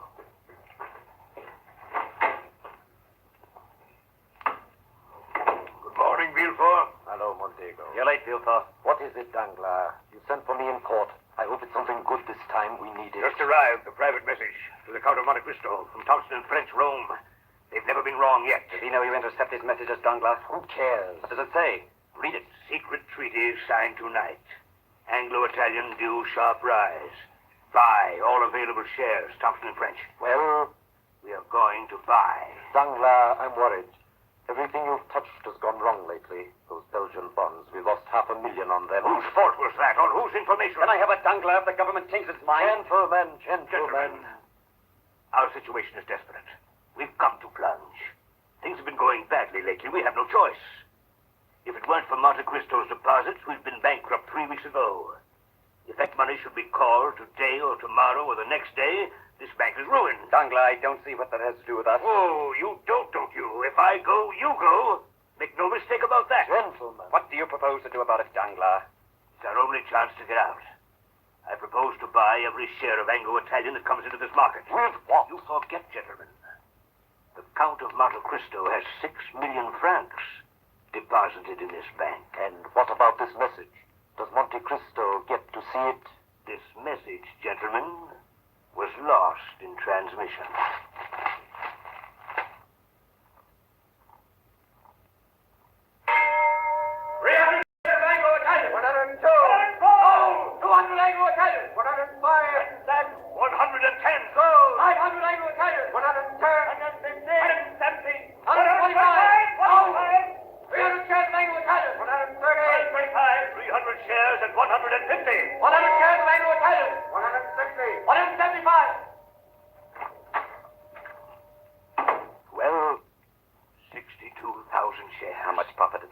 So far, $750,000. And it's only a beginning. Who was selling? I don't know. I couldn't find out. Come in. Well, what is it? The Count of Monte Cristo to see you, sir. Tell him I'm not... Good afternoon, gentlemen. I hope I don't intrude. Danglars? De Villefort? Mondego? How fortunate. Gentlemen, I'm here to say goodbye. Goodbye? I have decided to leave Paris for a while.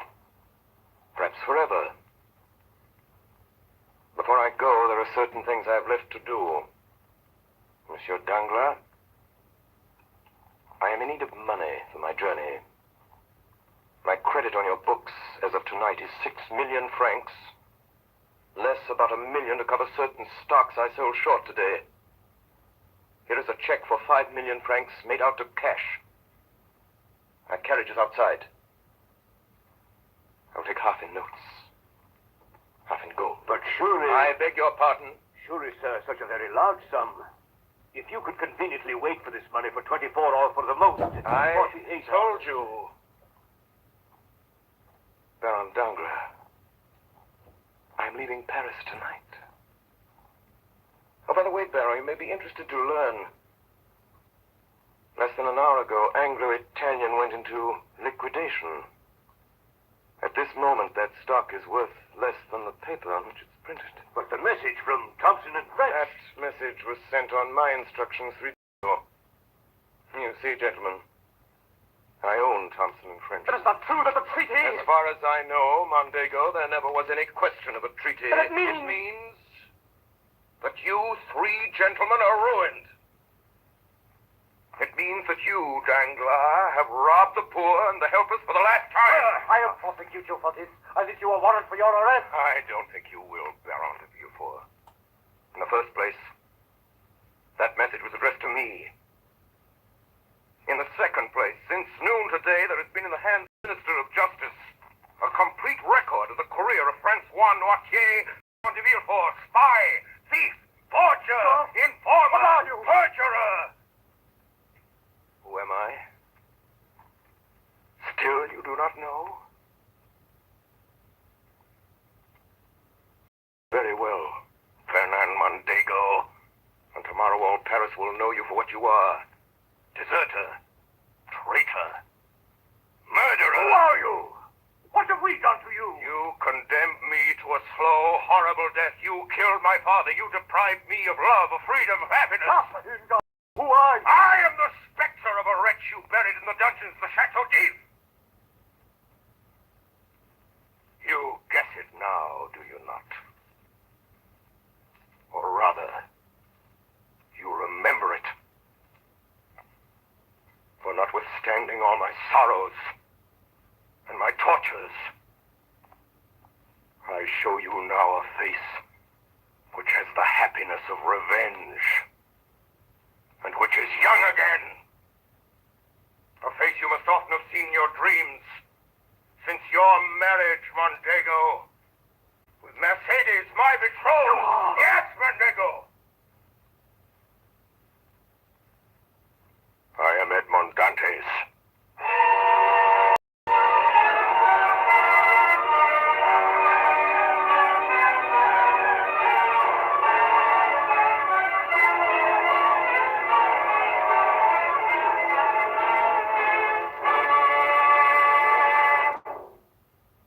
Tonight, the Columbia Broadcasting System, through its affiliated stations coast to coast and the network of the Canadian Broadcasting Corporation, has brought you a performance of Alexander Dumas' great adventure story, The Count of Monte Cristo, as dramatized in the first-person singular by Orson Welles and played by the Mercury Theater on the Air.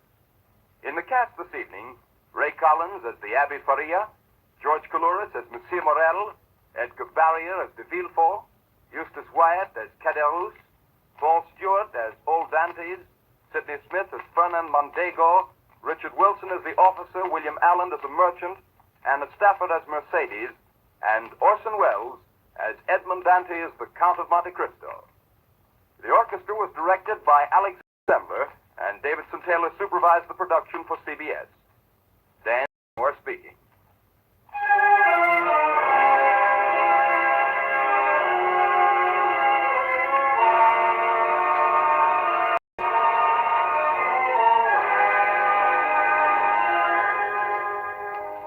Next week at this same time, another great narrative brought to life by Orson Welles and the Mercury Theater on the Air.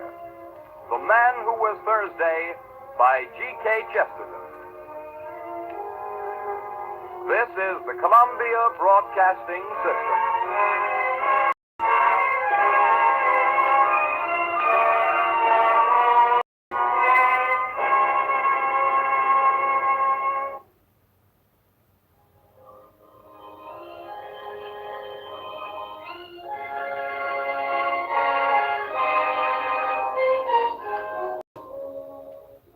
17 weeks past, Orson Welles and the Mercury Theater on the Air have brought you Mr. Welles' own dramatizations of literary classics, both of the past and from our own time.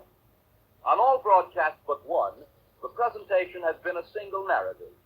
On one occasion, the Mercury Players offered in dramatic form 3 of the world's great short stories. The success of that experiment led to nationwide requests for other brief narratives of contrasting emotional appeal.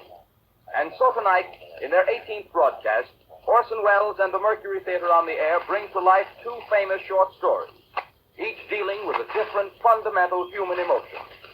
The authors are Joseph Conrad and Clarence Day. Tonight, Mr. Welles will not only appear in several parts, but will also speak for the 2 authors as narrators. And here, ladies and gentlemen, is the star and director of the Mercury Theater to tell you about the first presentation, Mr. Orson Welles. Good evening. There was a man called Krashenovsky, an agitator for Polish freedom in the 50s, who was exiled by the Tsar. On the journey, his child was taken ill, and when he begged an official to let him stop on his way to nurse it, the official said, "Not to bother. What's one baby's life among all these thousands?" said the official. "If it's dying, leave it behind." Luckily, this expedient was found unnecessary, and the happy ending of the story is that little Joseph Conrad Krashenovsky lived to drop his last name and to learn that careful, fortunate English which he practiced for the everlasting glory of our literature. Tonight we present you with a dramatization of one of the best regarded and most typical of the works of Joseph Conrad. The Heart of Darkness could be described as a deliberate masterpiece, or a downright incantation. A fine piece of prose work at the least. Its best aspects are an artful compound of sympathy for humankind and a high tragical disgust. Its successful contrivance of mood hides its craft as an octopus hides in its own ink.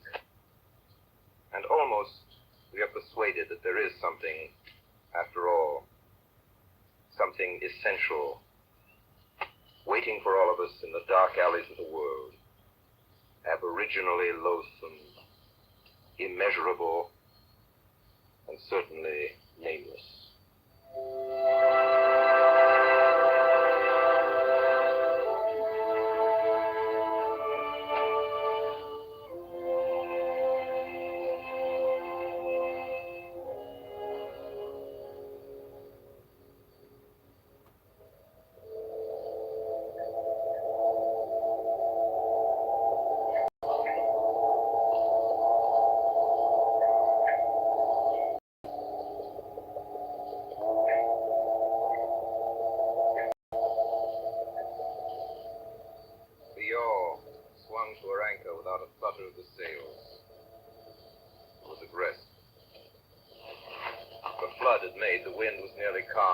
Bound down the river, the only thing to do was to come and wait for the turn of the tide.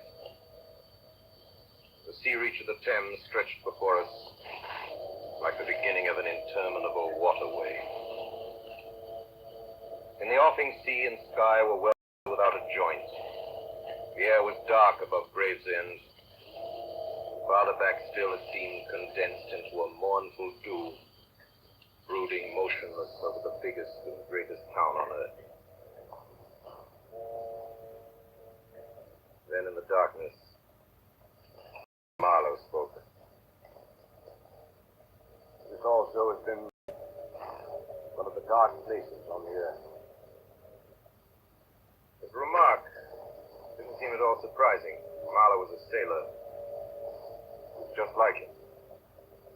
I was thinking of very old times when the Romans first came here. 1900 years ago.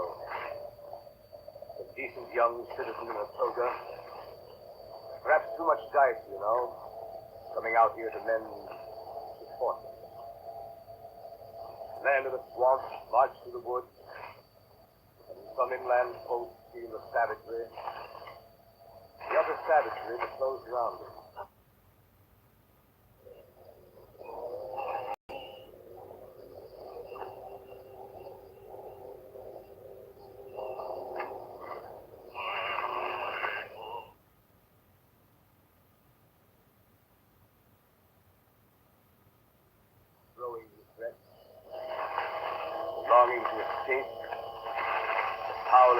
trust, to surrender, to hate.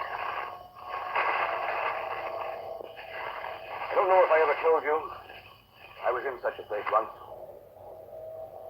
There I met a man just like that. A long time ago. I had a job with a concern at the time, a trading society in West Africa. One of their captains had been killed in a scuffle with a native. He needed a man to replace him on one of the river boats. They weren't particular, took. I left in a German steamer, and she called at every port on the way. 30 days before I saw the mouth of the big river. The coast was the edge of a colossal jungle, so dark green as to be almost black. The sun was fierce. The land seemed to glisten and drip with steam. Here and there, grayish-white specks showed up, clustered inside the white surf with a tin shed in the flagpole. And all around, jungle.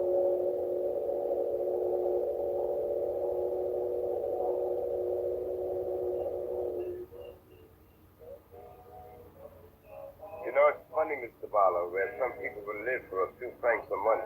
Well, it looks like a dreary country, Captain. No mistake. I wonder what becomes of those fellows when they go up country. I expect to see that soon. So, don't be too sure. Last year I took up a man who hanged himself on the road. He was a thief. Hanged himself? Why? Who knows? Sun was too much for him, or the country, perhaps. There's your company station. I'll send your things up. $4 if you think so. Very well. Good luck to you. Goodbye, Captain.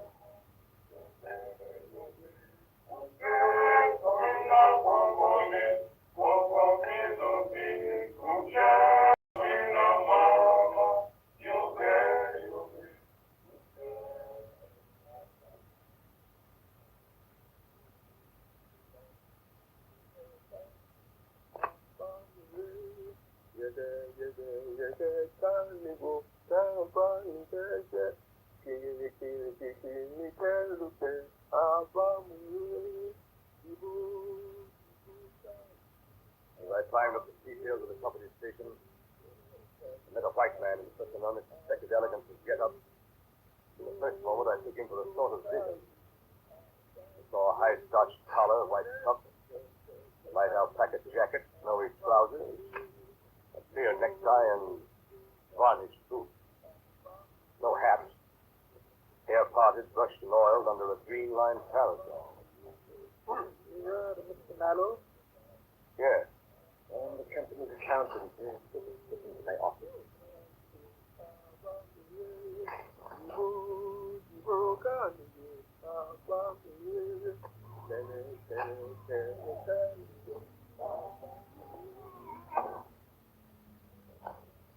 What's that? Don't disturb yourself. Agents from our country. Will you just leave him there? There is no papers to put him until as long as he is alive. Then nuisance all around. He's grown his strength. Is it enough to guard against clerical error in this country? Yes, I suppose so. So you're going to the Ivory Country, Mr. Mallow? I've gathered that impression already. For my part, I like books better. Painters and all that. By the way, you meet Mr. Kurtz up there, you know. Who's Mr. Kurtz? Mr. Kurtz is the agent that your father stationed in. He sends down more ivory than all the others put together. That would make him a valuable man to the company. Indeed, he goes far, very far. Over the heads of many of us. But I won't go to detail. When you see Mr. Kurtz, please tell him that everything is very satisfactory. I'd write him, but you can't send him like the whole of a letter. Sent to station. I forgot his sick name. I don't know, it's all right, he doesn't hear. No. Yes, it's a course. It's very remarkable person.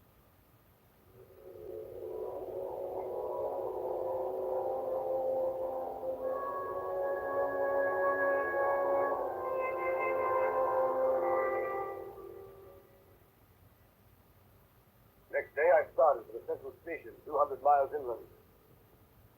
Paths. Paths everywhere, spreading over the empty land, through the long grass, through thickets, down and up chilly ravines, up and down stony hills ablaze with heat and solitude. Great silence around and above. On the 15th day, I came in sight of the big river again. Hobbled into the central station. It was on a black water surrounded by scrub and forest. With a pretty border of smelly mud on one side, and the three others enclosed by a crazy fence of rushes. White men with long sticks in their hands appeared languidly from amongst the buildings. They made no effort to welcome me. In fact, paid no particular attention to my arrival, except for a casual glance. I walked up to the largest part of the enclosure. How do you do? My name is Marlowe. Captain Marlowe of the riverboat. Yes. It's been a long time coming, Marlowe. Your boat is wrecked, Captain. What did you say, sir? Wrecked. Her bottom was torn out on stones and she sank near the south bank. But everyone behaved splendidly. You will have to fish her out. It will be some time before you will be able to make the trip up the river. For some months, in fact. Why, that's unbelievable. You'll believe it when you see her. I want you to have a look at her and let me know how soon she'll be ready. Who are you, sir? I'm the manager here, the company's manager. The situation here is grave, very grave. I don't yet know who is dead and who is alive. And with the boat laid up, we don't know how things stand. But there are rumors, grave rumors, that a very important station is in jeopardy. And Mr. Kurtz, our manager, is killed. Kurtz? I think I heard his name down on the coast. Ah, so they talk of Mr. Kurtz down there, do they? They do? He must be a very unusual man. Quite so. A very unusual man. Very successful, too. You can understand my anxiety. Be ready to start in 3 months. Yes, 3 months. That ought to do the affair. Went down and looked at my battered, twisted tin pot steamboat. It rang under my feet like an empty biscuit tin kicked along the gutter. I didn't realize at the moment how accurately the manager had estimated the time required for the affair. As he thought. Weeks of waiting. Weeks of waiting for a box full of rivets to come up from the coast.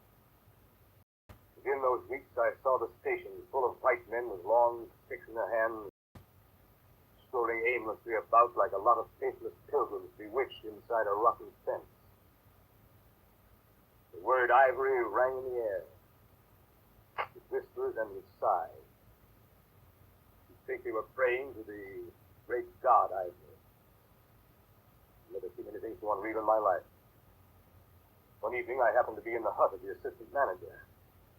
I noticed on his table a small sketch in oils representing a woman draped and blindfolded carrying a lighted torch. Tell me, did you paint this? Oh, no, that was painted by Mr. Kurtz, especially more than a year ago. Mr. Kurtz painted it while waiting for me to go to trading. Oh, Mr. Kurtz, yeah? Mr. Kurtz is the chief of the inner station. He's a prodigy. Sends down more ivory than any of our other agents. Besides that, he's an emissary of pity and science and progress. And so he comes here, a special being. So today, Mr. Kurtz is the chief of the best station.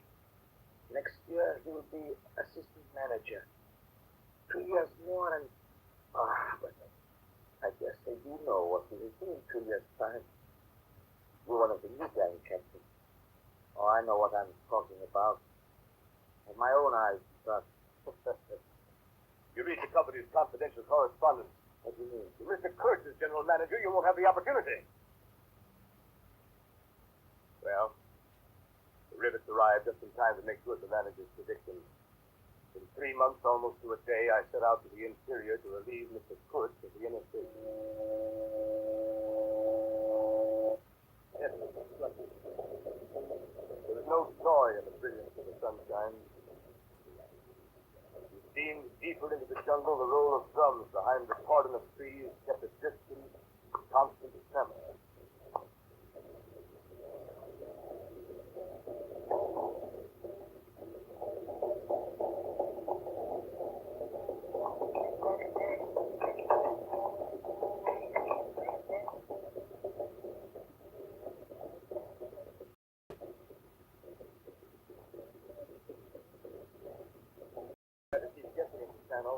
Watching the sunken stone, it would lift the life out of the tin hot steamboat and drown us all.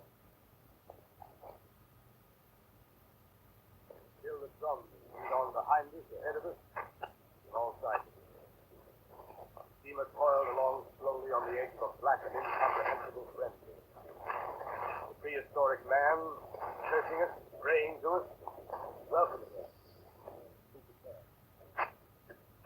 Not far below the interstation, we came upon a hut of reeds, an inclined and melancholy pole with the unrecognizable tatters of what had been a flag of some sort flying from it. The manager and I, who went ashore, found a flat piece of board with some faded pencil writing on it. It read, "Hurry up to the interstation.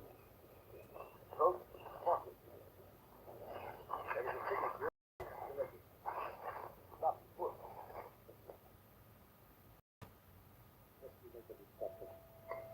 Someone tried to be mysterious. Approach cautious.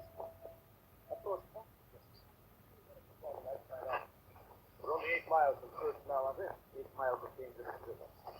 After this morning, we'll prefer to approach the station by daylight. But Kurt may need us. We may be in trouble. I hope not. It wouldn't sit well with the company if something happened to Mr. Kurt before we reach. Is your only concern what the company thinks? Just what do you mean?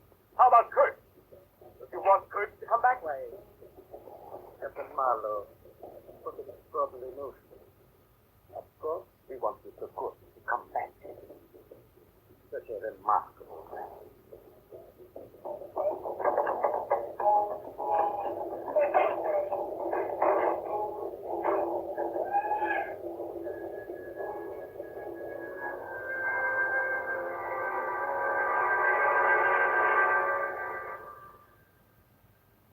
When the sun rose next morning, there was a white fog, very warm and clammy and more blinding than the night. It stood all around us like something solid. At 8 or 9, perhaps, it began to lift as a shutter lifts. We had a glimpse of the growing multitude of trees, of the immense matted jungle with the blazing little ball of the sun hanging over it. At last, the opaque water, still and treacherous, was dimly visible from the wheelhouse where I stood beside my pilot. The company men, their alpaca suits, whiter than the fog, stood on the deck below.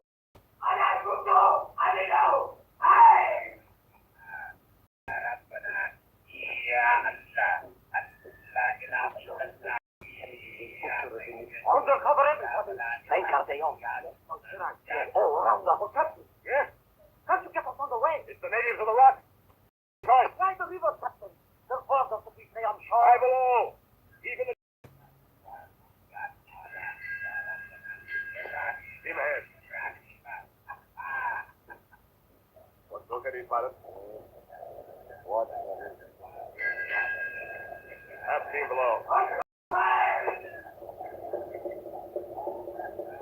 Look out! Arrows! Arrows! Close the shutters on your side, pilot. Keep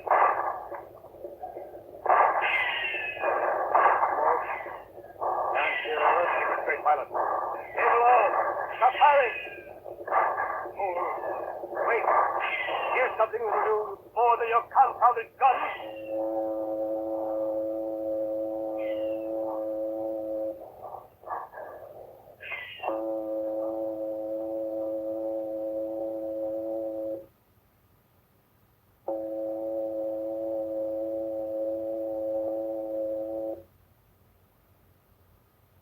Are you up there, Captain? All right. Well, thanks to your target practice. Well, we beat them off. You beat them all. Team Whistle beat them off. The Gunsmoke nearly wrecked us. Captain Marlowe, you behaved admirably. Everyone behaved admirably. A credit to the company. Well, I'm afraid they got one of the crew. Yes, it is on the deck. Poor devil. He's got an arrow sticking through his chest. Give me a hand with this arrow. Steady there.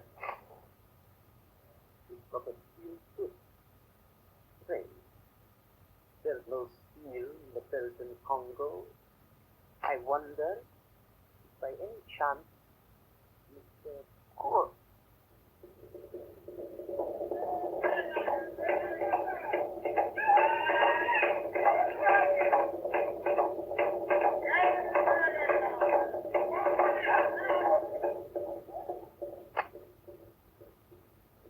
Reached Kurtz is becoming an obsession with me. The current is more rapid now.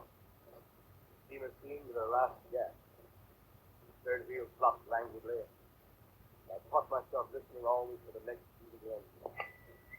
I expected to let the thing give up every moment. It was like watching the last flickers of a light. At last we grew into sight of a dreary shore, and it was a clearing that rose to a slight knoll overlooking the river. The inner station was a long, tumble-down building perched on a hill, half buried in the high grass, with a thick, meshed jungle hanging over its rotted roof. I stopped the engine. The boat drifted slowly to the slimy bank. We let out the anchor chain to the stump of a tree. As soon as the gangplank was lowered, the company's manager and his three satellites set out with their brisk efficiency toward the silent house of Kurtz. After a moment, I became aware of a strange, ragged figure on the wharf. Hello down there. Come up here to the pilot house. I'm glad you come. Did you come in time?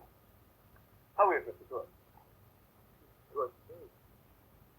Still Mr. Kurtz. He was just attacked by natives on the river. Oh, yes. They are simple people. They meant no harm. It was one of Mr. Kurtz's little jokes.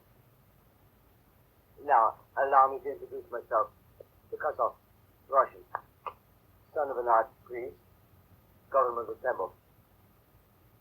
It's a great pleasure to talk with a white man, Captain. Don't you talk with Mr. Kurtz? You don't talk with that man. You listen to him. Mr. Kurtz, Captain, has enlarged my mind. He talks with everything. Everything. He made me see things. And ever since you've been with him, of course. On the contrary. Very often I had to wait for days before he would turn up. It was worth waiting for, though. Sometimes. What was he doing? Exploring or what? Oh, of course. He discovered many villages of late, too. So exactly in what direction? Dangerous to inquire too much. Most of these expeditions were private.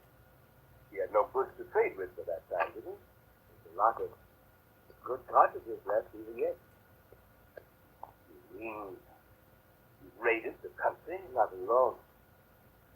Kurtz got the tribes to follow him. Did he? Oh, they adore him. They think him a god. They worship him with ivory. What can you expect? He came to them with thunder and lightning, you know. They've never seen guns before. It could be very terrible.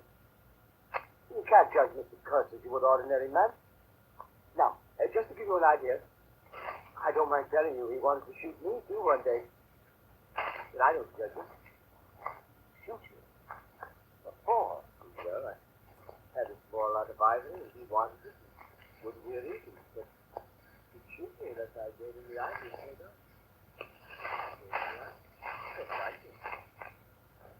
I didn't clear out. I couldn't leave him.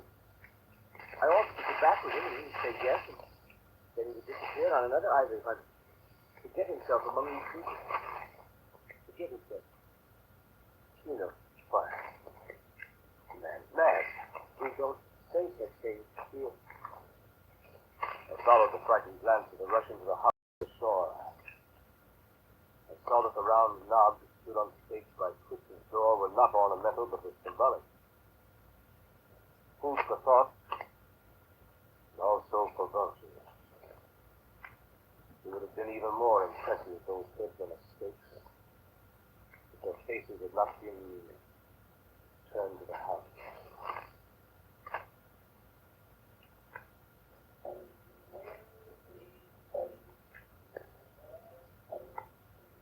Suddenly round the corner of the house, a group of natives appeared. As though they had come up from the ground. They waded waist deep in a compact body, bearing an improvised stretcher in their midst. Now, at last, I was to see Kurtz. Behind the stretcher, two of the agents carried his arms. 2 shotguns, a heavy rifle, and a light revolver carbine. The thunderbolts of that pitiful beautiful.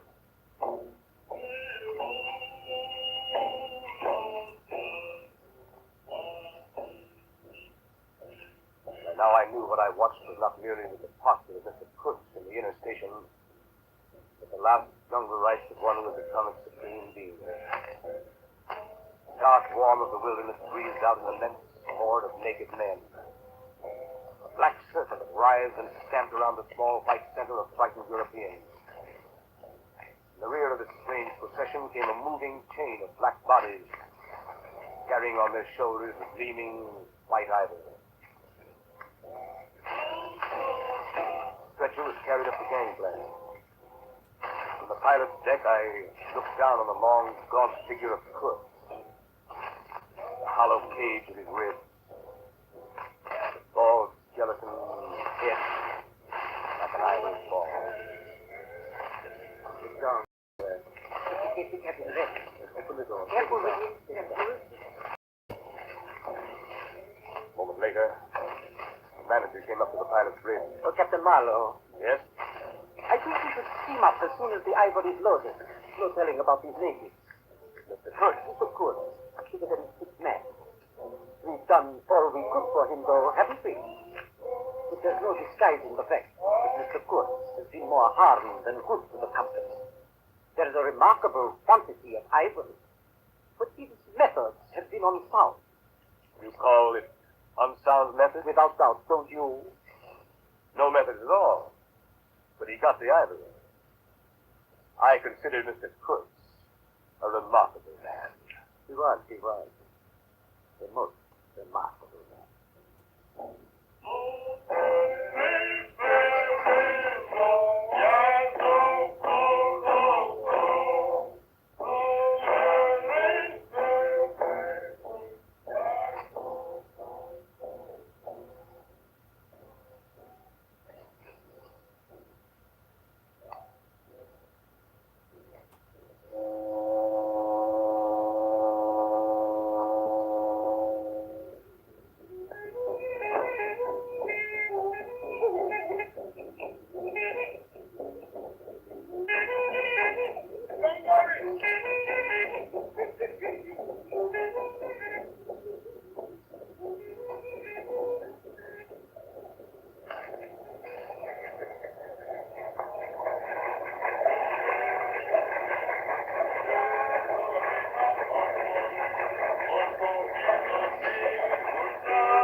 So we swung downstream, and thousands of eyes from the jungle followed the splashing river demon, beating the water with its terrible tail, and breathing black smoke into the air.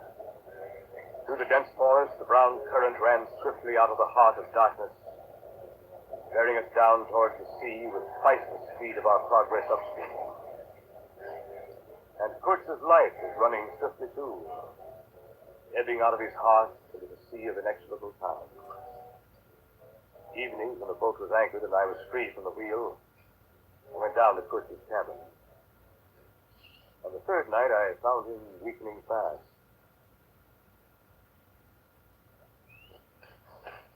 Yes.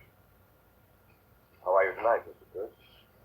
Well enough to be back at my station. That place is mine. There's no right to take me away. That manager, that stupid scoundrel, he wants my ivory. He's blocked me at every turn. Don't excite yourself, Mr. Kurtz. You're sick, you know. Sick? Sick? Not so sick as you'd like to believe. Never mind. I'll carry out my ideas yet. I will return. I'll show you what can be done here.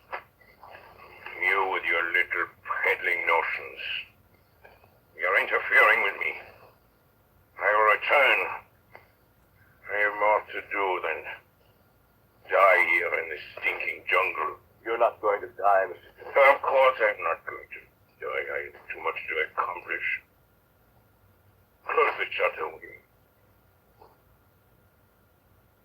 That light. Did you close the shutter, Mr. Marlowe? The shutter is closed, sir. Tighter, tighter. I can't stand the light. I tell you. You must show them you have in you something that is really profitable. The methods you use aren't important. I was driven. No matter. You must take care of the motives, Mr. Morrow. Right motives, always. That's the thing. Very true, sir. It was the manager, that noxious fool who drove me to it. He pried into my boxes when I was not looking. He destroyed me with the company. But I was the company. I was the company. I sent them more ivory. More ivory. That's what they wanted. Ivory. You must be quiet, sir. Ivory. That light, shut up. That light. There is no light. It's the ivory. The ivory. Horror. Horror.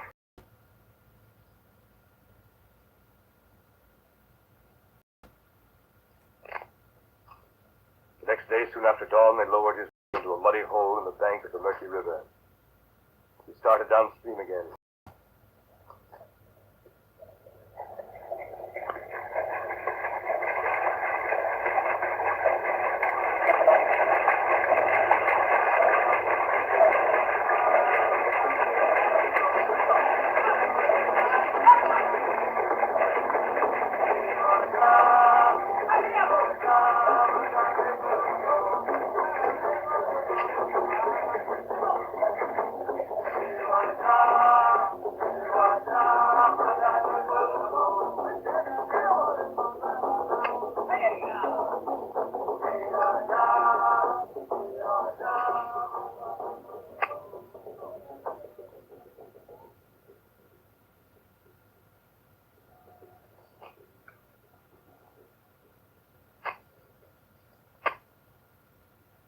Among his belongings was a packet of letters and the photograph of a girl. 6 months of those letters and the picture took me to a house in Antwerp. I stood before the mahogany door on the first floor. Dear Mr. Marlowe, please come in. I have certain letters for you. Yes. You were his friend. She must have been if he gave you these. He sent you these. Yes. I was his friend. Who was not his friend who was hidden speak once. He drew men towards him to fight up his destiny. It was the gift of the great. You have heard him. You know. Yes. I know. And all of this promise, of all his greatness, of his generous mind, of his noble heart, nothing more. Nothing. Memory. You and I. We shall always remember it. His example. Men looked up to him. His goodness shone in every act. I believe in him more than anything on earth. And all so long in silence. Silence. You were with him to the last. The very end. I heard his very last words. Listen. I want something. Something to live with. The last word. To live with. Don't you understand? I love you.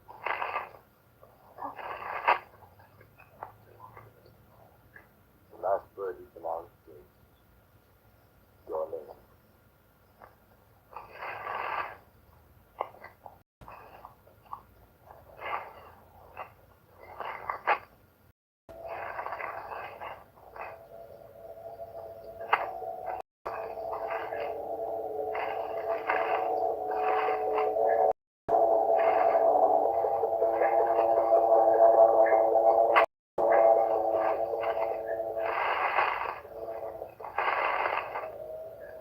My friend Marlowe ceased. The story was over. Nobody moved for a time.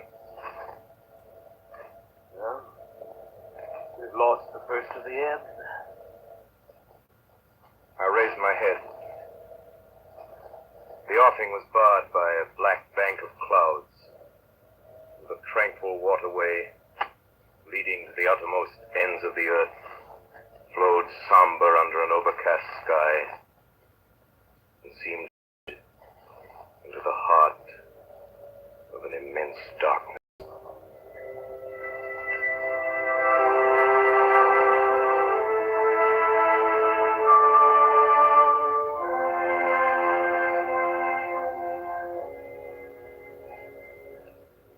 Orson Welles and the Mercury Theater on the Air have just brought you an original dramatization of The Heart of Darkness by Joseph Conrad, with Orson Welles as the author and as Kurth.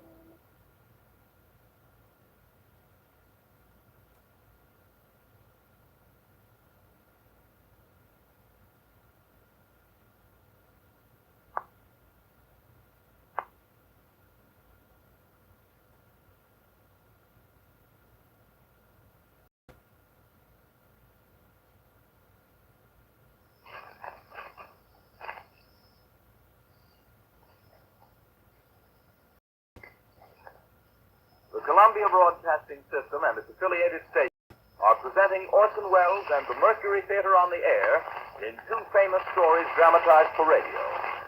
And here again is Orson Welles. Our radio adaptation of Life with Father is nothing more than a selection of our favorites from among those tales that Clarence Day swore were true about Clarence Day Sr. Life with Father is, of course, too good for us and too good to resist. As radio writers, we promise not to touch, but do just let us read it to you aloud. And finally, may I say that any similarity in the following broadcast to persons in real life is just as it should be.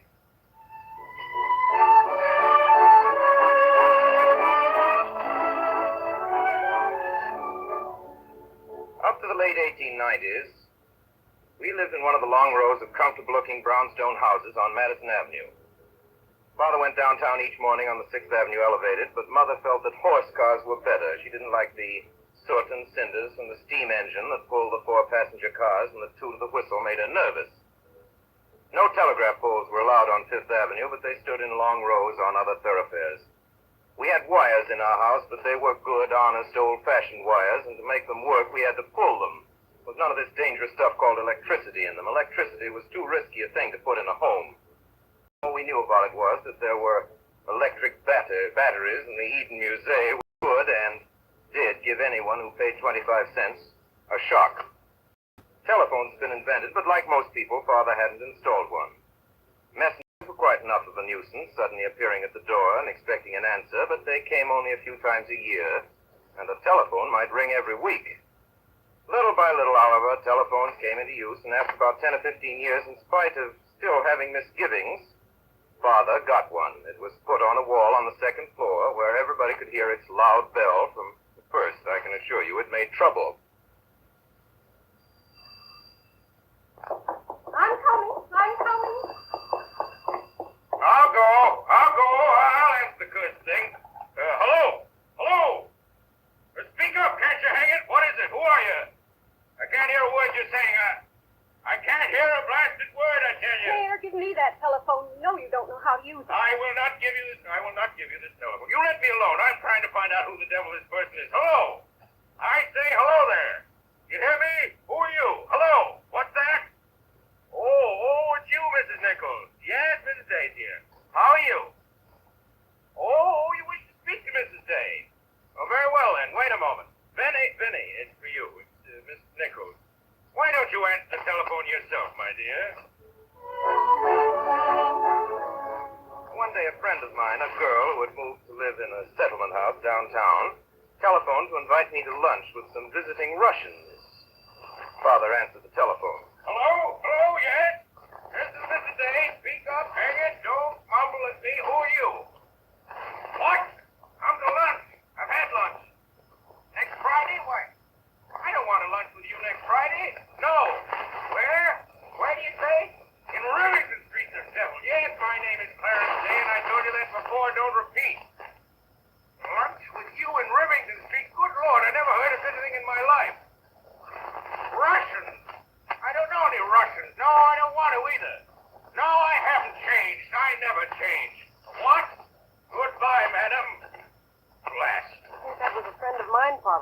friend of yours? Oh.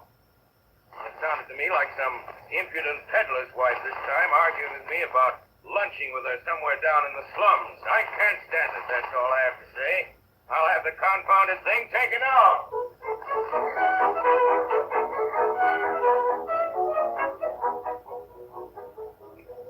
One day when I was about 10 years old, and my brother George 8, Father suddenly remembered an intention of his to have us taught music. Now, there were numerous things he felt every boy ought to learn, such as swimming, blacking his own shoes, and bookkeeping. He now recalled that music, too, should be included in our education. He held that all children should be taught to play on something and sing. Do, re, mi, fa, so, la, si, do. But, Father, I can't sing. It's very simple, Clarence. Of course you can sing. It's the natural expression for a child. But, Father, I have no ear. You know when I tried to learn the piano. Nonsense. Now, here. This game. Do, re, mi, fa, so, la, si, do, re, mi, fa, so, la, si, do. Now, you sing it. I'll come to you. But, Father, I can't sing. Nonsense, my boy. What do you know about what you can or can't do? Just do whatever I tell you and you'll be all right. Do, re. Once again. No.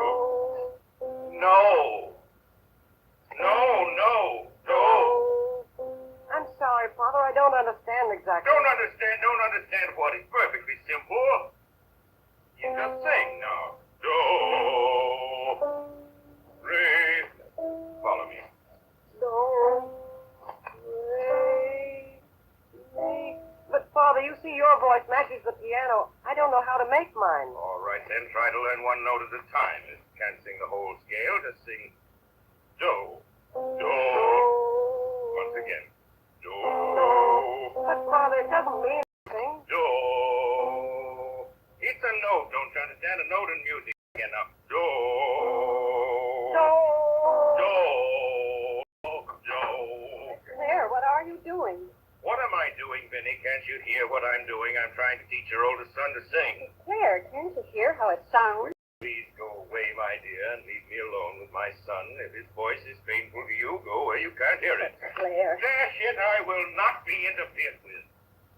I'm sick and tired of being systematically thwarted and hindered in my own house. Can't stand it another moment. Think I can't teach him? You teach him. You only have to come right back down again. The soup being put on the table. I don't want any dinner. Oh, Claire, please. It's oyster soup. Don't want any.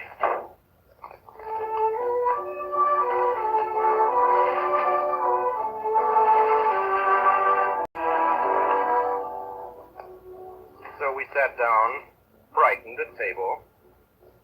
Mother, my brother George, and I.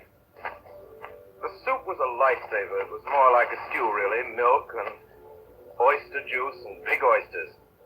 I put lots of small, hard crackers into mine and a slice of French toast. The hot toast soaked in soup was delicious, only there wasn't much of it. And as Father particularly liked it, we had to leave it for him.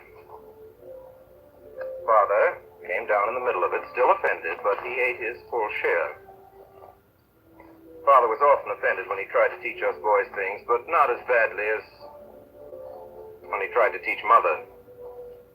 Father was always trying to teach Mother to keep track of the household expenses. Claire, I do try. Upon my soul, I almost believe you don't know what system is.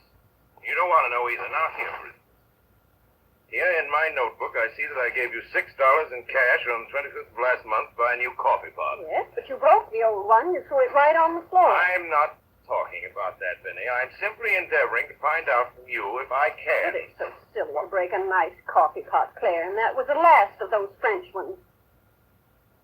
I spent $4.50 for that new umbrella.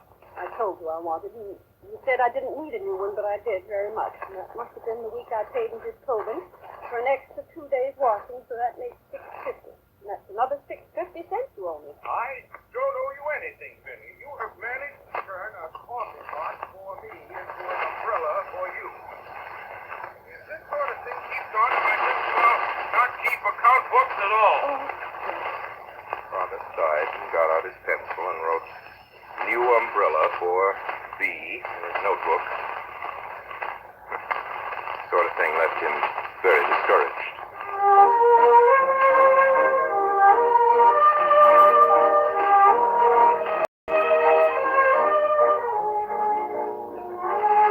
Father got annoyed with us when he didn't stay well. He usually stayed well himself, and he expected us to be like him and not to faint and slump on his hands and thus add to his burdens.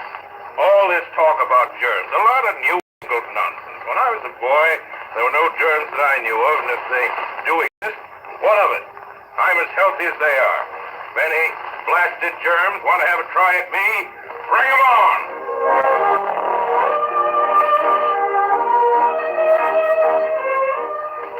Aside from colds, which he had very seldom, his only foes were sick headaches. When one of these headaches started, Father lay down and shut his eyes tight and yelled. The severity of a headache could be judged by the volume of sound he put forth. His idea seemed to be to show the headache he was just as strong as it was and stronger. When he and the headache went to bed together, they were a noisy pair.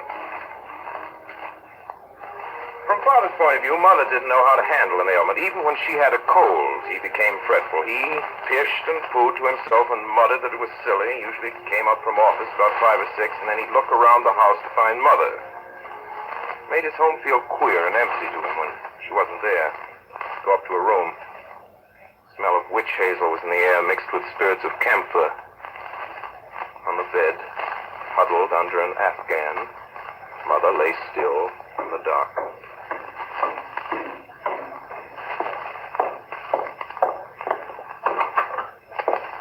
Vinny? Are you there, Vinny? Go away. What? Go away. Oh, go away. Good Lord. Claire, What is it? won't you please shut my door again? After supper, he didn't seem to know what to do with himself, so he'd go up and stand at the foot of Mother's bed. Look gloomy.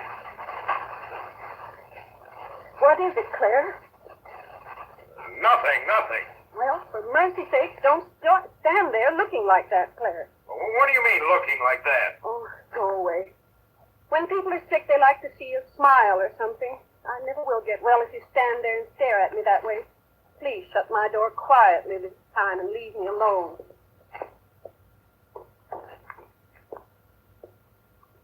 Father downstairs, he looked more cheerful. Well, my boy. Mother's all right again. She isn't out of bed, but sounds much better this evening.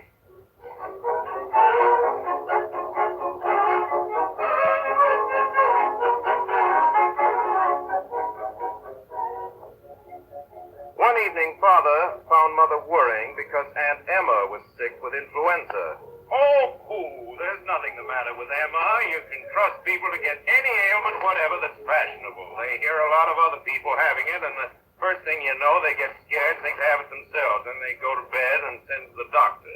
The doctor, oh, poppycock. Well, but Claire, dear, if you were in charge of them, what would you do instead? Cheer him up. Cheer him up. That's the way to cure him. Well, how would you cheer them up, darling? All right. Tell him, bah.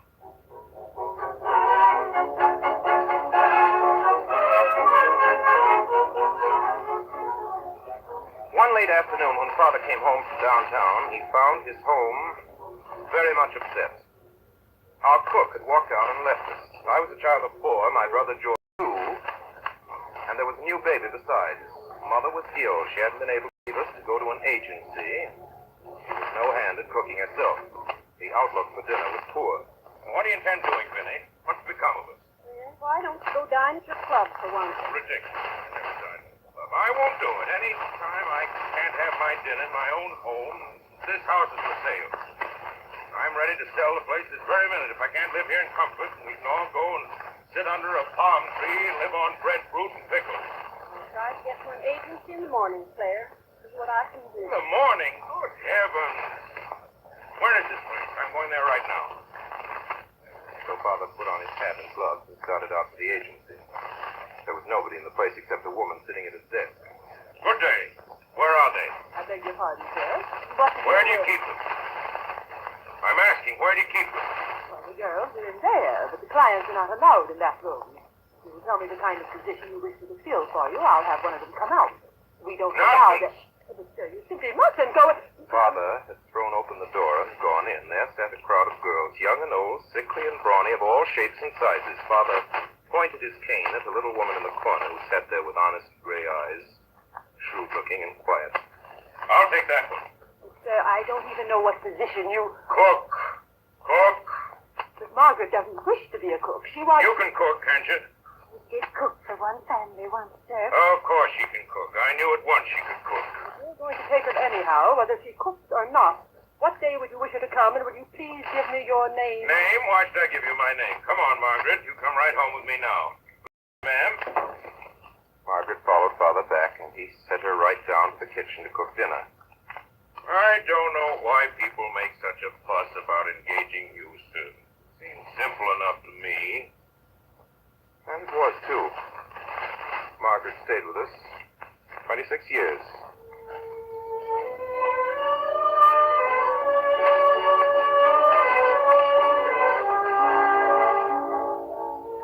And Margaret was just the kind of cook Father wanted. Lots of cooks can do rich dishes well. Margaret couldn't, but she cooked simple, everyday dishes in a way that made our mouths water. Father said her apple pies were the most satisfying he ever tasted. Her warmed-up potatoes were so delicious, he used sometimes to make a whole dinner of them. Yet even Margaret sometimes miscalculated. A large, royal-looking steak would be set before Father, which upon being cut into would turn out to be underdone.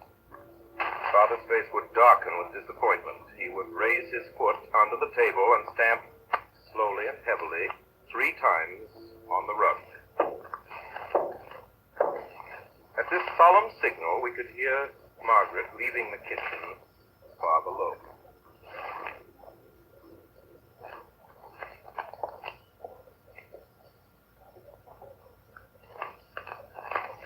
Margaret? Yesterday. Margaret? That's steak.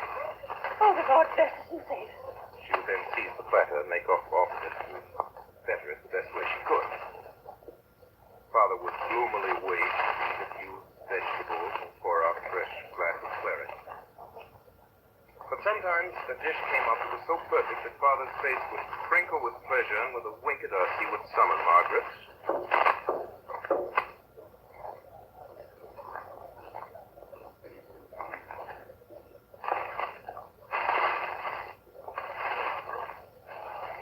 Margaret? Yes, Mr. D.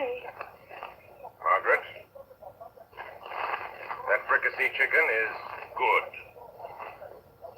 Margaret would turn her wrinkled face aside and look down and push the platter out toward Father. The same gesture she used when she said, "Get along with you, flesh." She couldn't say that to Father, but she would lean again and roll out and dump back down the dark stairs without ever a word. In the end, Father had to get used to another cook because Margaret died. At alternate meals, Father talked of how good her things always tasted. Well, this pie's good, Benny. Nobody could say it compared with Margaret's. I wish she could hear you. If anybody was ever sure of going to heaven, I know it was Margaret. I'll look her up when I get there. Have her take care of me. But Claire, What's the matter? well, Claire, dear Margaret, must be in some special sort of heaven. She was so good. You'll be very fortunate, Claire, to get the same part as Margaret. Huh. I'll make a devil of a row if I don't.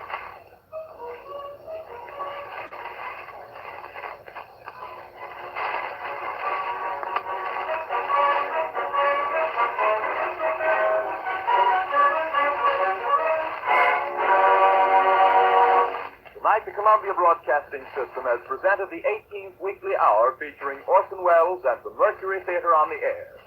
In just a moment, Orson Welles will return to the microphone with an announcement regarding his future plans. Meanwhile, a word about tonight's production of two famous stories. Mr. Welles spoke for each of the authors as narrator. In The Heart of Darkness by Joseph Conrad, Ray Collins was featured as the narrator Captain Marlowe. The accountant was played by Alfred Shirley, the assistant manager George Coulouris, the second manager Edgar Barrier, the agent William Allen, Kurtz's intended bride Anna Stafford, Cherkasov, Frank Rettig, Kurtz by Orson Welles. And the African music was directed by Asadata Dafora Horton, whose drummers have been heard in the African dance drama Kai Kunko and Mr. Welles' production of Macbeth. The excerpts from Life with Father Clarence Day, which concluded the program, featured the mother, Mildred Natwick, the employment office manager Mary Wicks, Margaret Alice Frost, the boy Clarence Arthur Anderson, father Orson Welles. The orchestra was conducted by Bernard Herrmann, and Davidson Taylor supervised the production for CBS. This is Dan Seymour speaking. Next Sunday night at 8 o'clock Eastern Standard Time, Orson Welles and the Mercury Theater on the Air will bring to life a modern story of romance and adventure. The story of a man who lost a great love, and had no quiet and no sleep until he found that love again. The famous And now again, the star and director of the Mercury Theater, Orson Welles. Ladies and gentlemen, I'm happy at this time to announce that starting Friday, December 9th, from 9 to 10 p.m., and each Friday thereafter, we of the Mercury Theater will be sponsored over most of these stations by the makers of Campbell's Soups. Good night.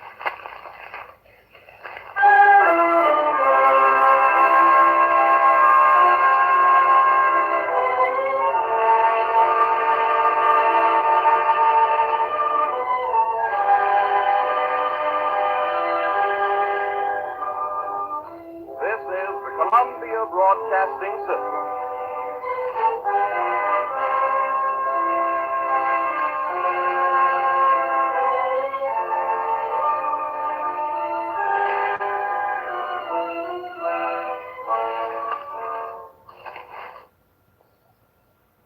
The Mercury Theater on the air.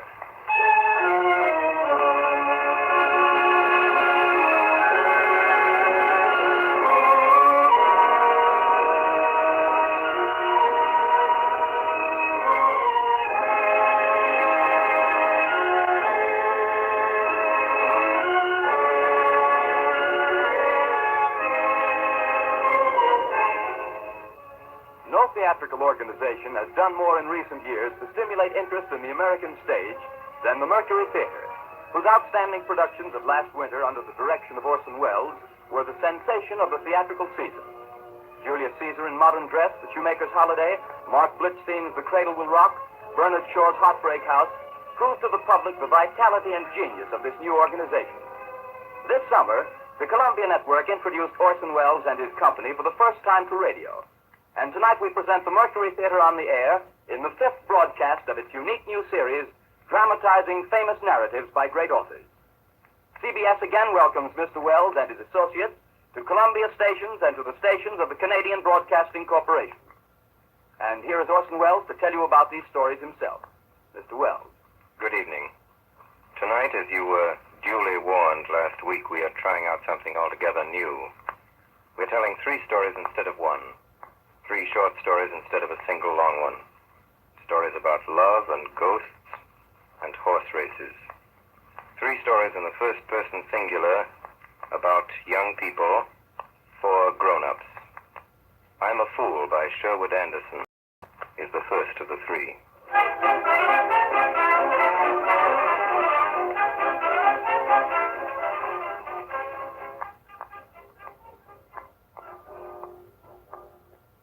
It began at 3 o'clock one October afternoon. As I sat in the grandstand, the fall trotting in neat Sandusky, Ohio. It was a good hard jolt for me, and it all came about through my own foolishness, too.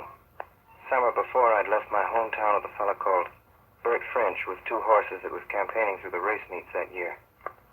Gee, it was fun. We had Bucephalus, a big black pacing stallion that could do 209 or 210 if he had to. and a little gelding called Dr. Fritz that never lost a race all fall when Bert wanted him to win. Gee whiz, it was fun.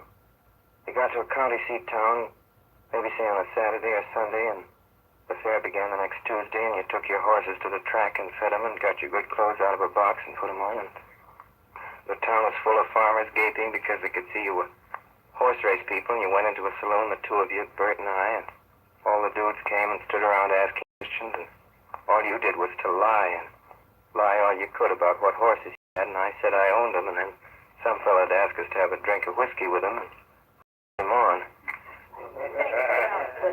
What was that you said, sir? Gentlemen, if you'd have a drink with me. Oh, well, all right. I'm agreeable to a little nip. You know what I'll do, sir? I'll split a quart with you. Gee whiz. That isn't what I want to tell my story about. We got home late November, and I promised Mother I'd quit the races for good. There's a lot of things you gotta promise a mother because you don't know any better. I got a job driving a laundry van, and then, as I started to tell you, the fall race came to Sandusky. I got the day off, and I went. Had on my good clothes and my new brown derby hat and a stand-up collar. And I had $40 in my pocket and 3 25-cent cigars and a drink of whiskey inside me that was bought me at the West House by a fellow with a cane and a Windsor tie. Gee, it was fun being on a track again.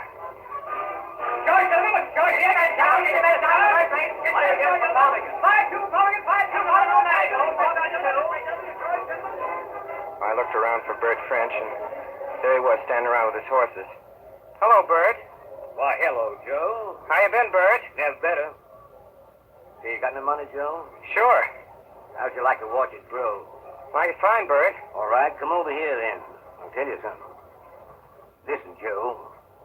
In the second 218 pace, there's a horse I'm handling, Abdul Ben Hamid. There he is, number 7. That gelding's as fast as street, Joe. Belongs to a fellow called Mather in Marietta, Ohio. We got him marked at 221, but he can step in 08. Gee. In the first heat, don't you touch him. He'll go round like an oxen hitched to a plow. After that, you go right down and lay on your pile. Well, thanks, Bert, a lot. Have a cigar? Why, thanks, Joe.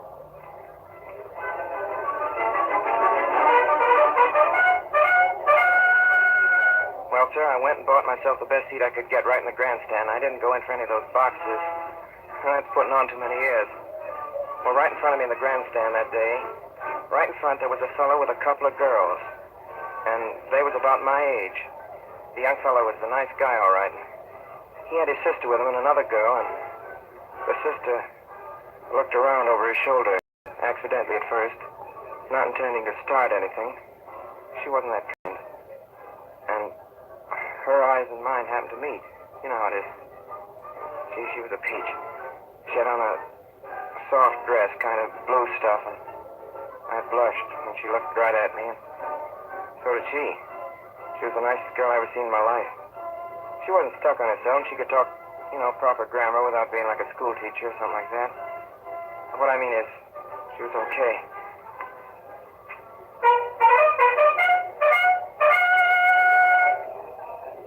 And then, pretty soon the horses came out for the 218 pace, and there was Bert's horse in among the rest. What have we done on this side? What do you say? You know as much about it as I do.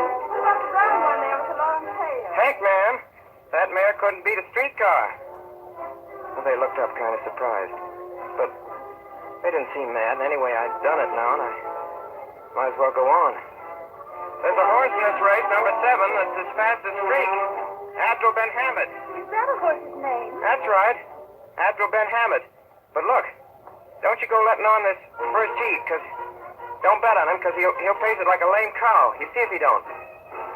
But when the first heat is over, go right down, lay a pile on Abdul Ben Hamid. He'll come right out and skin him alive. Will he really? That's the dope. That's what I told her. Gee, you should have seen the way they looked at me. You know what she did? Gee whiz. She asked this man that was with her, Wilbur. Well, she asked him, and there was a fat man sitting beside the little girl that had looked at me twice by this time, and I had heard both blushing, and what did that young fella do but have the nerve to turn and ask the fat man to get up and change places with me so I could sit with his crowd? I want you to meet Miss Eleanor Woodbury. Pleased to meet you. And this is my sister, Lucy Wilson. My name's Wilbur. suppose it was their having such swell names. Got me off my trolley, and then that girl. You know how a fella is. Something that kind of nice clothes and the kind of nice eyes she had at me a while before over her brother's shoulder, and me looking back at her and both of us blushing. I couldn't show her up for a boob, could I? I made a fool of myself, that's what I did. Glad to know you all. My name's Walter Mathis. How do you do, Mr. Mason? From Marietta, Ohio. Have a cigar, Wilbur? Thanks. And you really think this horse is going to win, Mr. Mason? Then I told him all the smashingest lie you ever heard. I said my father owned this horse. You know, Ben Adam. It was supposed to be a secret because our family was proud and never gone in that way. Abdul Ben Hamid, I mean. Here's what I think of that horse, Bert. Will you do me the favor when you go down to place these 30 bills on Abdul Hamid at whatever odds you can get? Just about then the bell for the first heat come off. Sure enough, Abdul Ben Hamid went off his stride up the back stretch and looked like a wooden horse or a sick one, came in to be last. See, folks, what'd I tell you? Like a lame cow. You certainly were right, Mr. Mason. Then this Wilmer Weston went down to the betting place onto the grandstand, and this Miss Woodbury with him, and Lucy Weston and I was left alone together, like on a desert island. Popcorn, crisp, and now popcorn, crisp, and revive. Fresh cabbage, butter popcorn. Gee, Miss Lucy. Gee, I'd like to show you our place down in Marietta. It's on a hill, a great old red brick house with the stables behind it, way up on a hill, up above the Ohio River. I like rivers. Her eyes were shining, and then she kind of, with her shoulder, you know, kind of touched me. Not just tucking down. I don't mean that. You know how a woman can do. They get close, but not getting gay either. You know what they do. Gee whiz, I begin to wish I was on the square with her and to see what a fool I'd been, but there wasn't any way of getting myself on the square now. There ain't any Walter Mathis, like I said to her, and there ain't ever been one, but if there was, I bet I'd go to Marietta, Ohio, and shoot him tomorrow. And then Wilbur Weston came back with Miss Woodbury, and he'd gone and bet $50 on his horse, and the girls had gone and put in $10 each of their own money, too. Gee, I was sick then, but came out okay. Then Adam stepped the next street, eats like a bushel of spoiled eggs, going to market before they could be found out. There he goes! Look at him, Mr. Mason. Look at him coming up. No, he's done. There he is. Coming up. Abdul Ben Hamid. Second, Mr. Mason is going to win. He's going to win.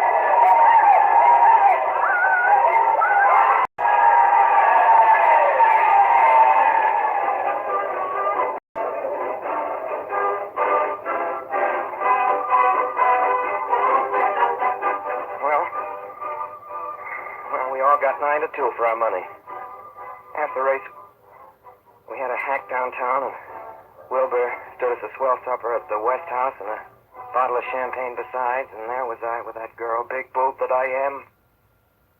She wasn't saying much, and I wasn't saying much either. One thing I know, she wasn't stuck on me because of the lie about my father being rich and all that. There's a way, you know. Scratch some money. There's a kind of girl you see just once in your life, and you don't get busy and make hay, then you're gone for good, and all you might just as well go jump off a bridge, because what it means is you want that girl to be your wife, and you want nice things around her, like nice flowers and swell clothes, and you want her to have the kids you're going to have.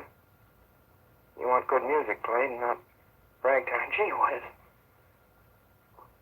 Well, there's a place over near Sandusky across a kind of bay, and it's called Cedar Point, and after we'd had supper, we went over to it in a launch, just the four of us, by ourselves. What time does the train leave, Wilbur? 10:40. And is that the last train? Yeah, that's the last train. Oh, Shaw.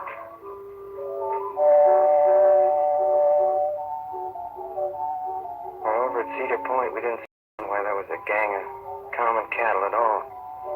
The big dance hall, dining places for yaps, and there was a beach you could walk along and get where it was.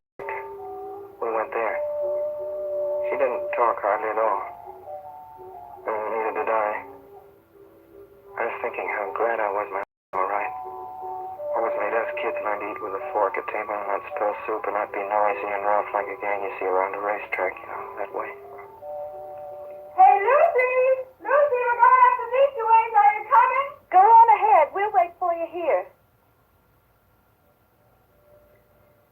kind of tired, don't you? Yeah. Guess so. Miss Lucy? Why don't we sit down a while? It's nice here. Lucy and I sat down in a dark place where there was some roots, old trees, and the water had washed up. Feel that wood? How smooth it is. It's like silk. Yeah. And there was a watery smell. And the night was like as if you could put your hand out and feel it. So warm and soft and dark and sweet, like an orange. After that, the time till we had to go back in the launch and they had to catch their train was nothing at all. It went like winking your eyes. Lucy!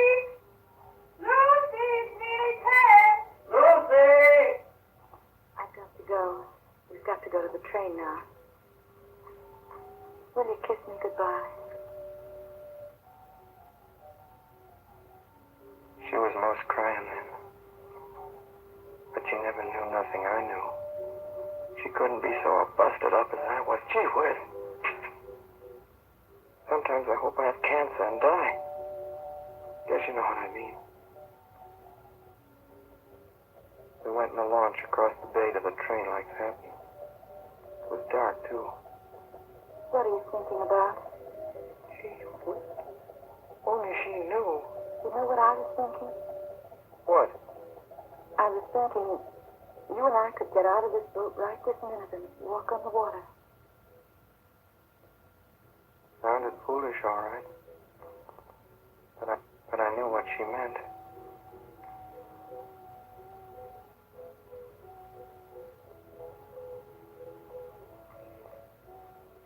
Quick, we were right at the depot. There was a big gang of yaps crowded milling around like cattle, and how could I tell her? It won't be long because you'll ride and I'll answer you. I got a chance like a hay barn afire, a swell chance I got to answer her.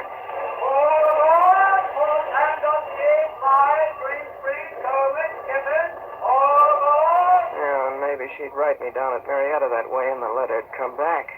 And stamped on the front of it by the USA. There ain't any such guy. Or something like that. Ever they stamp on a letter that way. Bye, Walter. Thanks for the tip-off. Bye. Bye. Goodbye. Bye. Bye. Goodbye.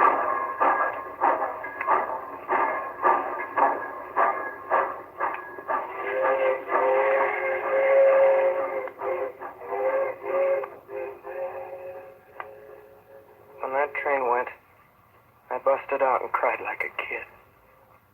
Gee, I could have run after that train and made Man of War look like a freight train after a wreck, but socks of Monday. What's the use? Did you ever see such a fool? Me trying to pass myself off for a big bug in a swell. To her. Did you ever see such a fool? I'll bet you what. If I had an arm broke right now or a train had run over my foot, I wouldn't go to no doctor at all. I'd go sit down, let it hurt and hurt. That's what I'd do. Big fool that I am. I'll bet you what. I bet you if I hadn't drunk that booze, I never been such a boob as to go tell such a lie. A lie that couldn't ever be made straight to a lady like her. I wish I had that fellow right here that bought me that drink. I'd smash him for fair gosh darn his eyes. He's a big fool, that's what he is. If I'm not another, you just go and find me one and I'll quit working and be a bum, give him my job. I don't care for working and earning and saving it, but no such boob as myself.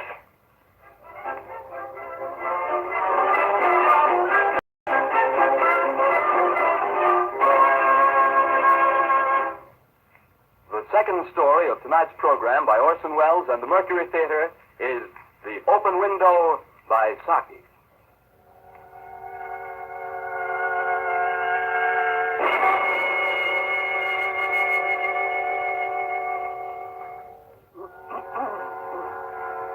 My name is Frampton Nuttall. I am a very nervous man. Doctor doctors are not entirely in agreement in the matter of my diet. They have agreed to a man in ordering me complete rest, an absence of mental excitement, an avoidance of anything in the nature of violent physical exercise. It was the doctor's idea that I should go to the country for a week for my health. But it was my sister, Matilda Nuttall, who insisted on Mole Barrington. I know how it'll be, Frampton. You will bury yourself down there and not speak to a living soul, and your nerves will be worse than ever from moping. I'm not given to moping, Matilda. Oh, yes, you are, Frampton. I shall give you letters to all the people I know in Mole Barrington. Some of them, as far as I can remember, are quite nice. You will call on them. That is how I came to visit Mrs. Sappleton. Hello. I would like to see Mrs. Sappleton. My name is Frampton Nuttall. Really? I have a letter to Mrs. Sappleton from my sister. I see. Won't you come in and sit down?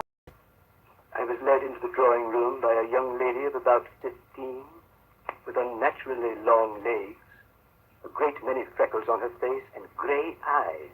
I'll tell my aunt you're here. What did you say your name was? Nuttall. Frampton Nuttall. I'll tell my aunt, Mr. Nuttall. I wondered whether Mrs. Sappleton was in the married or widowed state. An indefinable something about the room seemed to suggest masculine habitations. A large French window opened on the garden. Through it I could see a well-kept lawn, and beyond that the darker green of the fen. The scene was delightfully peaceful. I'm sorry, Mr. Nuttall. My aunt will be down presently. In the meantime, you must try and put up with me. Oh, yes. Mr. Nuttall? Yes? Do you know many of the people around here? Not a soul. My sister was staying here at the rectory, you know, some 4 years ago, and she gave me letters of introduction to some of the people here. Then you know practically nothing about my aunt, Mr. Nuttall? Only her name and address. Oh. My aunt's great tragedy happened just 3 years ago. 3 years ago. That would be since your sister's day. Her tragedy? Yes. We try not to talk about it. You may wonder why we keep that window open on an October afternoon. Why, quite warm for the time of year? That's not why we keep it open, Mr. Nuttall. It hasn't anything to do with the tragedy, has it? Yes, it has, Mr. Nuttall. Out through that window, 3 years ago today, my aunt's husband and the 2 young brothers went off for their day's shooting. They never came back. In crossing the moor to their favorite snipe shooting ground, they were all 3 engulfed in a treacherous piece of fog. It had been that dreadful wet summer, you know. In places that were safe in other years, gave way suddenly without warning. Their bodies were never recovered. That was the dreadful part of it. Oh. Poor aunt always thinks they'll come back someday. They and the little brown spaniel that was lost with them. And walk in at that window just as they used to do. That is why the window's kept open every evening till it is quite dusk. Oh. Poor dear aunt. She often told me how they went out. Her husband with his white waterproof coat over his arm. And Ronnie, her youngest brother, singing, Bertie, why do you bound like this? I said, Bertie, why do you bound? As he always did to tease her. Because she said it got on her nerves. Do you know, sometimes on still, quiet evenings like this, I almost get a creepy feeling that they'll all walk in through that window. It was a relief when Mrs. Sappleton came into the room. Oh, I'm so sorry to have kept you waiting, Mr. Nuttall. I do hope Vera has been amusing you. She has been very interesting. It's so nice of you to come and see us, Mr. Nuttall. I do hope you don't mind the open window. Why, no. No. Open window? No. My husband and brothers will be home directly from hunting, and they always come in this way. They've been out for snipe in the marshes today, so they make a fine mess over my poor carpet. So like you men folk, isn't it? Do you hunt, Mr. Nuttall? It's horrible the way the poor woman's mind dwelt on the topic of hunting. I looked up and the girl's eyes caught mine. She shook her head sadly. I tried desperately to change the subject. I told her that I was in Lowell Barrington for my health. But I was conscious that Mrs. Sappleton was giving me only a fraction of her attention, and her eyes were constantly staring past me to the open window and the lawn beyond. Then, suddenly, I saw her stiffen. She was staring at the window. Here we are now, just in time for tea. I turned toward the niece. The child was staring through the open window with dazed horror in her eyes. I turned and looked in the same direction. In the deepening twilight, 3 figures were walking across the lawn toward the window. They all carried guns under their arms, and one of them carried a white waterproof coat hung over his shoulders. A tired brown spaniel kept close at their heels. Noiselessly, they near the house. Oh, good heavens! Oh, good heavens! Help! Help!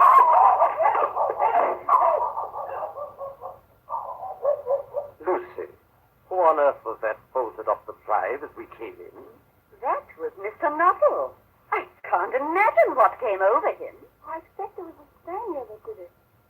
Mr. Nuttall told me he had a horrid dog. Vera? Yes, Aunt Lucy. Vera, what did you say to Mr. Nuttall before I came into the room? Nothing, Aunt Lucy. Mr. Nuttall did all the talking. I didn't say anything. He told me the strangest thing. He was once hunted into a cemetery somewhere on the banks of the Ganges by a pack of pariah dogs and had to spend the night in a newly dug grave with the creature snarling and grinning and foaming just above his head. Enough to make anyone lose their nerve, Aunt Lucy.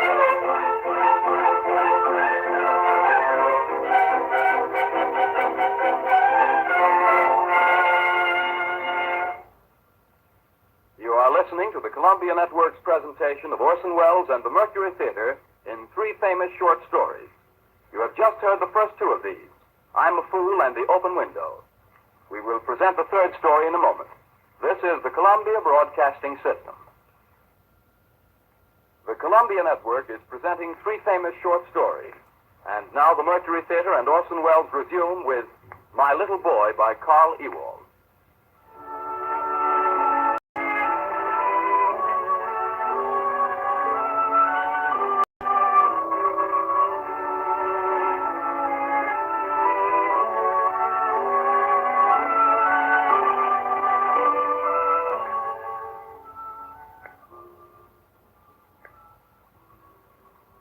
My little boy is beginning to live. Carefully, stumbling now and then on his little knock-kneed legs, he makes his way through the world, looks at everything that there is to look at, and bites at every apple, both those that are his due and those which are forbidden him. He is not a pretty child, but he is charming. His face can light up suddenly and become radiant. He can look at you with quite cold eyes. He has a strong intuition, and he is incorruptible. He has never yet bartered a kiss for candy habits, too. He is apt, for instance, suddenly, at the slightest reason, to go up to people whom he meets in the street and hit them with his little stick. What is in his mind when he does so, I do not know. And so long as he does not hit me, it remains a matter between himself and the people concerned. He has an odd trick of seizing his words in a grown-up conversation, storing them for a while, and then asking me for an explanation. Father? Yes? Life? I give him a tap on his little stomach and roll him over on the carpet and conceal my emotion under a mighty tussle. Later, when we're sitting together, breathless and tired, I give him his answer. Life is delightful, my little boy. Don't you be afraid of it.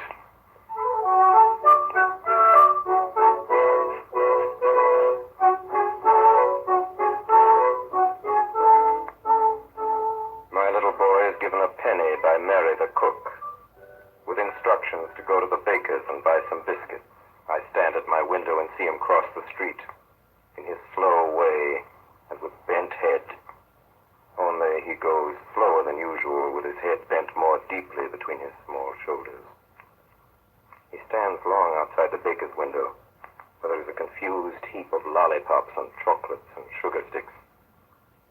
Then he lifts his hand, opens the door, disappears, and presently returns with a paper bag, eating with all his might. And I, who heaven be praised have myself been a thief in my time, go all over the house and give my orders.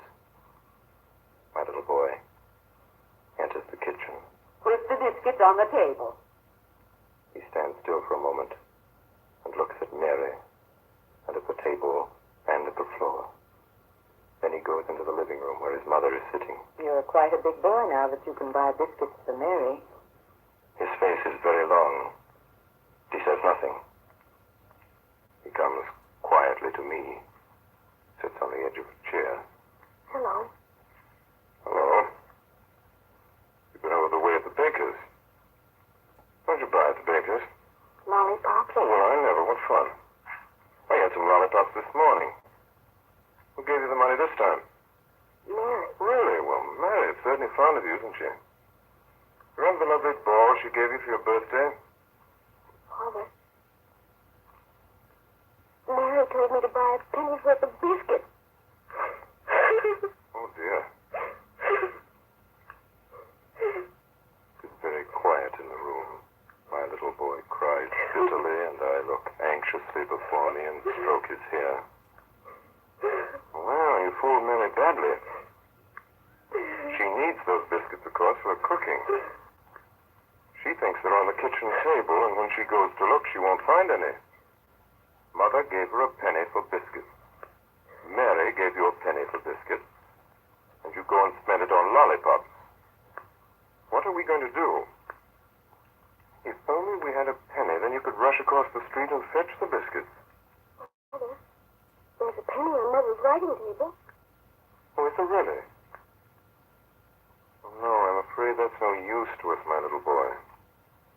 That penny belongs to Mother. The other was Mary's.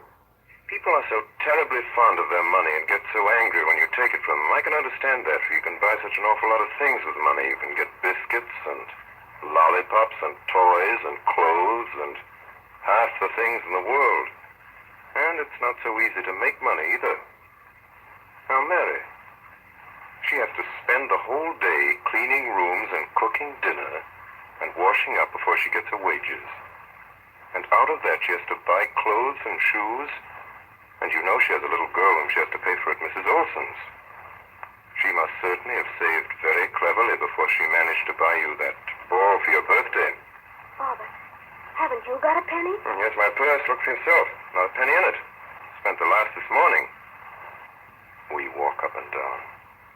We sit down and get up and walk about again. We're very gloomy. We're bowed down with sorrow and look at each other with great perplexity. There might be one hidden away in a drawer somewhere. Oh, yes. If only we could find a penny. Oh, here's one. Hooray. Look, Father. A penny. Hooray! It's a penny. Hurry now. You go this way through my door. Then run back quickly up the kitchen stairs with the biscuits and put them on the table. I'll call Mary so that she doesn't see. We won't tell anybody. He's down the stairs before I've done talking. I run after him. Hey there! Hey! Wasn't it a splendid thing we found that penny? Oh, yes, yes. And he laughs for happiness. And I laugh too. His legs go like drumsticks across to the baker's. From my window I see him come back, running with red cheeks and glad eyes. He's committed his first crime. He's understood it. He has not the sting of remorse in his soul, nor the black badge of forgiveness on his cap. The mother of my little boy and I sit until late at night talking about money, which seems to us the most difficult matter of all. For our little boy must learn to know the power of money and the glamour of money and the joy of money. He must earn much money and spend much money. Yet there were 2 people yesterday who killed a man to rob him of $4.37.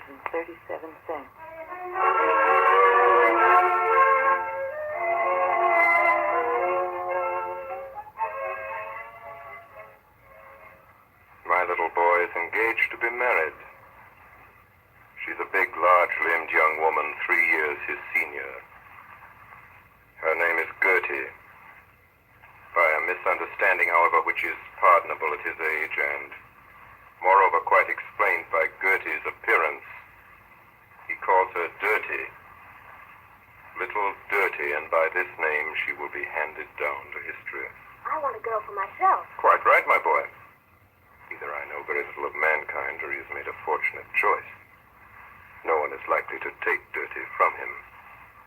Like the gentleman that he is, he at once brings the girl home to us and introduces her. Owing to the formality of the occasion, he does not go by the kitchen way as usual, but rings the front doorbell. I open the door myself. There he stands on the mat, hat in hand, with Dirty his bride, and with radiant eyes. Father, this is little Dirty. She's my sweetheart. We're going to be married. That's what people usually do with their sweethearts. Come in, Dirty, and be welcomed by the family. Wipe your feet, Dirty.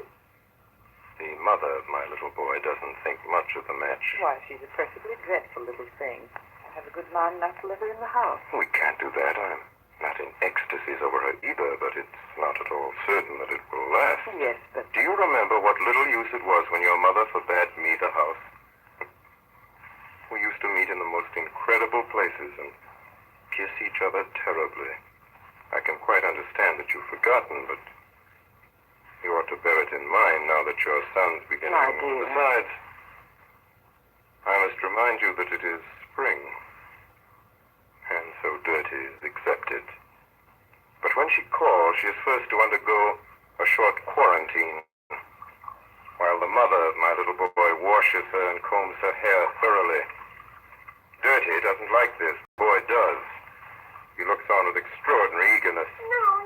Look, Mother, look. There's a place you haven't washed. There's a good deal of cruelty in love. He himself hates to be washed, or perhaps it is merely his sense of duty.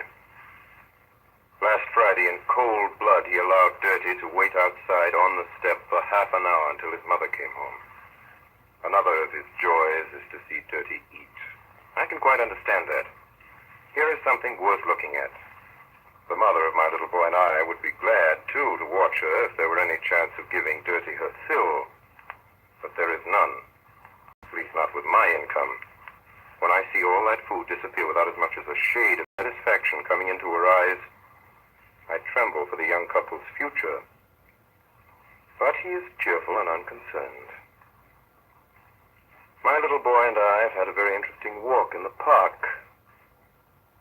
There was a mouse which was irresistible. There were two sparrows, husband and wife, who built their nest right before our eyes, and a snail which had no secrets for us.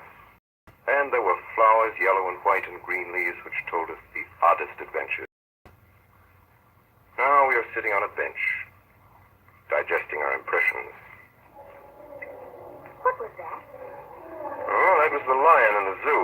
What's the zoo, Father? The zoo, my boy, is a horrid place where they lock up wild beasts who've done no wrong. Animals who are accustomed to walk about freely in far-off countries where they come from. The lion is there. You just heard him roaring. He's so strong that he can kill a policeman with one blow of his paw. He has great haughty eyes and awfully sharp teeth. They caught him one day in a trap, tied him with ropes and dragged him here and locked him in a cage with iron bars to it. The cage is about half the size of the kitchen at home. There the king walks up and down, and gnashes his teeth with sorrow and rage, and roars that you can hear him miles away. And outside his cage stand curious people who laugh at him because he can't get out, eat them up, and poke their sticks through the rails and tease him. Would he eat them up if he got out? In a moment. He can't get out, can he, Father? No. That's awfully sad. He can't get out. Well, Father, let's go and meet the lion. I pretend not to hear, and go on to tell him of the strange birds there. Great eagles that used to fly over church steeples and over the highest trees and mountains. Now they are sitting in cages on a perch like canaries with clipped wings and blind eyes. I tell him of gulls which used to fly all day long over the stormy sea. Now they splash about in a puddle of water, screaming pitifully. I tell him of wonderful blue and red birds, which in their youth used to live among wonderful red and blue flowers in forests 1,000 times bigger than this park. Now they sit there in very small cages and hang their beaks while they stare at tiresome boys in dark blue suits and black stockings and rubbers and sailor hats. Are these birds really blue? Sky blue and utterly broken-hearted. Father, can't we go and look at the birds? I don't think we will. Why should more silly boys go and look at them? You can't imagine how it goes to one's heart to look at those poor captive birds. Father, I should so much like to go to the zoo. Take my advice and don't. The animals there are not the real animals you see. They are ill and ugly and angry because of their captivity, and their longing and their pain. But I should like so much to see them. Now, let me tell you something. To go to the zoo costs 5 cents for you and 10 cents for me. That makes 15 cents altogether. That's a lot of money. We won't go there now, but we'll buy the biggest money box we can find. One of those money boxes shaped like a pig. Then we'll put 15 cents in it, and every Thursday we'll put 15 cents in the pig. By and by, that'll grow to be quite a fortune. Such a fortune that when you're grown up, you can take a trip to Africa yourself and to the desert and hear the wild, the real lion roaring and tremble just like the people tremble down there. Father, I'd rather go to the zoo now. Shall we go and have some ice cream at Josty's? I'd rather go to the zoo. You're not going to the zoo. Now we'll go home. And home we go, but we're not in a good temper. Of course, I get over it and buy him an enormous money box pig. We put the money into it, and he thinks that most interesting. But later in the afternoon, I find him in the nursery, engaged in a piteous game. He has built a cage in which he has imprisoned the pig. He is teasing it and hitting it with his whip. You can't get out and bite me, you stupid pig. You can't get out, do you hear? You can't get out. You can't get out.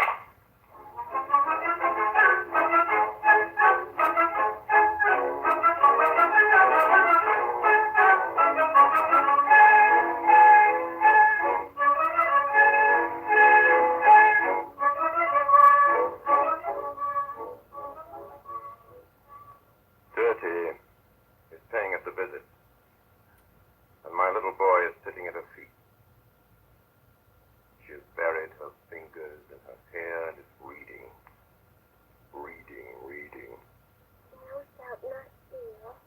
Thou shalt not bear false witness against thy neighbor. Thou shalt not covet thy neighbor's house. Thou shalt not covet thy neighbor's wife, nor his manservant, nor his maidservant. The boy watches her with tender compassion, and he comes to me. Father, must duty do all the 10 Commandments say? Yes? Thou shalt not kill. Thou shalt not steal. Thou shalt honor thy father and thy mother. Thou shalt not covet thy neighbor's house. Father, when I grow big, must I do all the 10 Commandments say? Yes? Father, do you do all the 10 Commandments say?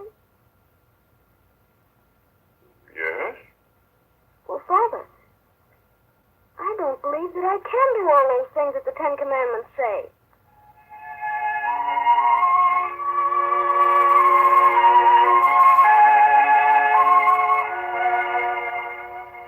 There is a great hullabaloo among the children in the courtyard. I hear them shouting something, and I go to the window and see my little boy in the front rank of the ruffians, screaming, fighting with clenched fists, without his cap. I know that he'll come up before long and tell me about it. Presently appears, he stands still, as is his way by my side. There's nothing. I steal a glance at him. He's greatly excited and proud and glad, like one who has fearlessly done his duty. Well, what fun you've been having down there. Oh, it was a Jewish boy we were beating up. What? A Jewish boy? You beating him up? What had he done? He seems puzzled. I look so queer suddenly. Now I snatch my hat and run out of the door as fast as I can. Come! We must find this Jewish boy and beg his pardon. My little boy hurries after me. He does not understand a word of it, but he is terribly in earnest. What's his name? Nathan. Nathan! Nathan! He's over in the courtyard. We go out in the street. Nathan! All in vain. The Jewish boy and his persecutors are blown away into space. So we go and sit up in my room again. Well, nothing to be done now. Hope you'll meet that Jewish boy someday so that you can give him your hand and ask him to forgive you. Tell him that you did it only because you were stupid. But if another time anyone does him any harm, I hope you'll go in and help him and beat up the other fellow as long as you can move a limb. Yes. I can see by my little boy's face that he is ready to do what I wish. So now I have to explain. Now let me tell you, the Jews are by way of being quite a wonderful people. You remember David, about whom Dirty reads at school? He was a Jewish boy.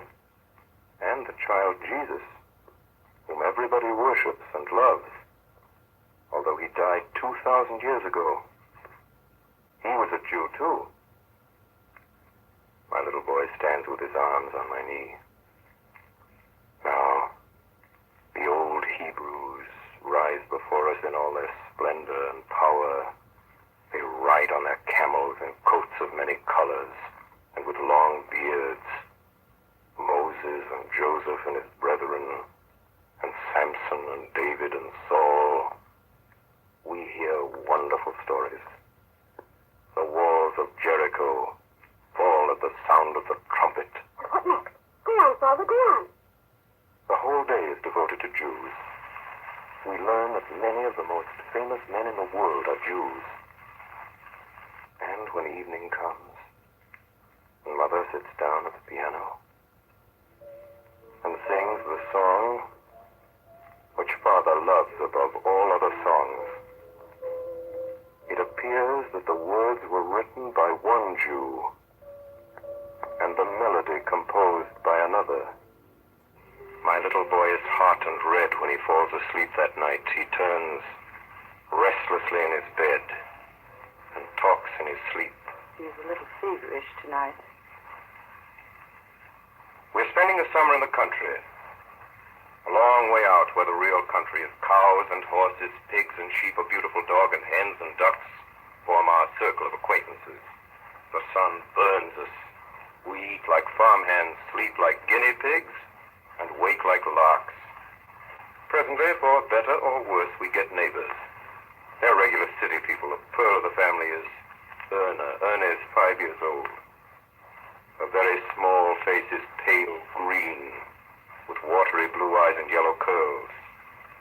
She is richly and gaily dressed in a broad and slovenly sash, a daintily embroidered dress, short open-work socks, and patent leather shoes. I at once perceived that my little boy's eyes have seen a woman. Altogether, there's no doubt as to the condition of his heart. One morning, he proposes. He's sitting with his beloved on the lawn. Close to them, her aunt is nursing her rheumatism under a red parasol. Up in the balcony above, I sit, like Providence, and see everything, myself unseen. Mama, you shall be my sweetheart. I have a sweetheart already at home. Her name is Dirty.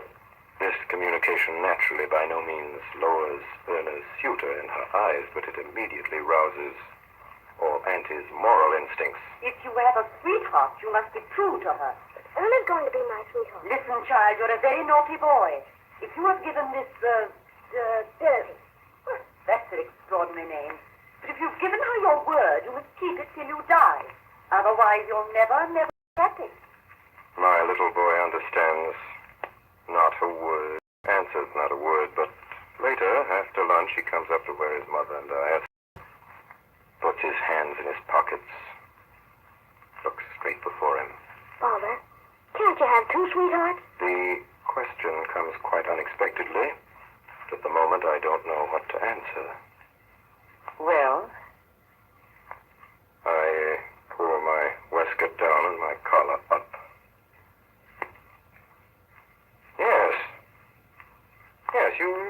two sweethearts.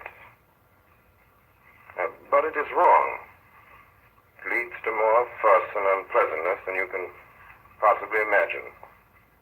Are you so fond of Erna? Yes. Do you want to marry her? Yes. Well, then, the thing is settled. We'll write to Dirty and give her notice. Well, there's nothing else to be done. I'll write now, and you can give the letter yourself to the postman when he comes this afternoon. If you take advice, you'll make her a present of your boar, and she'll not be so much upset. She can have my goldfish, too, if she likes. Oh, excellent, excellent. Well, give her the goldfish. Then she really will have nothing in the world to complain of. My little boy goes away. But presently he returns. Father, have you written a letter to Dirty? Not yet, my boy. There's time enough. I shan't forget it. Father, I'm so fond of Dirty. She was certainly a dear little girl. Father, I'm also so fond of Erna. We look at each other. This is no joke. Perhaps we'd better wait with a letter till tomorrow. Or perhaps it would be best if we talk to Dirty ourselves. We get back to town. Then my eyes surprise an indescribable smile on our mother's face. All a woman's incapacity to understand man's honesty is contained within that smile. And I resent it greatly. Come. Let us go. My little boy and I go out to a place we know of, far away behind the hedge, where we lie on our back and look up at the blue sky and talk together sensibly, as two gentlemen should.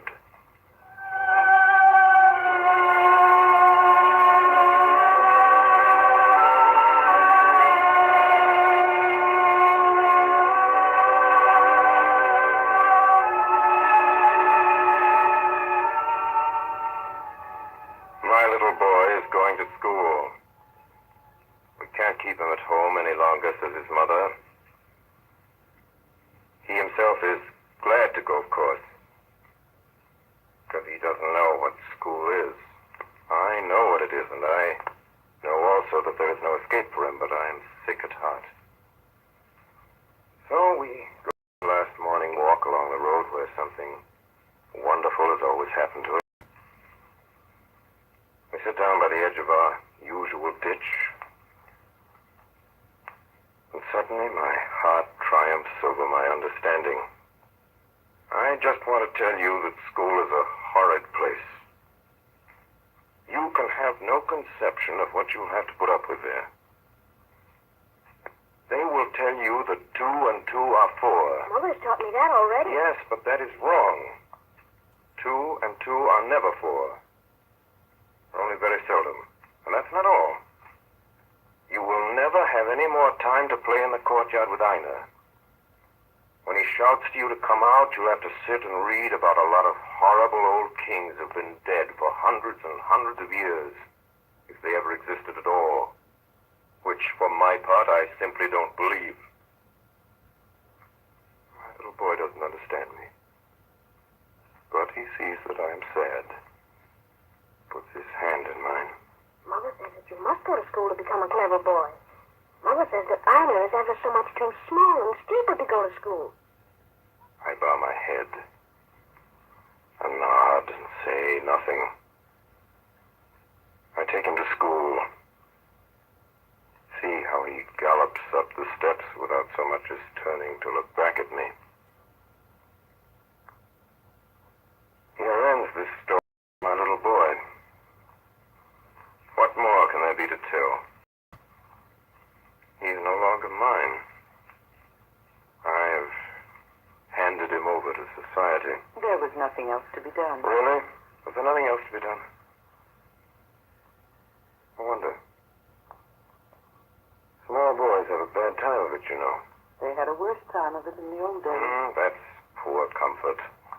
The world is still full of parents and teachers who shake their stupid heads and turn up their old eyes and cross their flat chests with horror at the wickedness of youth. Children are so disobedient, they say, so naughty, so self-willed, and talk so disrespectfully to their elders. And what do? We who know better. We do what we can.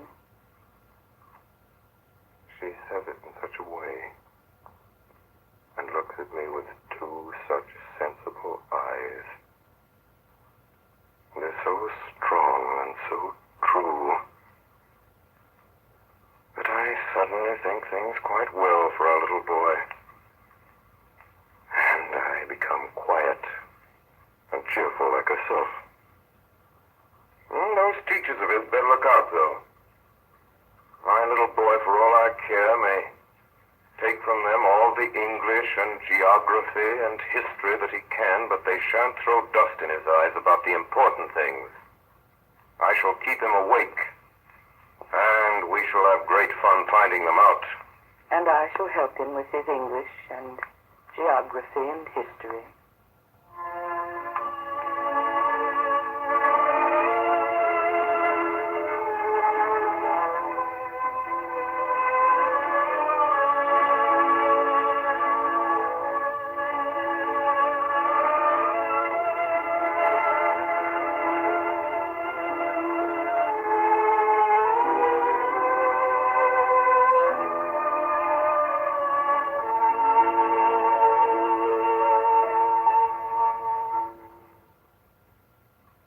Tonight, the Columbia Network has brought you Orson Welles and the Mercury Theater on the Air in dramatized versions of three famous short stories. I'm a Fool by Sherwood Anderson, The Open Window by H.H. Munro, Saki, and My Little Boy by Carl Ewald.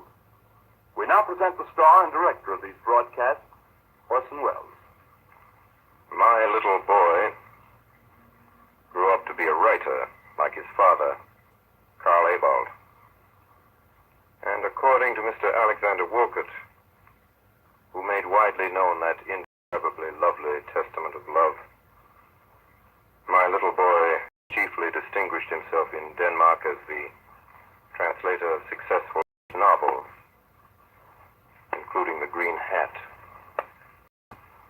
The second and somewhat sinister posy in this evening's children's garland was The Open Window by H.K. Munro, who signed himself Saki.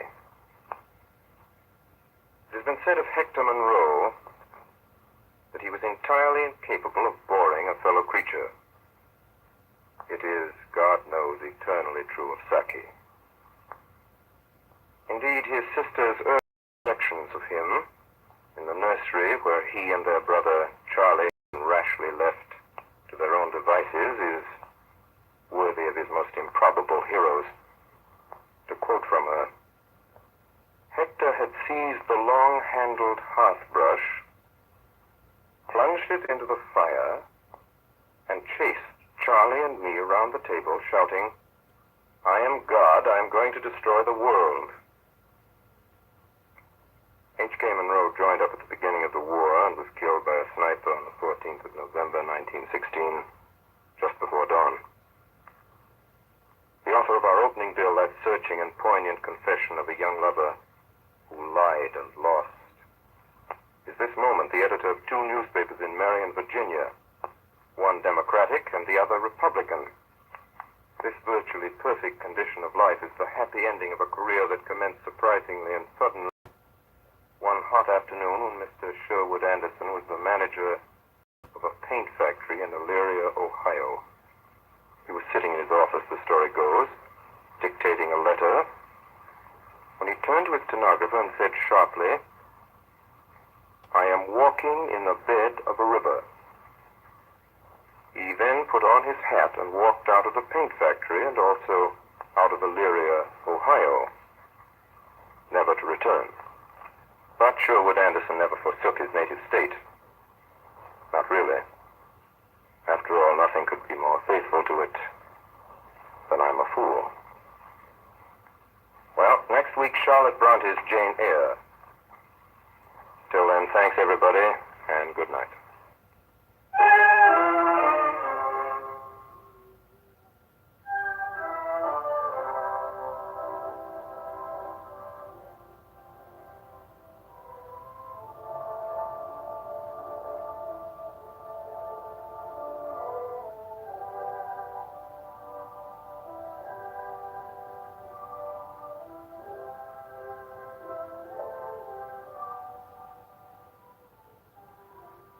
Columbia Network takes pride in presenting Orson Welles and the Mercury Theater on the Air in the fourth broadcast of a unique new series dramatizing famous narratives by great authors.